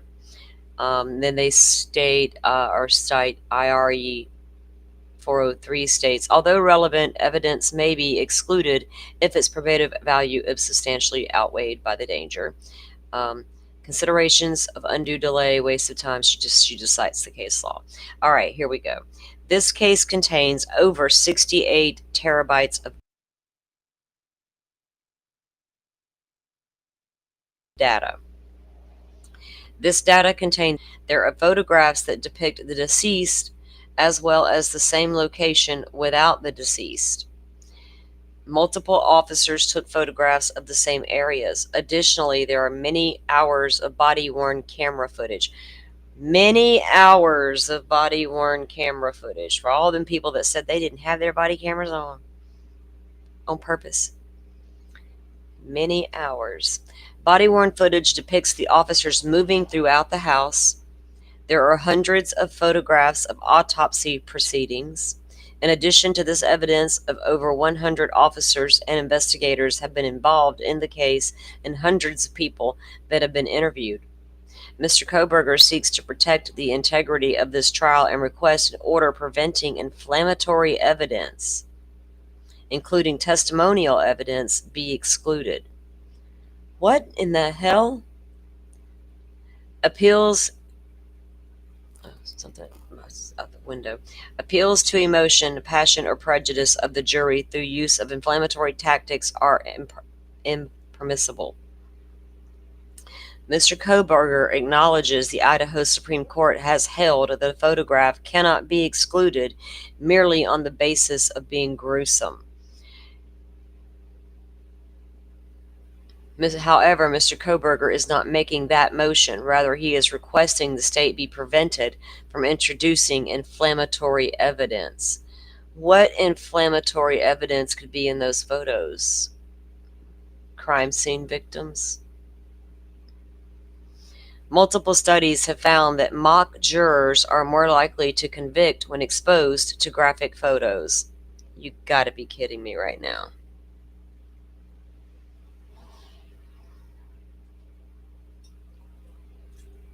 If you skip over like this case law, well, I will. what they're getting at is at the last paragraph there. Some of this case law stuff I do soak in a little bit because I will go research things later. Right now, I was thinking about something in my head. I had to stop and pause and think for a second. Because I'm thinking bigger picture here. As something, my mind went totally somewhere. Okay. The impact of graphic photographic evidence on mock jurors' decisions. Other studies have shown that judicial instructions to ignore such evidence are ineffective, while some have actually found such instructions cause jurors to place more emphasis on that evidence. Mr. Koberger's right to a fair trial free from irrelevant, cumulative, and unfairly prejudicial evidence as guaranteed by the Constitution of the State of Idaho and the United States of America. Is that it? Yeah. So basically, they're not wanting gruesome crime scene photos shown in abundance. Is that your takeaway? No. What did I miss a page? I mean, No, it's at the bottom. You said you still wanted to read the I case did. law, but when you get down to the very bottom, It's you'll right see. here where it says Mr. Koberger's right to a fair trial. That part. Hmm. Yeah, I read that. Mr. Koberger's right to a fair trial free from irrelevant, cumulative, and unfairly prejudicial evidence as guaranteed by the Constitution. Would be violated to allow exhibits depicting gruesome details or the emotional reactions of the police officers at the scene. So they don't want the body cam of the cops' reactions. Yeah, I think this is more about the emotional reactions and responses that they would have had in these body cams, and then also possibly while they're on the stand too. You know. Yeah, well, we've seen lately in some other filings and other cases where they're wanting to limit the types of evidence brought in as far as like gruesome photos and things of that nature go as well. But you're it's natural human nature to react when you see something so devastating like that, right? I mean, it's we see a lot of police body cams out there, so I Hmm. don't know. And people are YouTube, sir, ma'am, is wanting to see, not just me. I'm talking the naysayers. All want to see that body cam footage. They don't care how them officers react. Oh, they do care because they'll tear them down for reacting with emotion. But yeah, good luck with that too, huh?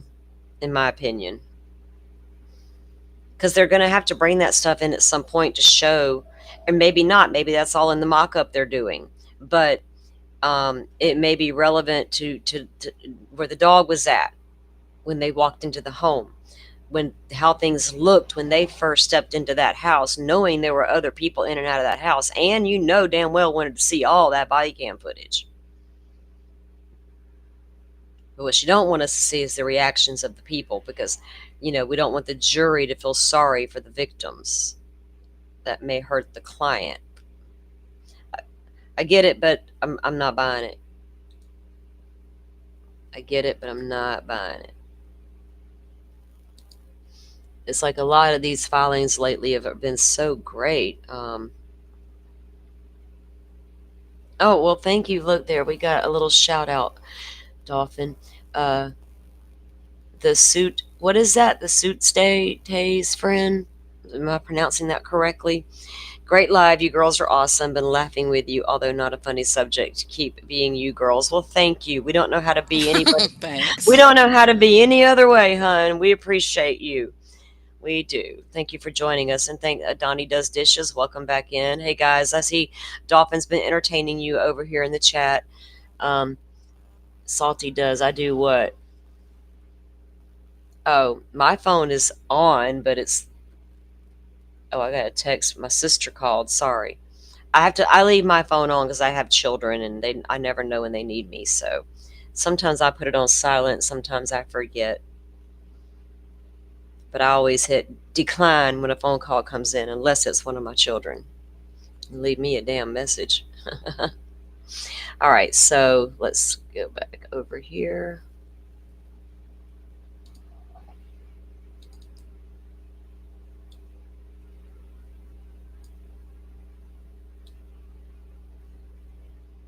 Let me check something really quick, and then we'll get right back to the documents.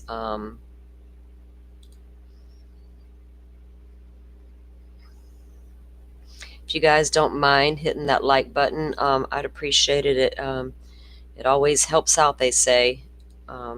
We get the views, but the likes aren't matching the views, so I would appreciate it if you would take the time to do it if you like what you're seeing. And I'm going to try this. Let's see if this works. Yay, it worked. I gave out some memberships for this month. Bullets and Bling, Who's Your Chick, Beach Bum, Melon, and Christy Nevada. You were all just gifted a membership. You guys keep an eye on the membership page over on the channel. I post things there. We've held one members live only so far. I'm working on another one to come up soon. So keep an eye on your membership tab. Because we do have some things we're trying to work on to bring to the members.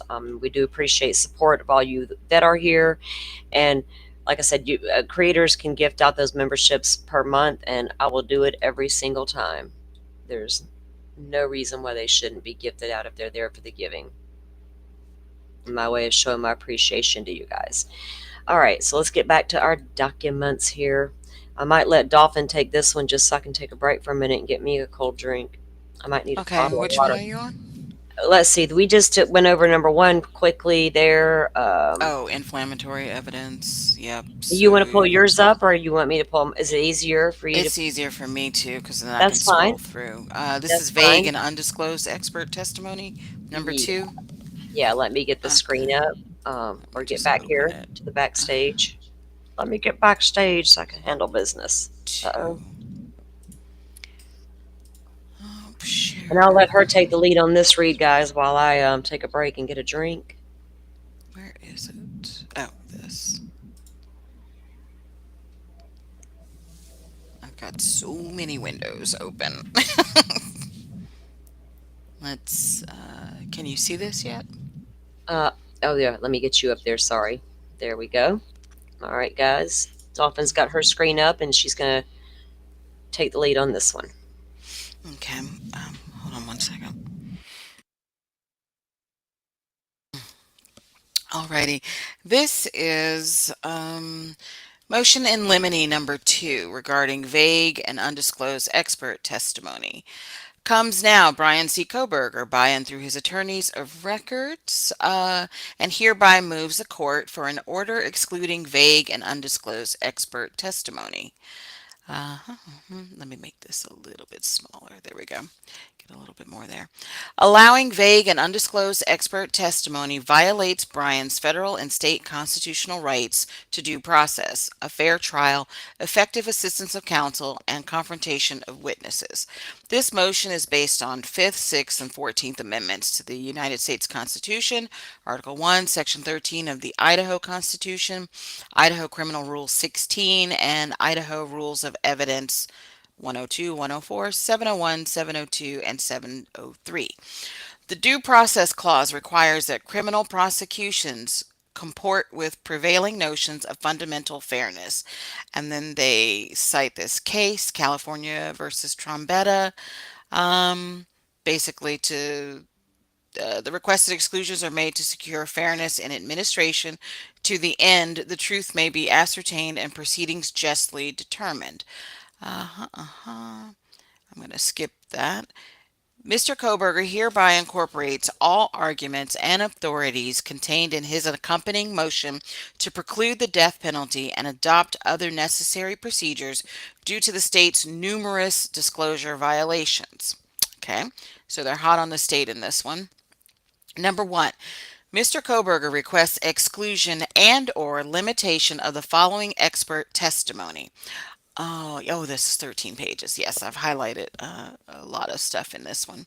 Okay, in States Exhibit 1, Jenny Ayers, she's a forensic scientist. Testimony must be limited to only her work depicted in the Idaho State Police Forensic Laboratory Report 25 and her checklist of testing in Mr. Koberger's apartment and office. She has not authored any laboratory reports expressing opinion. Any other testimony is outside of Idaho Criminal Rule 16, Idaho Rules of Evidence, the court's scheduling order, and violates Mr. Koberger's federal and state constitutional rights of a fair trial, confrontation, and due process. Okay, so the first person is that they have a problem with is forensic scientist Jenny Ayers. The second person is in States Exhibit number 2, FBI Special Agent Nicholas Balance. Testimony must be prohibited as no report containing findings or opinions has been produced. The only disclosures are two, two PowerPoint presentations. One is noted as a draft. I'm sorry, Firefly and I had a good laugh about this one last night. Wow, they gave him two PowerPoints and one was a draft. Okay. Yeah. That's crazy. Oh Remember, she God. went on and on about those drafts in the court Mhm. when she was Mhm. going on about that in court hearings months ago, Yeah. about these reports, these drafts, and good luck trying to keep Nick out. Oh Good, yeah. yeah. Go ahead. Uh, the PowerPoint depicts information derived from cell tower data, call detail records, drive test data, and interpretation of the same. It is abundantly clear that in creating this PowerPoint, Special Agent Balance used an unknown methodology to analyze and visualize certain data contained within the defendant's call detail records while omitting and or ignoring other relevant data. It is impossible to determine why certain data was included in the PowerPoint while other data was omitted or slash ignored. As Special Agent Balance has produced no report documenting his actual analysis. The omitted, ignored data referenced above is exculpatory evidence in Mr. Koberger's defense. She can't necessarily say that for 100%. Okay. The call detail records in full provide partial alibi corroboration. As such, the complete lack of disclosure as to any opinion and or report addressing this issue from Agent Balance makes it impossible to anticipate what he may testify to as an expert on this matter. In its expert rebuttal disclosures, the state provided a summary of Special Agent Balance's proposed testimony. Portions of the summary are in direct conflict with his previous PowerPoint disclosures, further complicating Mr. Koberger's guesses at what his testimony may be. Mr. Koberger's expert, Cy Ray, has conducted a detailed analysis of Special Agent Balance's PowerPoint and found severely flawed findings that are well outside of established and known best practices in the field. The PowerPoint is vague and makes it impossible to determine what Special Agent Balance is claiming. Thus, the additional summary does not remedy the lack of disclosure, leaving Mr. Koberger an inability to prepare and meet the constitutional protection of confrontation. Oh, this is rich. This is really rich. Okay. Testimony must be prohibited pursuant to ICR 16, IREs, the Idaho Rules of Evidence, the court's scheduling order, and Mr. Koberger's federal and state constitutional rights of a fair trial, confrontation, and due process. So they have problems with Agent Balance not giving them all the information and just coming up with these two PowerPoints and saying, here's what I found. And they have no idea exactly what he's going to testify to. So, yeah. Okay. The third section is in States Exhibit 3 and States Exhibit 4. Mr. and Mrs. Barnhart. Um, do you guys remember who these people are? Because I kind of think that it might be the neighbors at his apartment. The couple where the wife said that, he was Uh, vacuuming at 1 in the morning all the maybe, time or whatever. Because other maybe. than that, I can't think of a couple, Me a neither. married couple. No, not a married couple, especially like close to the house there, or nothing like that. Mm-hmm. Yeah. Mm-hmm. Unless it's somebody who knew him in Pennsylvania, but I doubt it. Mm-hmm. It's got to be that couple because they're talking about habits. Let me, I guess, continue. Yeah, It yeah. says testimony must exclude everything other than specifically disclosed, including purported habit evidence. The state has not produced a report specifying what habits are referred to. No expert opinion has been disclosed. Mr. Koberger cannot prepare to confront purported evidence against him that is undisclosed. Testimony must be prohibited according to the same rules and for the same reasons: fair trial, confrontation, due process. So basically, this married couple is supposedly going to testify to his habits. It's got to be that couple that lived underneath him or whatever. Has to be someone that would notice his coming and goings if he was Mm-hmm. coming and going at night a lot, Mm-hmm. going out for nighttime drives all the time because he couldn't sleep. Right. Was that a habit? were they aware of it? From the yeah, that Hmm. good point. Okay. So number 4. States Exhibit number 5, Mr. Cox. That's Shane Cox. He was mentioned in another document when we were talking about the Amazon click activity. So this is for Amazon. Testimony must be excluded because no opinion or full analysis of the data has been provided. It appears Mr. Cox has credentials to gather data at Amazon, but nothing disclosed indicates he has the expertise to form an opinion on data. And if he does have an opinion based on analysis, neither the analysis or opinion has been disclosed. The full amount of raw data received from Amazon has never been disclosed. Only narrow dates with some purchases have been disclosed. That's interesting. So they've got purchases in here, not just click activity. Okay, that's good.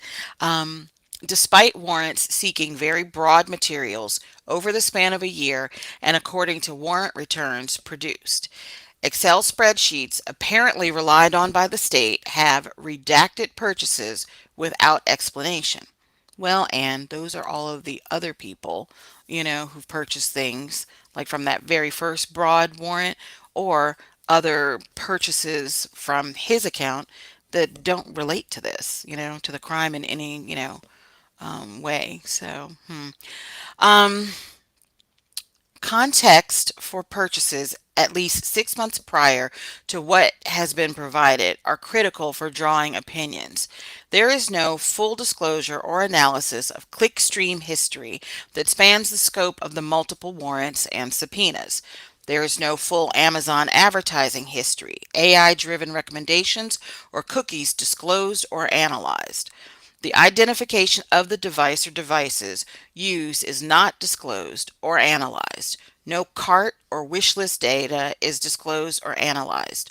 No omni-channel tracking data or platforms are disclosed and analyzed for a household where multiple members use the same Amazon account.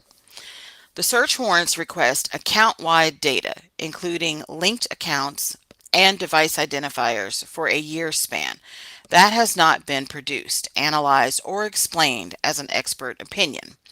Mr. Koberger cannot prepare to confront purported evidence against him that is undisclosed and lacks context. The state has produced a select portion of a whole record. The state has cherry-picked information. He cannot determine if the state is asserting a direct search or review of items algorithmically suggested through Amazon's ad system. Testimony must be prohibited pursuant to Idaho Criminal Rule 16, these rules of evidence, for the same reasons, so you can get a fair trial, confrontation, and due process. The subject matter of this testimony is challenged separately in Motion in Limine 15. That's the one that we already read about the click activity for Amazon. So, let's see. The next one. State's Exhibit number 7 is Michael Douglas. He's the FBI special agent. Any opinion testimony must be excluded. All arguments set forth in Shane Cox, paragraph 4 above, are incorporated from Michael Douglas as it relates to any testimony about Amazon and Amazon clicks. The state intends to use Agent Douglas as an Amazon expert without any explanation other than what a cherry-picked group of records might show. So basically they're saying Shane Cox, not really qualified to offer an opinion on the data that he gathered, and then Michael Douglas, not really qualified on Amazon to interpret this data that was gathered by Shane Cox. Interesting. The state has produced some records and reports relating to documents collected by this witness. Not all raw data has been disclosed. No explanation of underlying raw data or how it was analyzed has been disclosed. The state has not produced a summary of an opinion about the purported meaning of such documents. Opinion testimony must be prohibited pursuant to Idaho Criminal Rule 16, these rules of evidence, the court's scheduling order, and Mr. Koberger's federal and state constitutional rights of a fair trial, confrontation, and due process. Okay.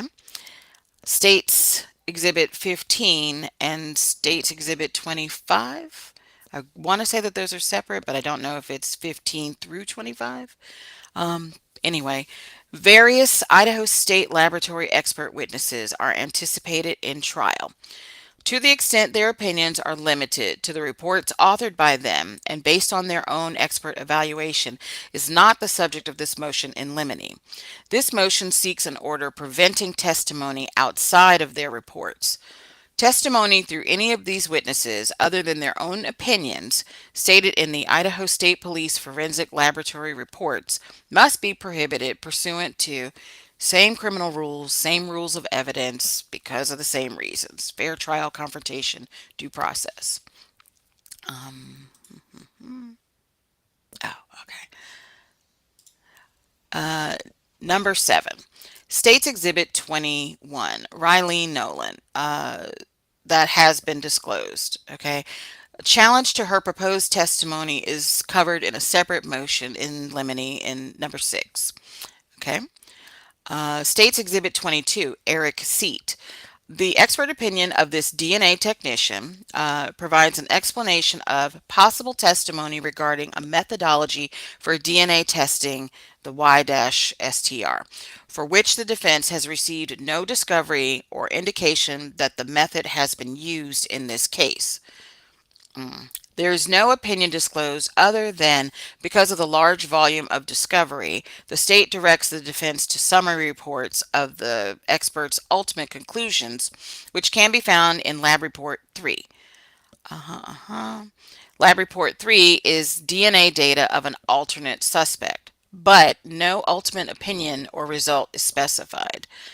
And that is footnoted here, saying it's in motion in limine number 2, Exhibit 1, ISP Lab Report 3. Testimony through this witness, other than relating to an alternate perpetrator, must be prohibited pursuant to same criminal rules, same fill in the blank. Okay. Number 9, States Exhibit 10, 13, and 14, Maori, Tanzola, and Urig. The state has provided no disclosure of any expert opinions related to 67 electronic devices and third-party data collected during the investigation. And I will just clarify this. I think earlier on in other streams, I thought too that they said 67 electronic devices, Mm-hmm. period. And I was like, wait a minute, how do they have so many devices? Did they Right. mistakenly say 6 or 7? But the 67 applies to the electronic devices and these third-party databases or Okay. apps or whatever that they Exactly. also analyzed. Yeah. So that That makes makes a whole sense. lot more sense. Yeah, it does. Because we were a little bit like, what? 64 Mm-hmm. devices. Yeah. Mm-hmm. Yeah, no, Good call. definitely. Good catch. Um, well, somebody else had pointed it out to me too because I was still arguing about it this morning. So, I was like, she said 67 electronic devices. I'm a tech nut just as much as he is, and I don't, with all my old computers, old phones, external hard drives, da da da, I probably have a couple of dozen over the past 20 so years or whatever. Yeah. Nowhere near 67, but this now makes sense. Okay. The state has failed to identify what portions of the electronic device data, digital data, and/or third-party search warrant return data will be presented. The state has failed to disclose any expert opinion about what any analysis of the devices and data depict. Oh, that's interesting. Mm-hmm. Mm. This, if that's true. Wow. Okay. What they This, depict. yeah. Yeah. Uh, The state has disclosed in discovery a new report stating further examination is taking place. Hold on, footnote 2. Is that what they said the other day? Oh, that's in motion in limine number 2, Exhibit 2, police report indicating additional analysis of Mr. Koberger's computer. Well, shoot, which one? Because he had a lot, like several.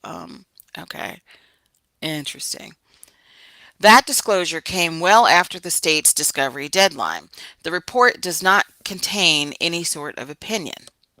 Recently, the state submitted rebuttal expert disclosures. Repeatedly, the state writes that it cannot provide rebuttal as Mr. Koberger has not provided information about what his experts may say. This is so petty. Um, the state's disclosure would seem to be the proverbial chicken and egg anecdote, except in criminal proceedings, the accused has rights under the United States Constitution and the Idaho Constitution. Court proceedings are rule bound and presiding judges pronounce deadlines. As such, the state was required to provide expert opinions to which Mr. Koberger would rebut. The state's disclosures remained vague. Mr. Koberger cannot prepare to confront purported evidence that is undisclosed. Uh-huh. The electronic evidence in this case is critical, and the state is impeding the defense from being able to prepare to confront evidence or use evidence in Mr. Koberger's capital trial. Testimony must be prohibited pursuant to same rules, same reasons. Okay? Interesting. Interesting. Okay. Number 10, State's Exhibit 7, Detective Gilbertson. The state did not disclose Detective Gilbertson in their initial disclosures, but instead listed him as a rebuttal witness. The state did not identify any specific expert or opinion that the detective will rebut. Thus, the court should exclude this testimony as outside the scope of rebuttal and irrelevant. Moreover, the court should exclude the testimony under 403B. The relevance of this testimony is minimal at best and carries a serious risk of juror confusion. Well, if you don't know what he's there to rebut, how do you know the testimony is minimal at best? Right? Getting ahead of yourself there. Yeah. Um, the detective walked alone through a house that he is intimately familiar with in the middle of broad daylight more than 1 week after the house had been vacated and changed significantly due to a homicide investigation. He simply, excuse me, he simply counted out loud upon entering rooms.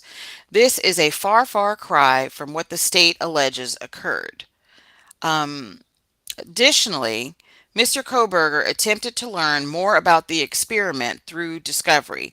He sought things such as recordings or photographs of the timed run or written notes taken and documented during the experiment.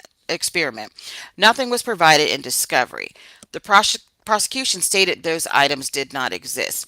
Um, this section here, what they said the detective did, Firefly and I were talking about this, and we think that what they did was they tried to do like a time run as the Yeah. killer through the house and then Mhm. counting aloud, basically saying, from the door to, this, and in the room counting to basically see how much time would it have been. This I'm in this room and I did this, then I go here. We think it that was this is what this is. Yeah, it's the same thing that Dan and Firefly and I did one Mhm. night in the inside the King Road home, Mhm. walking room to room and counting and standing there and counting out loud as giving ourselves adequate time for this and that. Mhm. So I get the premises behind that completely. Mhm. Yeah. Um, let's see. Finally, the court should exclude this testimony because it violates Mr. Koberger's due process rights. The house has been torn down. The defense cannot now effectively rebut this inflammatory and minimally relevant testimony. Well, wait a minute, honey. You had no objection to the house being torn down. Remember, None whatsoever. the defense said not needed, not necessary, but now they're And complaining. Anne had a order in place to protect and preserve the home, Mm-hmm. everything in it. It Mm-hmm. expired in February of 2023 Mm-hmm. and did not go back before the courts and tried to do anything to save that house. Mm-hmm. Never one time. Yep. She stayed completely out of the whole house being torn down situation. She said they didn't need it They didn't anymore. need it. Mm-mm. Mm-hmm. So yeah, you Which one can't is it? say, "Oh, it's torn down now." Yeah. Yeah. Alrighty. Number 11, Gary Dawson. This expert was disclosed for the first time in the state's rebuttal experts. He is a toxicology expert Excuse me. Mr. Koberger did not disclose an expert relating to toxicology. This expert is not a rebuttal expert and should be excluded from trial. So the state has a toxicology expert, but the defense doesn't. Whose toxicology do you think that they would be That's interesting, looking right? at? Hmm. Mm-hmm. I'm just sitting here thinking that same thing. Whose toxicology reports are we looking at? The victims? Um, Yeah, I mean, well, we know that they were drinking. yeah, One look at Maddie told you that at the grub yeah. truck. Which Um, doesn't like throw shade on them. It kind of would more or less say, these they passed out when they got home. Look, they were intoxicated. I don't know mhm. that kind. So yeah, that's all I can think of. And it was disclosed in the state's rebuttal expert. But the defense is saying, wait a minute, we don't have a toxicology expert. So what are you rebutting? Yeah, Because we're not putting one up. So you're not and why allowed to would put they, one up, right? Unless right? she's going down a different route and she's not taking that. So, hmm, interesting. Unless they're going to try to, I don't know, unless they're going to try to use toxicology results to sort of, I don't know, maybe pump up Dylan a little bit. Because, I mean, if they're rebutting, they're defending something toxicology related that they need to defend. So I don't think that it's victims necessarily. You know what I mean? Um, Or it could show that they weren't as intoxicated as people may imagine. The victims, you know what I'm saying? Is mhm. we don't know what the toxicology reports show on them yet. Um, but was Dylan tested at some point after the crime? I mean, 8 hours later, I don't know what kind of toxicology she's going to be able to get. If they could even get that from her at that point. I don't If she's know. a college student drinking, like, I Well, I know mean, a lot of by people law, do. Yeah. can they get a toxicology on her? That's Hmm. what I'm wondering. By law, if they were even able to do that, she's just a If she witness. voluntarily, I mean, said yeah, go ahead or voluntarily whatever. different Hmm. is a different thing, but by law, as a witness, I don't know if that's even a thing. Now think about his side of things. Is there some way that they could say, oh, he, something about his medications or whatever? Is there, then would that be a reason for the state to say, no, wait a minute, we've got our own toxicology expert? But no, Yeah, they wouldn't have gotten a sample from him. I don't know. I don't know. I don't know, but I'm going to venture to say this guy was on medications because you don't have autism and autoimmune disease and visual snow and not be on medications. Hmm. And if he just got the autistic diagnosis, he still had autoimmune diagnosis way before that. And if you're you don't always have to be on medications for an autoimmune disease. I know this for a fact. Got an 18-year-old right now. We're dealing with it, and he's not on medications right now at all. He will become on at some point. He will have to, just like I had to. My mother had to.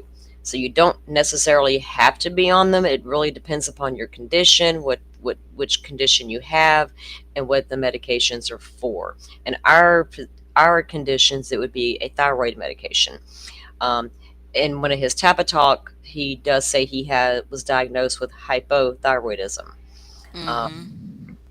so there's not going to be a lot of medications prescribed with that. I don't know anything about the autism. If he was on anything for that, like sleep meds, things of that nature. I have no clue. So I don't know. Okay. I'm going to think about that some more. Okay. Number 12, David Middleman. This expert was disclosed as a rebuttal expert relating to IgG matters.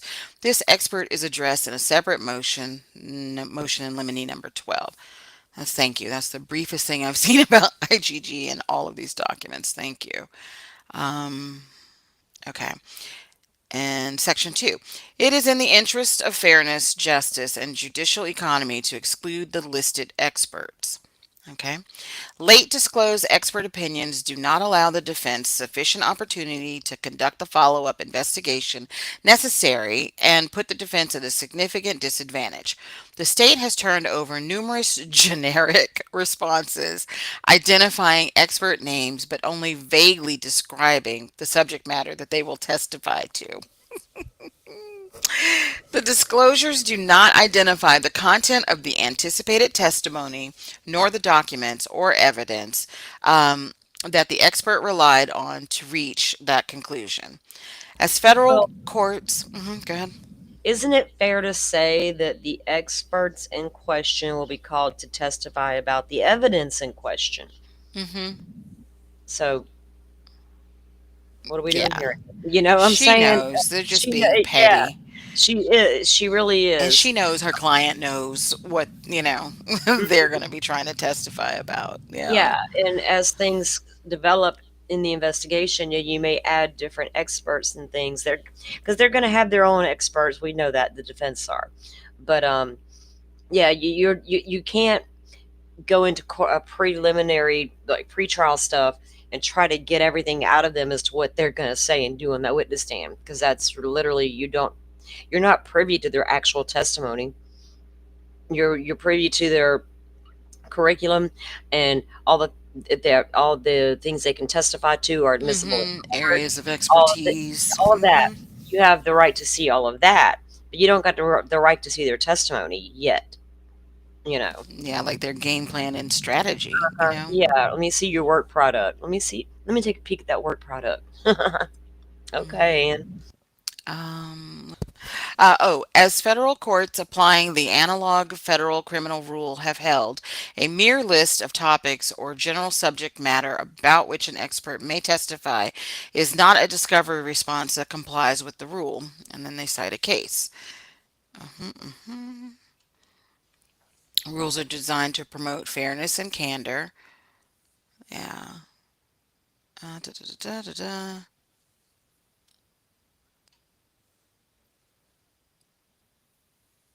Yeah, I'm sorry, I'm just glancing through that. That's more cases.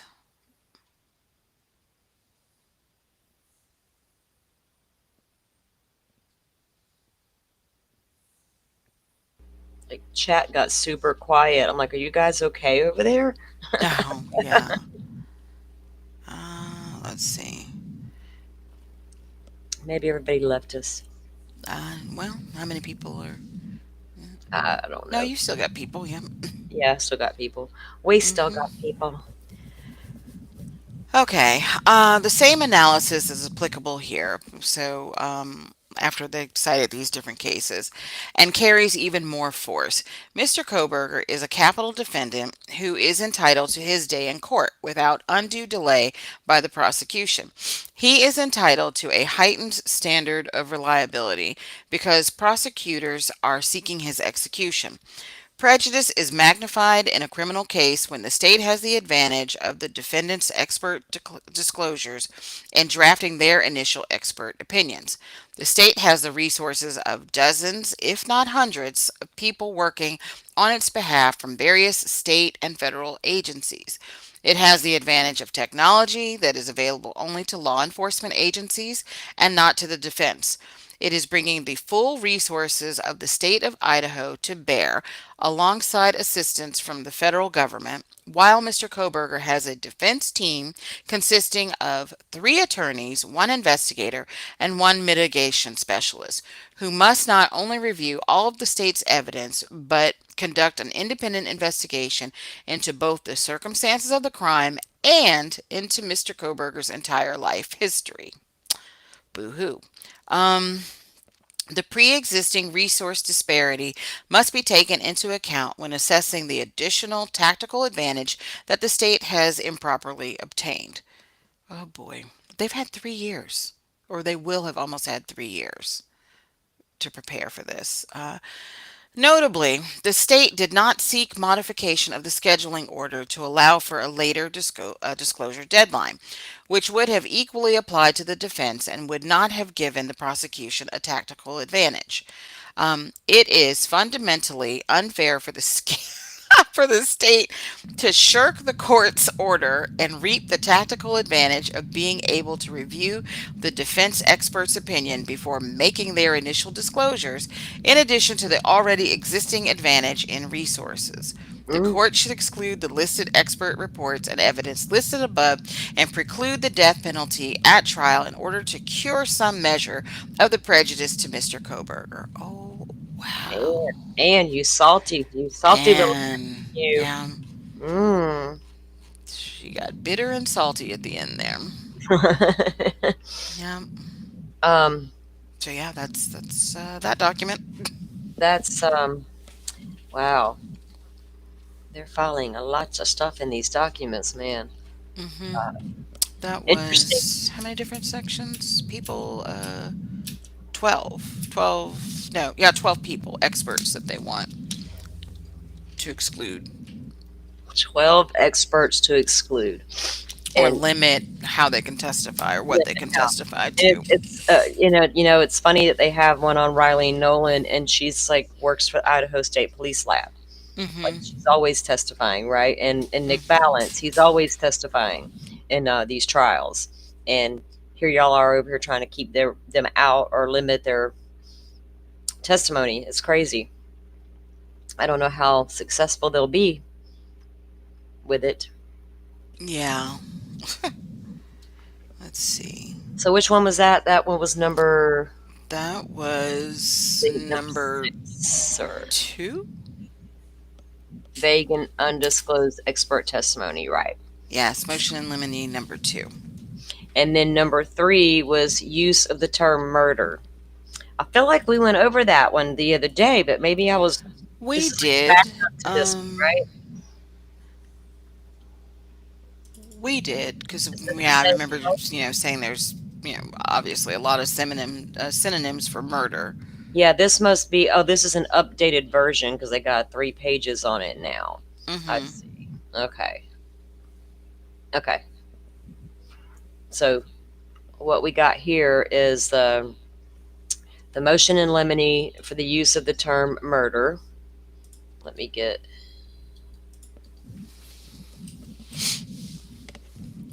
Now, see, this is just like, don't walk into court and say the state's trying to kill my client. This is the same thing, Anne. Because now the defense is saying that they want to prohibit the use of the word murder, murdered, murdered, I'm sorry, murder, murderer, or murdered, murder weapon, and similar forms of the word murder applied to Brian Koberger during the trial of this matter. This motion was not seeking a prohibition on the use of the word murder or its varying forms in the charging document or jury instructions. This motion is made in pursuant to the Idaho Code, and it names off all the codes. While the killings at issue are murder, as allegedly committed by by Brian Koberger, or by an alternate suspect, or someone still unknown, is the ultimate issue. Each side will present this very argument to the jury. Oh, each side's going to come out and do that.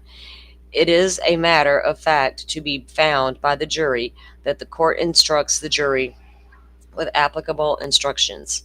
To label Mr. Koberger as a murderer, the alleged weapon consistent with an empty sheath as a murder weapon, or to assert that any of the 4 decedents were murdered by Mr. Koberger, denies his right to a fair trial. The prosecutor, law enforcement, and medical examiner are viewed with authority and respected by most jurors. When persons with authority speak by law, when persons of if the prosecution and or witness uses these words in its case in chief, it would improperly imply to the jury that it is the prosecutor or witness's belief or opinion that the defendant is guilty of murder. This is improper opinion testimony under IRE 701 through 704. It is improper for the prosecution to express a personal belief unless the comment is based solely on inference expert testimony that concerns conclusions or opinions that the average juror is qualified to draw from the facts utilizing the juror's common sense and normal experience is admissible. Mr. Koberger requests an order prohibiting the lawyers and witnesses from using the words murder, murdered, murder, weapon. Well, so what we going to use instead of murder weapon? Murder device? Just say the weapon. The The weapon? weapon used. The unaliving weapon? Oh God. Yeah, I know, right? That's what I'm screaming. I hate saying that word on YouTube. I feel like a I do 2-year-old. too. Like, come on, man. I don't want to use my baby words. I like my grown-up words, Um, but we just saw this in the Stefan Stearns case. They pulled the same thing. Same thing. Don't want to say the word murdered. Don't say all this. Okay, well, we like you pointed out, there's so many other words we can use Oh yeah. than these particular words. I get it. You don't want them to say your client. We believe this client murdered. We do believe it. They believe it anyway, and now they got to prove it. So it's just the statement of saying it. I guess if we got a country full of jurors who can't think for themselves anymore. And I know there's a couple out there, but I'm not going to go into all that. All right. Well, they can think for themselves if they're presented all the evidence. Let's just put it that way. Is the difference. Okay, so then number 4, which is also we kind of briefed on the other day, because they had the defense motion using the terms psychopath and sociopath. They don't want that used either. Number 5 was Right. the data we done whatever. So we'll skim through this number 4 real quick because 5 is next and we've already read that one. 5 was about the Maddie Mogan's fingernail scrapings. Okay, so and I wondered about Xana's because we know that she allegedly fought back or had defensive wounds. Kaylee had some types of defensive wounds. Was Maddie the only one with clippings where they couldn't tell who the other person was? We didn't hear anything about clippings from the other girls. That doesn't mean they exist. I mean, it doesn't mean there was anything there. Do you know what I mean? Right. Could have turned up nothing. But we do know their hands were bagged. That's routine now in crime scene investigations. It happens with all victims. They'll bag their hands. So when they get them to the lab, they're preserved, and then they can take and do their testing and everything for DNA from that point on. So it'd be interesting to know if the other girls had anything on their nails as well. And if it turned out to match that DNA on that sheath, Anne's not bringing that up right now. No, we're gonna bring up that one under Maddie's that we don't know whose it is. Let's use that one instead. Because I'm willing to say if Maddie had some, the other girls may have, depending on how Yeah. well clothed he was. You know what I'm saying? How well clothed were you? Did you have something tight on under your loose coveralls where they couldn't actually get to your skin to scratch you? You're kind of covered from head to toe from what we're understanding. Okay. Using the terms psychopath or sociopath, this is again a defense filing, and they are moving the court for an order prohibiting the state from name calling. Specifically, this motion seeks to bar the use of the terms psychopath or sociopath, which at this point we don't know if he is, so why not? This motion is made pursuant to ICR 47 and IRE numbers. IRE 403 allows exclusion of evidence that is unfairly prejudicial.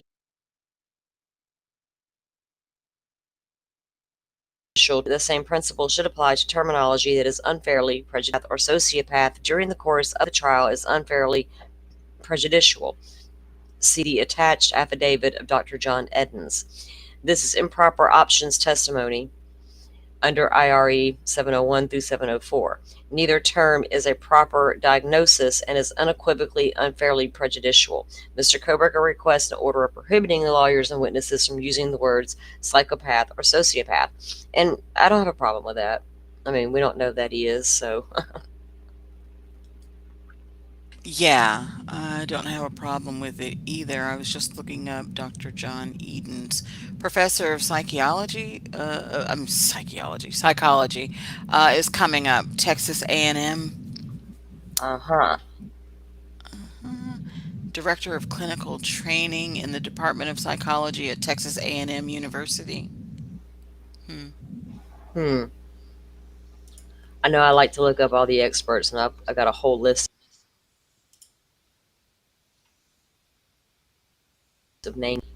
So we read the number 5, which was the pertaining to the DNA under Maddie's fingernails that they found. We did go over number 6 already, right? Riley Nolan and reference to touch DNA, or do we not do this one? You one you read earlier referenced her, but it wasn't this one, was it? Yeah, no, we didn't read Okay. it. I'll send you this link. Okay.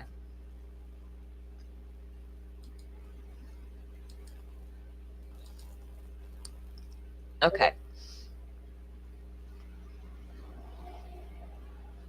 I'm like, I'm all over the place.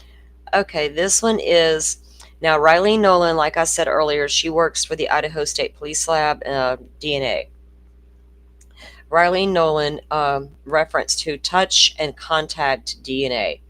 Oh, when that touch DNA rears its ugly head. Yeah, I know. It's like, should I prepare myself for this one? Do I need to light a cigarette, y'all? Anyway. Basically, I'm like, where's my bottle of whiskey or something? Because, Oh yeah. God, she getting the whiskey. I'm I reaching for just, the cigarette. I mean, We need certain all of things it. in this case, though, it's like beating a dead horse.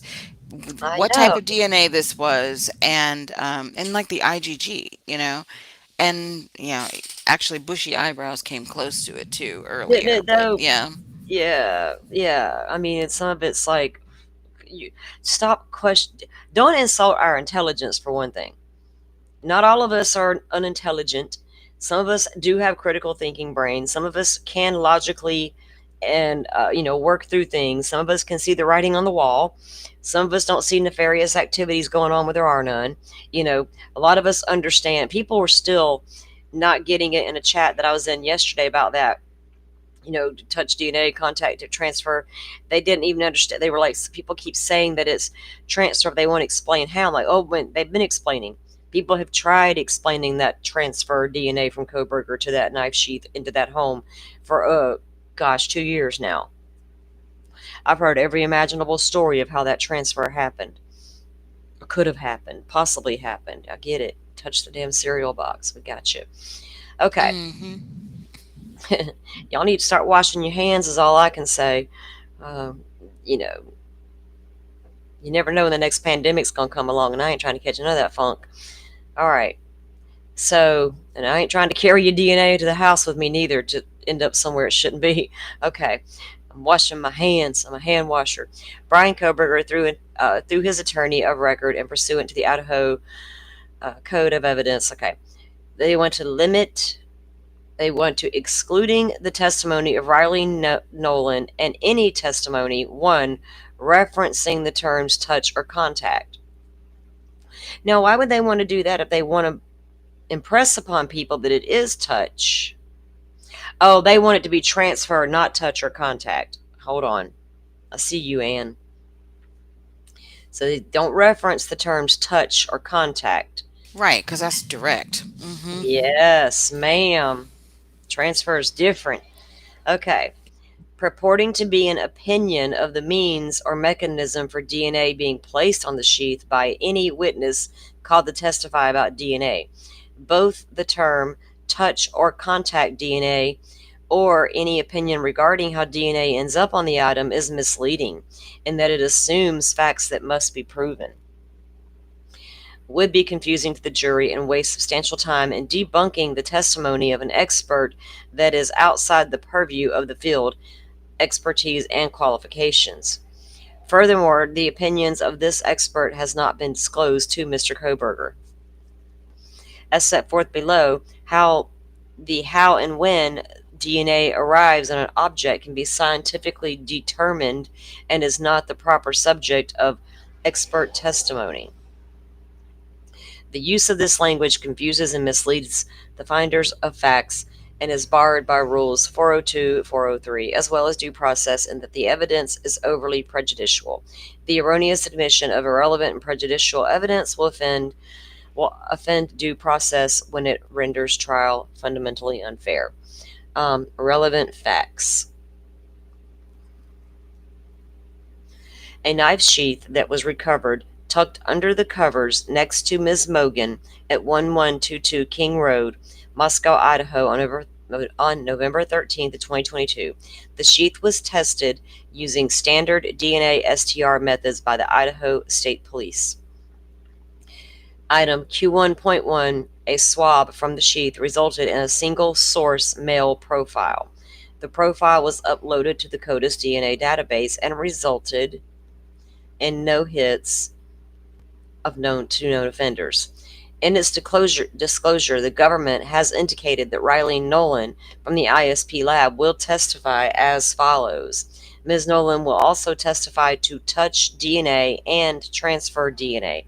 Specifically, Nolan will testify that the characteristics of nature of touch DNA, including how it is deposited and transferred to an item of evidence, the methods used to collect and preserve touch DNA samples from items of evidence, the procedures and protocols used by forensic scientists to extract and analyze touch DNA, the manner in which results the touch DNA samples are interpreted, and the reliability of touch DNA analysis and its acceptability in the field of forensic science. Nolan will also testify to the potential for DNA to transfer between an individual and objects, including the distinction between primary and secondary transfer, and the factors influencing the likelihood of transfer. Now, you would think you would want her to testify to that, explain the differences, but I don't guess they're happy with her differences. They're going to say she's not qualified to make those assumptions. She's only qualified to test DNA. Yeah. And your expert could dispute what she's going to get up there and say, if they could. What if you get an expert that's like, yeah, actually they're right? What do you do then? On February, what do you do? On February 17th, 2025, the state produced a second round of disclosures, including one from Riley Nolan, known as Exhibit S11. As with the first disclosure, the focus of this second disclosure is touch contact DNA and direct versus indirect transfer. Although conceding that currently DNA technology cannot conclusively answer the question, the state offers the following opinion. Many complicated factors can influence the likelihood of transfer of DNA and the persistence of the transferred DNA after deposition, or, to deposit it there. Current DNA technology cannot conclusively answer the question of when DNA was deposited on an item or by what mechanism. It is possible the DNA detected on M2022-4843, are we to assume that's the sheath? Item 1.1 resulted from secondary transfer. However, based on Nolan's training and experience, it is her opinion, given the quantity of DNA detected on M2022-4843, item 1.1, and given the DNA profile obtained is single source, it's more likely the result of direct transfer. Now, I could buy that if I was sitting and listening to that in court. The argument is Introduction to the Concept of Touch DNA and Transfer Opinions. The terms touch and contact DNA came into use as the forensic community shifted from the testing of obvious identifiable stains, such as blood or semen, to samples that cannot be identified via biological tests based on the increasing swabs from steering wheels of a carjacked vehicle or window jams in a burglary were collected and tested on the theory that a person would have been in contact with the object and left DNA behind in the form of skin or other cells. Hence the terms touch or contact. The forensic community began to conduct research into the question of how DNA in the form of biological matter moves in the environment. And this research led to the conclusion that it is impossible to determine how a particular deposit of DNA can or came to be on an object. In 2023, an article which reviewed the state of the research at the time made the following conclusions. Full DNA profiles can be recovered from items that have not been touched, but have been in the vicinity of someone speaking or coughing. So, did you go visit knife shows with a cold? It is not. I'm sorry. I can't. It is not possible to establish from the amount of DNA recovered from a surface whether the DNA was deposited there by a single touch or by regular use. Makes sense. Mm-hmm. It is not possible to use the amount of DNA recovered from an item of interest to inform whether the DNA was deposited by direct contact or indirect transfer. It is impossible to know from the quality of a DNA profile obtained whether the DNA was deposited by direct contact or indirect transfer. That's going to be a good argument in court, and I'm here for it. Yeah, I am interested in hearing these arguments, but Yeah. it's still, yes, it's impossible, to figure out whether or not, like, determine whether or not something was touched or if it was transferred. But it's like, again, you have to kind of look at the context of what it is that they examined. This knife sheath, did it not belong to anybody in that house? Like, how did it get there? And his DNA is down inside of that snap. How did it get there? Not like on the outside, but down in it. Which means that he had more direct contact with it. So I don't, yeah, I definitely want to see where they're going with this, how they're going to argue on both sides in court. I'm catching up on chat. Oh, yeah. Yeah, about a Me too. certain person. I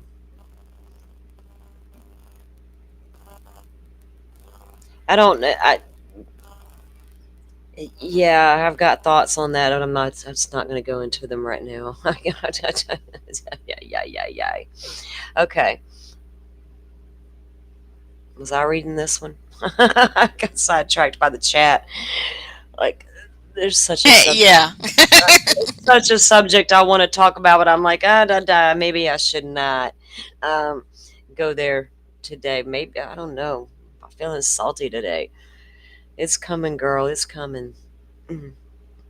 Lolo Mountains. Anyway, Stay focused. I had to cough. I didn't want to cough in y'all's ear, and I was laughing, and then I had to cough at the same time. So I'm like, I better just mute out for a minute. Okay, I need to refocus and regroup here. Okay. So it's impossible to know about the quality, about the direct transfer, contact, or indirect transfer. They cite some case law here. The authors rejected the term touch DNA as misleading, as such term infers that DNA recovered from a surface got there via that surface being touched, but this is usually not known. The review was followed by a similar review article by a different group of scientists. So they can't prove that it was touch or transfer, how long it had been there, but then that means the defense can't either. So the defense is basically saying we can't come in there and tell you that's not his DNA, that it didn't get there by direct or indirect contact. We can say it probably could have, but we are not saying that's what happened.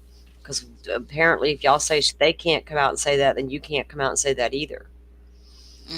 So you kind of be careful what you wish for, because you could have really brought out your own expert during cross-examine to tear down her theory here of how, like, what are we doing here?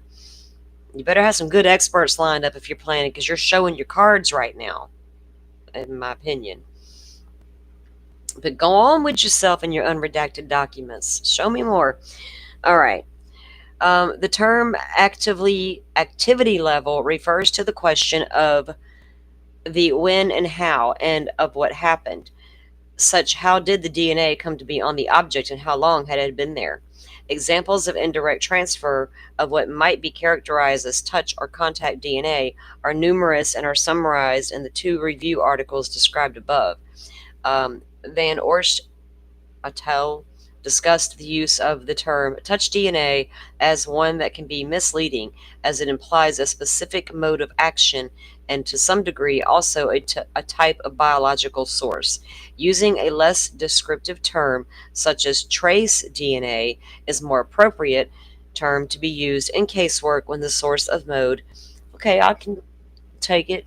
Trace DNA, we'll go with that instead of touch, contact, transfer, and all that. I like trace better. And then they're going to go and tack that it's just trace DNA now. Is more appropriate term to be used in casework when the source and mode of deposition are unknown. The article is an illustration of how extremely complex the question of how and when is given the identification of a sample that has no biological source such as blood. They summarize the routes of transfer considered in the body of research in the illustration below. Okay, we got a visual diagram here. Oh yeah. What we got? Direct primary transfer, direct disposition. Indirect is secondary transfer. Multi-step transfer shown here. Look, they got like 1, 2, 3. That's multi people. Okay. Simultaneous direct, indirect. So I touch this, then I touch that. What is that? No, Bio. not touching, because the other ones, like, I so was just A going is by there was a direct. hand there, so yeah. I was just going because there was a hand there for no reason. They just threw a hand in the middle there, Mm-hmm. so I was like, okay, Oh, direct that's and indirect. simultaneous. Mm-hmm. Yeah. Um, and then you got multiple contacts here. Like this is like a childlike drawing for. It is, but I mean, I kind of think that sometimes you need to simplify it down, like dumb something down so people can, like, grasp how DNA spreads. Because, like, when we were talking about this last night, I'm like, okay, direct. The person standing over a piece of paper, they put their hand down. That's direct. B, indirect. You're standing above this piece of paper and, oh, you start coughing. So Mm-hmm. your spittle, your saliva ends up on that paper to the side of you and on the one underneath you. And then you keep talking about indirect, indirect, da da da.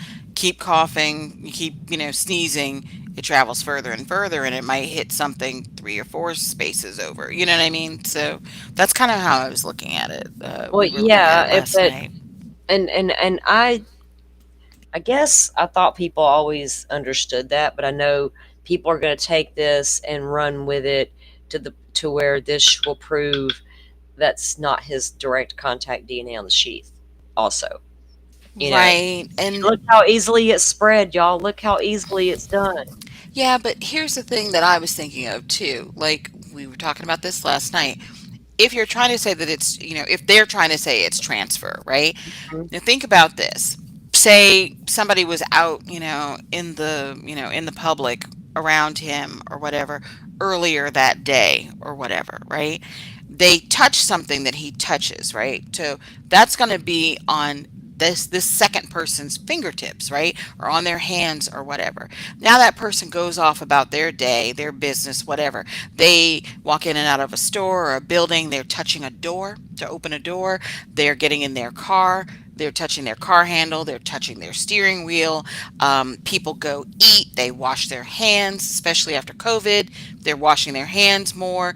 People wipe their hands on their pants leg, they wipe their hands on napkins, or whatever. So, in X amount of time, you think about what else that you've possibly touched, that whatever that transfer DNA was that might have been on your fingertips or on your hand, it would have probably gotten wiped off, or Mhm. washed off by the time you get around to, oh, let's look at this knife sheath. Let's look at this knife, or whatever. You know what I mean? Like, I just don't see that, like, the chances of something having, like, unless he was right there at a knife show or in somebody's home looking at somebody's knife, and they literally are like, oh, they've touched him or touched something else that he touched, and then they literally are like, oh, let me look at this one, right? And they start, undoing the snap and whatever, thoroughly looking at it. I mean, kind of like, what are the chances that that happened? And I mean, he hasn't offered any explanation either, and said, "Oh yeah, I used to own a knife. My friends own knives, blah blah blah, or whatever. A student showed me a knife in class, Mhm. or whatever." You know what I mean? Like, oh, and the fact Truth Exposed just said, "How is it only his It's DNA not. on it?" So this was something that was, cleaned off. But it Obviously there's blood on it, but Yeah, that down was in brought there. out that Mm-hmm. was brought out in a recent document that there was blood on that sheath, which we all know common sense is gonna tell you if it was under a bloody body, it's gonna have some blood on it. But Mm-hmm. what they found inside that snap was single source male DNA that was not blood. So that's where that came from. And that's how it's only his on it. It's not it's that Maddie's DNA is on that sheath. Her blood, and from the blood they pull, her, that's her DNA. So that was brought out in a recent document. And See, and I'm wondering something too. So, was that sheath like totally covered? There were no dry spots of leather on there that they could have swabbed to see if there was DNA um, elsewhere I don't know. on that? That you have Mm-hmm. to figure there was probably a lot of blood in that room on that Mm-hmm. bed. I don't know to the extent of how much of it got on the sheath itself. I imagine a pretty good bit, considering where they found it, under a Mm-hmm. body, partially under a body. So I'm saying it probably was a pretty fair amount, you know. Mm-hmm. But were they not able to pull anything else from the sheath other than that one good sample there of the Mm-hmm. single source? There may have been some mixture going on the leather sheath itself, but I don't. We haven't heard anything about any other DNA on from him anywhere else but that snap. Yeah. So, I'd want to know if it got flipped around or whatever, so that if, like, both sides, hmm did it just fall and it stayed in this spot, and so the bottom was, like, free exposed. of blood, or Yeah, whatever, and could they have tested the bottom? Like, these are the kind of yeah. things that I'd want to know about that Yeah, sheath. it depends, because it laid there for 8 hours. Did it soak, in from did Mm-hmm. some soak under the leather sheath, different things. So I don't know how much of it was actually covered. Um, they out of my guessing they didn't pull any other DNA of his off there except for that source from the button. Or else I think we would have seen that in a document somewhere that his DNA also showed up on this other part of the sheath. You know what I mean? That would kind of corroborate this guy was touching this sheath. Versus, Mm-hmm. yeah, it would lend itself to that more so, I would think. Um, I don't know what you're talking about then, Truth. Maybe I misunderstood what you said. Whose DNA you're talking about then? We're Yeah, I talking think about Truth and Donnie are talking back and forth. somebody else's DNA or the unknowns or something. Truth said, "How is only his on it?" And then Donnie said, "They're the victim's DNA." And then talking about grifters twisting that. And then Truth said, yeah, I wasn't even talking about victim DNA. I mean, how does the killer purchase a knife BK happened to touch? BK is now on it, but the killer's isn't. Right. Yeah. Okay, so despite this wealth of information and scientific study, the authors conclude that more work is necessary and that the expertise to offer activity level opinions.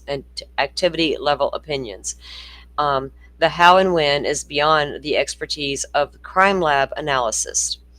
Then in 2024, NIST, the National Institute of Standards, published a document entitled Forensic DNA Interpretation and Human Factors, Improving Practice Through a Systems Approach. The document was the result of hell, extensive work and years of public review and comment. The expert working group EWG on human factors in forensic DNA interpretation began work in 2020 with the goal of recommending strategies for improving the production, elevation, evaluation, and communication of DNA. of DNA results. The EWG consisted of experts in the field of forensic DNA and was subject to repeated rounds of public comment from the greater forensic community. Most notably for this court, the EWG addressed the question of transfer and the ability of experts to proffer opinions. The EWG addressed the following question. But a further important question is what activities led to the presence of that DNA? With the increased sensitivity of DNA techniques and sophisticated software, a DNA profile may be developed even when the contributor of that DNA never touched the item or area that was swabbed. Alternatively, a person's DNA may be present when they were involved in the crime, when they were not involved in the crime. Therefore, considering how or when the DNA may have been deposited or why it was not recovered can be vital. Except in the ground truth known experiments, where an individual is observed to have been in contact with the surface location, it is not possible to know whether the transfer was direct or indirect. The assessment of what is called TPPR, transfer, persistent, prevalence, and recovery, is a separate skill distinct from standard DNA profiling and interpretation. See, that's what I said. That's what Rylene does. She was not qualified to make the other assumptions, according to this. There are not adequate educational opportunities to inform these types of issues within the United States. The EWG concluded that an expert rarely, if ever, has all the information needed to perform a robust, balanced, and transparent evaluation of biological results regarding transfer or specific activities on the witness. I would say the amount of DNA, I think Rylene would know, the very, very little amount versus a larger amount. Mm-hmm. You touched it longer, kind of thing. You handled it a little long. Yeah. I mean, so I'm on the fence with this one, Ann. The EWG offered proposed responses to questions of how and when the DNA arrived on an object, none of which included a statement of how. And they have a proposed response to questions about how and when DNA is transferred. They list an example of questions and proposed ways for experts to respond. So, examples of questions proposed to a DNA expert. So, we're prepping. In your opinion, is direct transfer more likely than indirect? And proposed ways for the expert to respond. I don't know if I like this. DNA analysis does not allow a scientist to directly answer how the DNA was deposited, direct or indirect. The DNA results presented in my report regard the comparison of DNA profiles and can only help answer questions about whose DNA may be present. That's going to go right back to her testimony of her only being able to analysis the DNA, right? And not assess whether that was touch, transfer, or contact. Mm-hmm. Yeah, so basically that's what that is. And there are whole if you guys Google some of these experts, they work for firms who do nothing but get paid to testify. They know how to word things. They go through all these training, all these things. So, and then here you got a chart with proposed questions for experts and how to respond to those. It's kind of like Doug Carter when he gets up and does a press conference. He's responding like he was taught.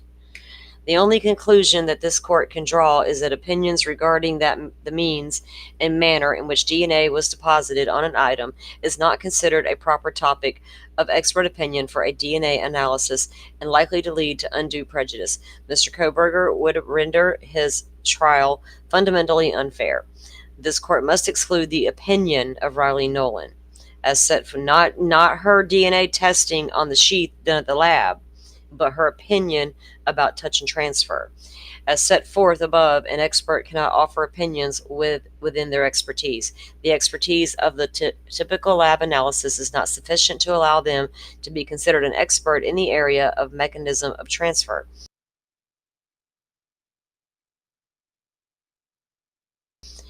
Of DNA transfer. Nolan's disclosure cannot conclusively offer an answer to the question of when and how.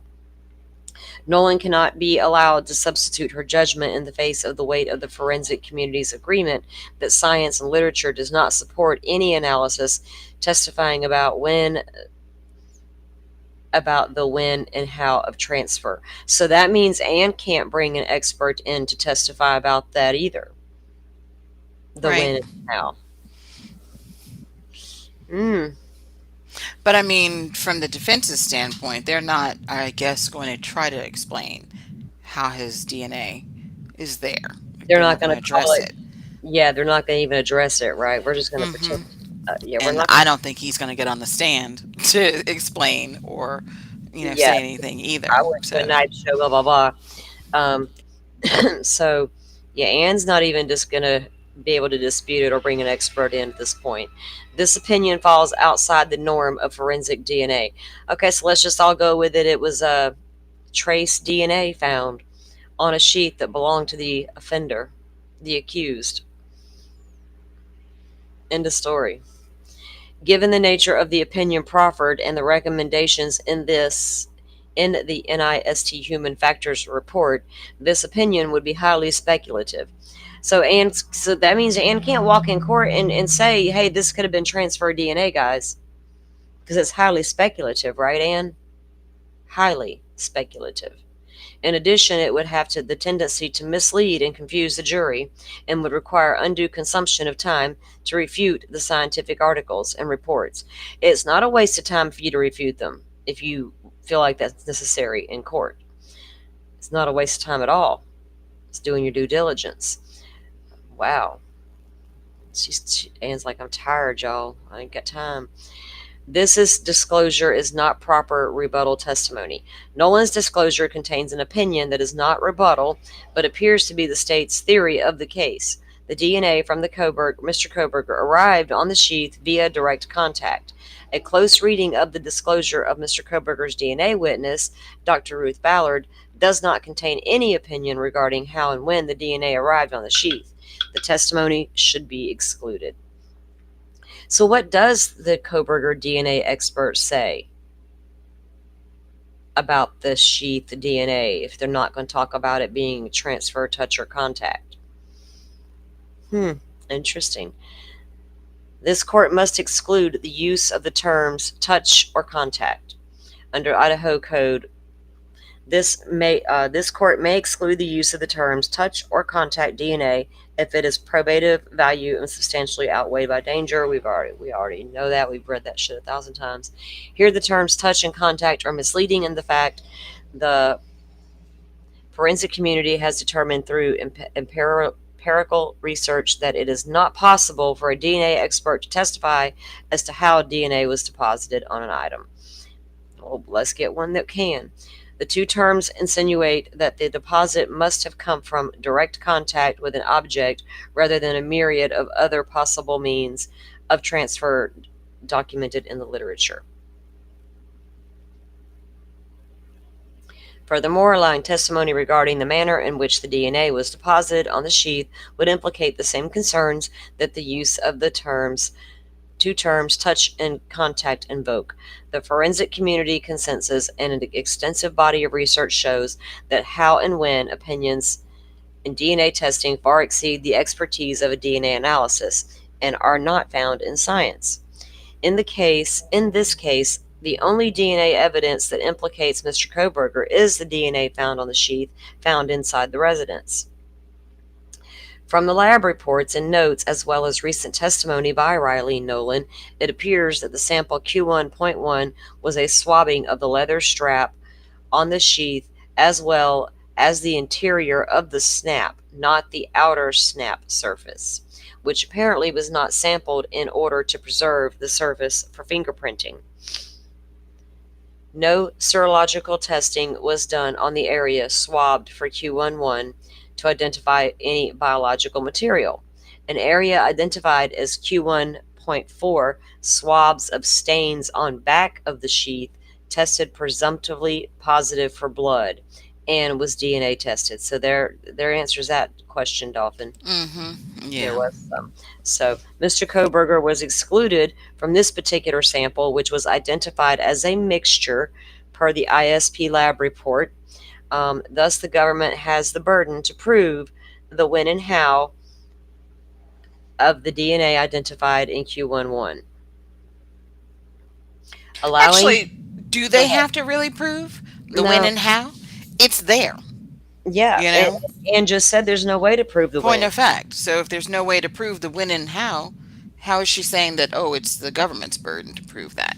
No. It's like, Yeah. hey, A, we found this knife sheath between these two bodies. B, we found your client's DNA down in this snap, you know? End of story. That's really all they need to say. They don't need to, Yeah. offer any kind of theory of when and how it got there. Exactly. And they really don't. They don't. Like the judge said, don't leave your DNA at a crime scene. Hmm. You should. And if this Amazon click activity and other Amazon activity, if it has something to do with a knife or a knife sheath, specifically to Pretty what they're looking substantial, for, right? Mm-hmm. come on. People I are going know. to connect those dots. Yeah. And sometimes that's what it's about, is just connecting the dots. And I know, you hear probable cause, probable cause. You have substantial probable cause. There's a difference between a merely in the area and a mere look at all these other indicators and things that were done. They don't lead up to nothing. You know what I mean? So we'll see. I think it's going to be a lot of different takeaways from these documents. I'll tell you that right now. Okay, so the government had the burden to prove. Okay. Allowing the use of the terms would mislead the jury to believe that there was evidence to support the conclusion of direct contact when in fact there is no direct evidence. The admission of these terms would lead to a substantial waste of time, and that it would require not only extensive cross-examination of the government's witness on the topic, but also rebuttal testimony from defense experts on these questions. Furthermore, the use of this language would unfairly prejudice Mr. Koberger. Okay, well, I get if you want to save some time and trouble and not have to cross-examine her and bring in a rebuttal witness, all these things, then just exclude the term. Okay, excluding terms is not going to change this case, in my opinion, not to this extent.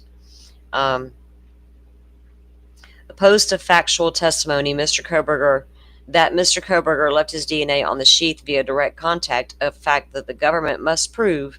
As a consequence, there is a danger that the jury would reach a decision on improper basis due to evidence that is unfairly prejudicial. Conclusion. As set forth above, the forensic community has come to a consensus that DNA analysis do not have the expertise or analysis do not have the expertise to render opinions on how and when a DNA sample arrived on an object. In addition to being misleading and inaccurate, allowing such testimony would result in an undue consumption of time. This type of opinion testimony would not satisfy RRE 703, and that the expert cannot be qualified to proffer such an opinion because it falls outside of the expert's special knowledge. The question of how and when is not for a lab analysis, and as the EWG points out, there is no training program in the United States that would provide expertise for such an opinion. So therefore, Ann couldn't get no expert either. Mr. Koberger respectfully requests this court grant his motion in limine to exclude the use of the language touch or contact in the context of the DNA testing of the sheath. Oh, so just call it single source male DNA, like you did in the beginning. Trace DNA. Trace single source male DNA. Lord. All the legal wording and all the stuff they go through just to get to trial is insane.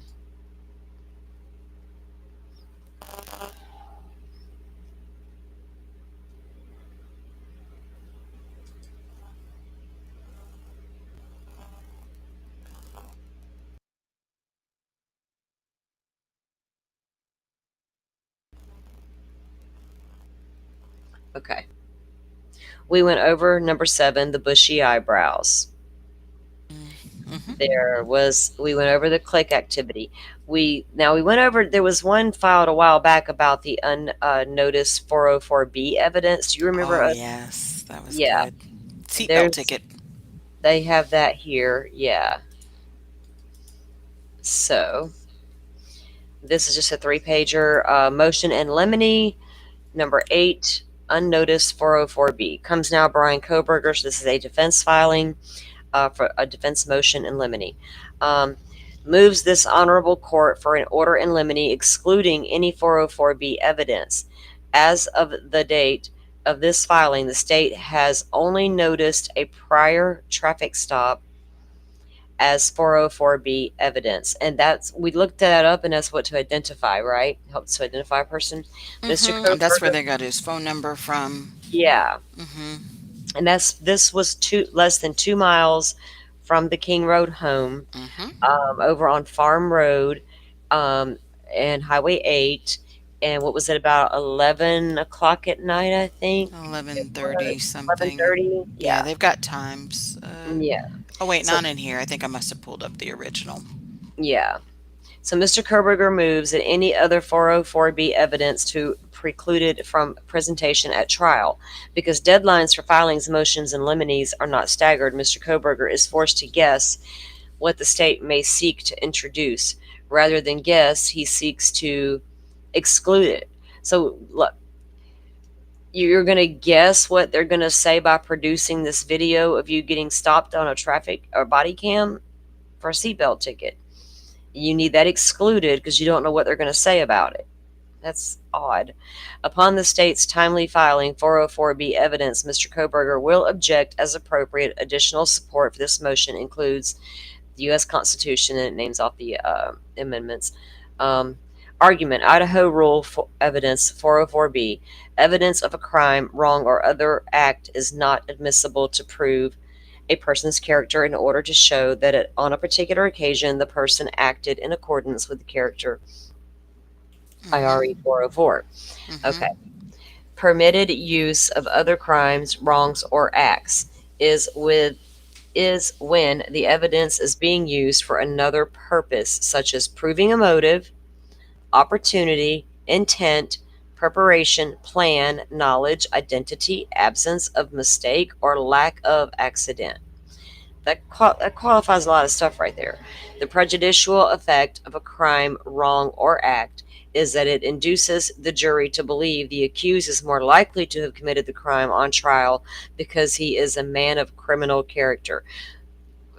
Criminal character, you got a seatbelt ticket. Yeah, this I don't think that this is about the seatbelt ticket, you Yeah, know. It's 404B2, about something that he's done, like during that stop, or something that he said something that he during did. that stop. Yeah. Right. And what was it? Firefly told me last night that Danger mentioned something because the do you have the affidavit handy? I mean, I can pull it up. You Yeah. can pull it up. I think is Hmm. it in there? Because they do mention it in there. It mentioned what exactly? The traffic stop. Yeah, they do. Hmm. And they have times in there. Yeah. Let me get it Uh, pulled up. Hang on. Let me get my screen back up here. My docket. Let me go to 2022. yeah, I'm trying to find it too really quick. I've got it right here. Affidavit. Okay. Just do a control find. You can look for the word farm because they actually put the street in there, like Yeah, Farm it's on Road, Farm Road and and the other Highway one was 8. Pullman. Pullman Highway is also Highway 8. Where's my thing at? It won't let me pull up my control box. I just read this again last night, Page too. 16. Yeah, because I was looking at, actually got screenshots of that actual statement on my computer because something I was working on. Come on, page 16, get down here. Okay. Because you got to think too with the affidavit that there's a reason that they put like everything, like specific things in this Hmm. affidavit. So there's Hmm. something about this traffic stop, you know. Yeah. Um,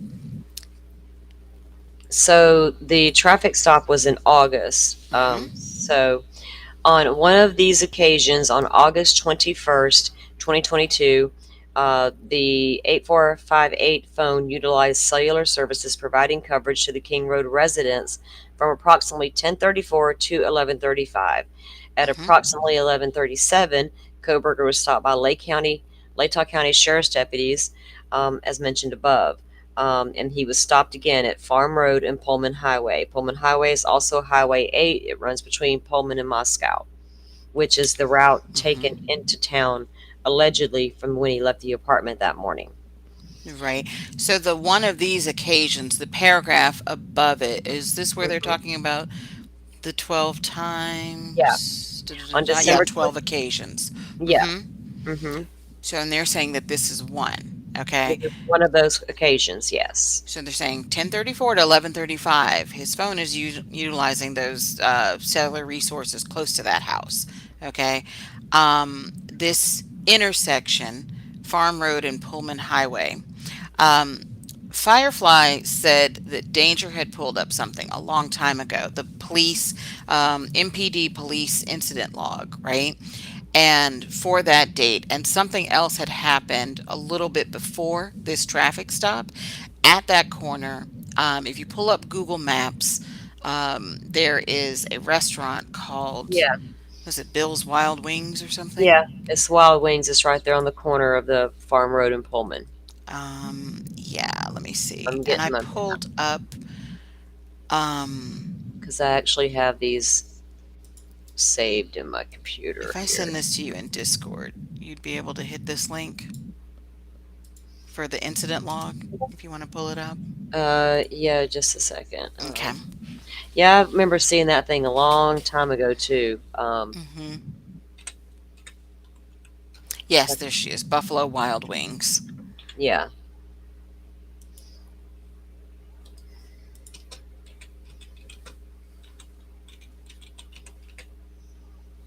Okay. Let me pull this up and show everybody what we're talking about on this first. He was temporarily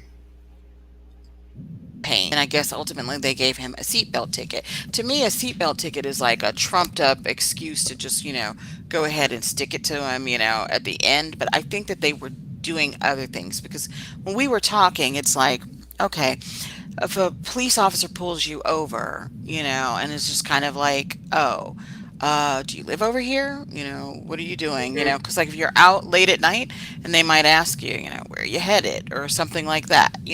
I'm, wondering if there was some sort of conversation like that.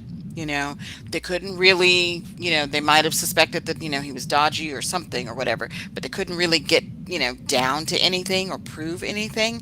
Yeah. And then they finally end up saying, yeah, well, oh, by the way, we noticed, or this is the reason that they supposedly initially stopped him because he wasn't wearing his seatbelt, but they ask him other things, and then they end up writing him this ticket for the seatbelt violation. Right. So we think that there's something else that they were trying to get to. And So right over here on the bottom corner, you guys can see where my arrow's at. On the bottom right, that's where the King Road residence was at, right? Right here, actually. And way over here is where the stop was at. But it's less than 2 miles from the home. And this is the Wild Wings she was talking about. There's a Buffalo Wild Wings right there. There's businesses all the Best Western was located here. There's There's a actually grocery store to the north of the yeah, Wild and Wings. there is Said it was 24 here. hours. It was Farm, and this is a Farm Road, Pullman Road. Farm Road turns into Perimeter Road, so it's the same road. Yeah, and University of Idaho, right there. Yeah. So I'm just looking around at the area real quick. And then also on August 21st, 2022, that was a Sunday night. So he's out on a Sunday night at like 11:37 and, gets stopped. It may not work if I go in. Let me try this. Hang on. I don't want it to. Let me see where to go. Where are you at? Here we go. The Discord link.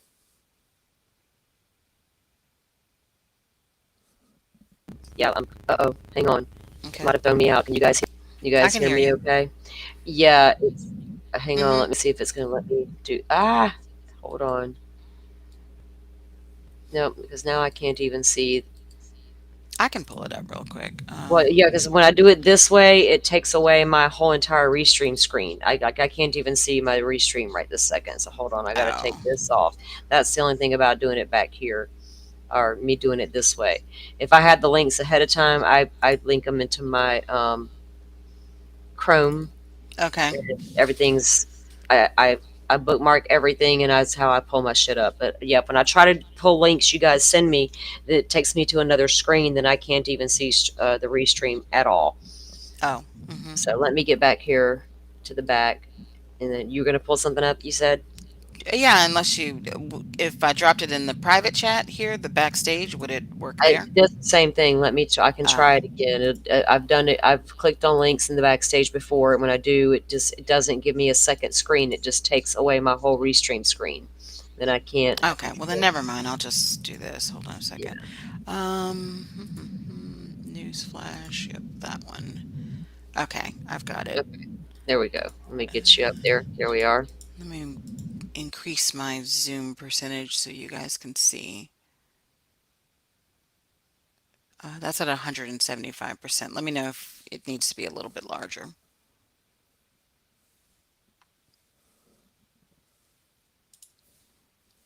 Oh, I was muted. Sorry. I can see it. I just blew my Oh, screen back. okay. So, phone is hitting the towers between 10:34 p.m. and 11:35, and then 11:37, approximately 11:37. That's when they say the stop happened, right? So, if you're looking at this, this is. Oops, sorry. Let me go back up to the top. This is Moscow PD's site. This is MPD press log from August 21st, 2022. You scroll down. This is an order by time. 1:58 a.m. I'm scrolling down. This is in the afternoon.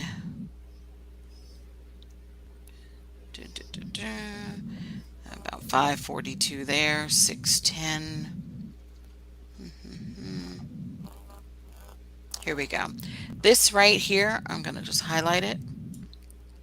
Traffic violation, West Pullman Road, Buffalo Wild Wings is the incident address at 21:53, which is 9:53 p.m.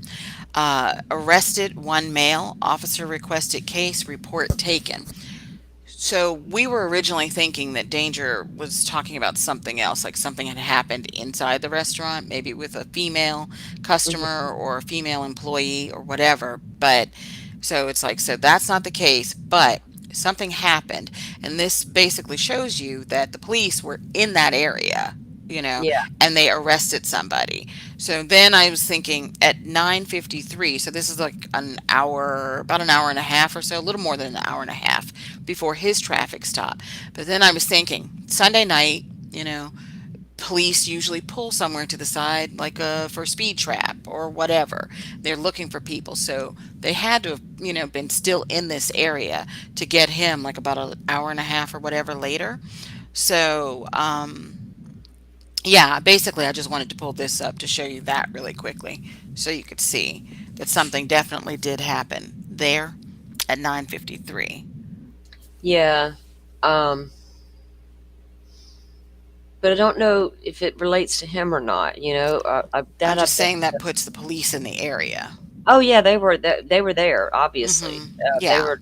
And something warranted the stop. Well, that they were loitering is what I'm saying, because they had been there an hour or so before. So I'm just like wondering, were they sitting in that area? There's all those Oh, businesses probably there. with this Yeah. kind with an area like that. Hmm. Even like here, something goes down. The cops linger for a few hours. They might Right. sit, talk, write reports, whatever. Right. They're sitting there. They're. I know. Like I can tell you between here and town where every cop's going to be sitting, where they Hmm. look what their favorite spots are, Hmm. and where they're going to gather up down and around town and things like Hmm. that. And And then like you said, sometimes go ahead. Buffalo, like a restaurant like this, the police will come shortly before closing. They might offer them free food. They might just be there, Yeah, for kind of like unofficial security. Because we looked on yeah, Google Maps, and this restaurant closes at 11 o'clock on a yeah. Sunday night. And then, like, I think it was Thursday through Saturday, Firefly, they were open a little bit later. So, but this was a Sunday night. So they would have Mhm. been closing at 11. So, and then you think, okay, employees are still there, yada yada. So maybe they were sort of hanging around that area for safety concerns, allowing employees to get in their cars, whatever, because this is like 37 minutes after this place closed. And a lot of the other businesses that were on that map that she showed you would have been closed already for the evening, because they're like Staples and oh, I forget some of the other stores, but places that close at like 9 o'clock at night, or on a Sunday, probably like 7 o'clock at night or whatever, those type of chain businesses. So basically, Yeah, where I was going with this is that police were already in the area, hanging out in the area. They've mentioned that, his phone was utilizing resources in that area for like an hour and 1 minute, and then they stop him. And so the fact that the defense is trying to exclude this specific traffic stop, to me, that says, and it's something that's relating to his character, shows you, that he would be, I don't know, capable of doing something criminal or whatever, or something negative about his something was, character. yeah, It's got to be the interaction that he had with the police officer. there's definitely something to it if they don't want it Mhm. used, right? Mhm. Mhm. Because if it's just a show, okay, this establishes this guy is in this type of car, this year, make, model, and this is what does that even prove? You know what I mean? Other than he Mhm. was in the area close to the home, and that's was it what an identifying factor that's him. So yeah, it's weird that they're even using it, and to what extent will they be using it? That Mhm. had us very curious since we realized they were going to be using it, right? Right. Um, it's crazy. Um, what she feels is important and what's not important. The things that she's asking to keep out, I keep, those things I pay attention to Mhm. for sure. Um, I'm trying to see if there's anything really important that we needed to go over before I call it a day and pick back up in the morning. Um, there was so many that were filed, and I think we went over. There's still some more to go over. Um, we went over, I'm looking through the list, guys, to make sure we didn't miss anything super important, because we did go over the bushy eyebrows, the 404B evidence, the Amazon click, improper expert opinions, the middleman. You read the stuff about middlemen a little earlier. Um, motion in limine number 11 to exclude IgG. Number 12 was the make and model of suspect vehicle car. We saw that one right off the bat because that one showed you guys the screenshot, right, of the make and model of the car that was shown right there on the footage. That they put that out there. Like, to me, that's, we showed this in the beginning of the stream. They put, the defense filed this motion to keep this out, but this was not what the screenshot that they used to identify this car with, make and model and all that. Only thing it does show us is at 3:56 a.m. on the 1112 camera, we see a light colored sedan coming into the area as stated by the PCA. So that we did review that document. Let me going down the list, just checking, guys, to make sure of what we have done here. And there were some other things within these documents that I still want to talk about, but I'll get all that notes together for that for another show. Um, improper expert opinion, the middleman, the IgG, the make and model of the suspect car. Excuse me. Number 13 was the conditions as aggravator. And that's where she's going to be bringing in the talk about the autism. Or no, that's the aggravating circumstances behind the death penalty. Let me see. Hold on, because I had that one backwards. There's a different one for the other. So this one is a motion in limine conditions as an aggravator, and this is one of his defense wants to prevent the state from using Koberger's mental health diagnosis of autism and the characteristics of autism as evidence in the case, which I don't know if they would. There are How's, a few things for a few documents for autism. yeah, but I'm saying, how would the state come in and say, oh, well, he had autism, that made him do this and that? I don't see that. Unless they come in and talk about some of his tendencies, and I don't know. But anyway, so now so the defense wants to prevent the state from using the Koberger mental health diagnosis of autism as evidence against him in his case. This motion is meant to protect Koberger's Fifth, Sixth, 14th Amendments. Koberger has a diagnosis of autism, and he displays characteristics consistent with autism. A comprehensive neurological evaluation of Mr. Koberger conducted by Dr. Rachel Orr found that Mr. Koberger continues to exhibit all of the core diagnostic features of ASD currently, with significant impact on his daily life. What? Significantly impacted his life to the point where he couldn't finish 3 colleges. It just makes him have strange interactions. Is that what we're going to get from it, Mr. Koberger? So we don't pay no mind to those strange interactions. I get that. I can buy that. Mr. Koberger. Oh, quick question. Are you going through all of these autism ones now? I thought you were saving that for... I'm just reading through this one that I pulled up. Oh, okay. Yeah, no, I'm just glancing through this one that I pulled up, the first one here on the list. Wanting this is the defense motion in limine to keep the prosecution from using his diagnosis, and I'm trying to figure out what they're going to use it in mitigation. Why, I don't even know why the state would want to use it at this point. What's it going to say? Yeah, I'm going to read the little bit of this one. Koberger shares characteristics such as social challenges, preservation, and the lack of reciprocity. The characteristics are noted by those unfamiliar with autism as not picking up on social cues. In evaluating Mr. Koberger, Dr. Orr found that he displayed lifelong deficits in social emotional reciprocity, including limited perspective taking and limited sharing of affect emotions of others. Because of his autism, others may see Brian as not recognizing social cues, continuing to talk to others when the conversation would naturally end, over focusing on a topic or hobby of interest, or talking about the same topic repeatedly, using a complicated vocabulary, or seeming self-absorbed. Brian's autism is also accompanied by obsessive compulsiveness and an eating disorder.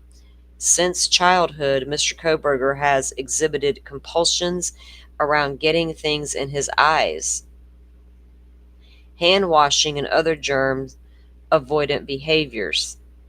These characteristics must not be used by the prosecution as factors for the jury to consider as aggravators. I don't see them as aggravators.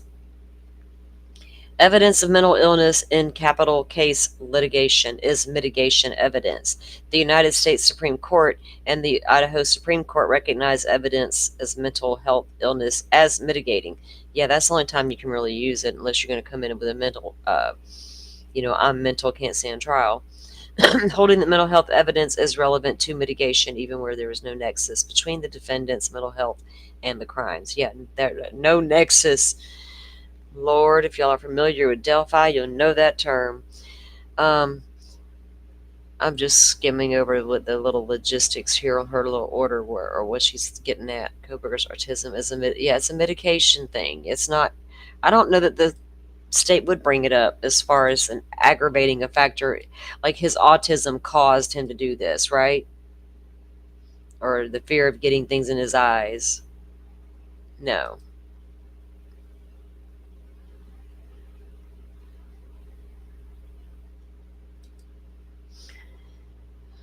Okay, so let me just double check something here before we go, guys. Because there's a longer document, and I found the very last. I mean, the whole thing is interesting, but there's some very particular things on the very last 2 pages that I have something that goes along with that to present, and that's going to take us a minute to get into.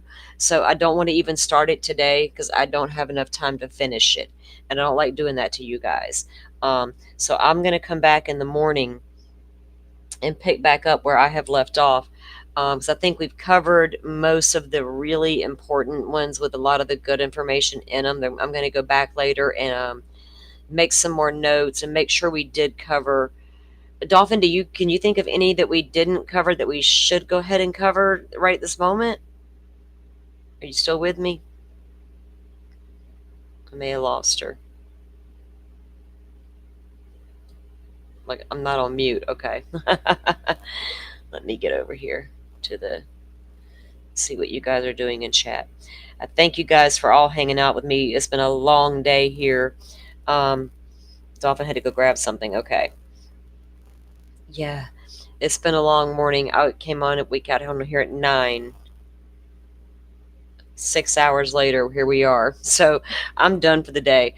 So I will go over the rest of the list. I'll check to see if anything else gets updated throughout the end of the day. And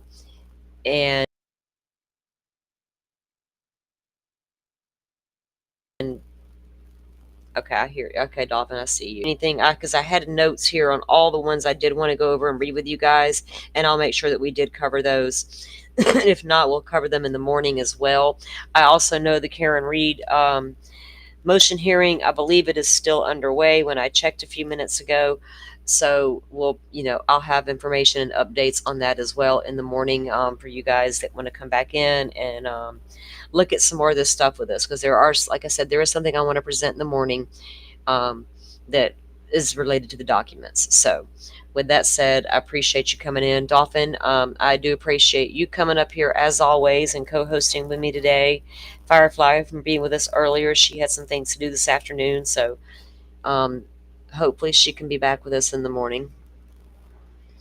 And all you guys that hung in there with us, I appreciate you coming in and listening to the read and hearing our commentary on it. I'm just going back through chat, making sure I didn't miss anything. Okay. AJ is hopping mad right now. Oh, is he? Firefly, I'll have to review. I'm going to sit down in a little bit and I'll review the hearing, and then we'll get on it in the morning. So what we have to present in the morning is not going to take a terribly long time, but it's going to take enough time. And then we'll go into the Karen Reed coverage, because they're having the one today, and I think they're skipping tomorrow and then having another hearing on Friday. Isn't that correct? Unless I go and change it again. Yeah, guys, thanks for joining and being welcoming to the guest as usual, and having your little communications there and your conversations. I appreciate it. We'll get you the update on the Karen Reed. A lot of you may go watch that hearing this evening. I was watching one last night of the so I fell asleep during it though, and then I was upset because I fell asleep during it. But there was a case I had been following about the lady who killed 2 children at the boat club when she was drinking and driving, and she's finally gone to trial. And so, yeah, I was watching that. I'm going to touch on that for you guys coming up this week as well.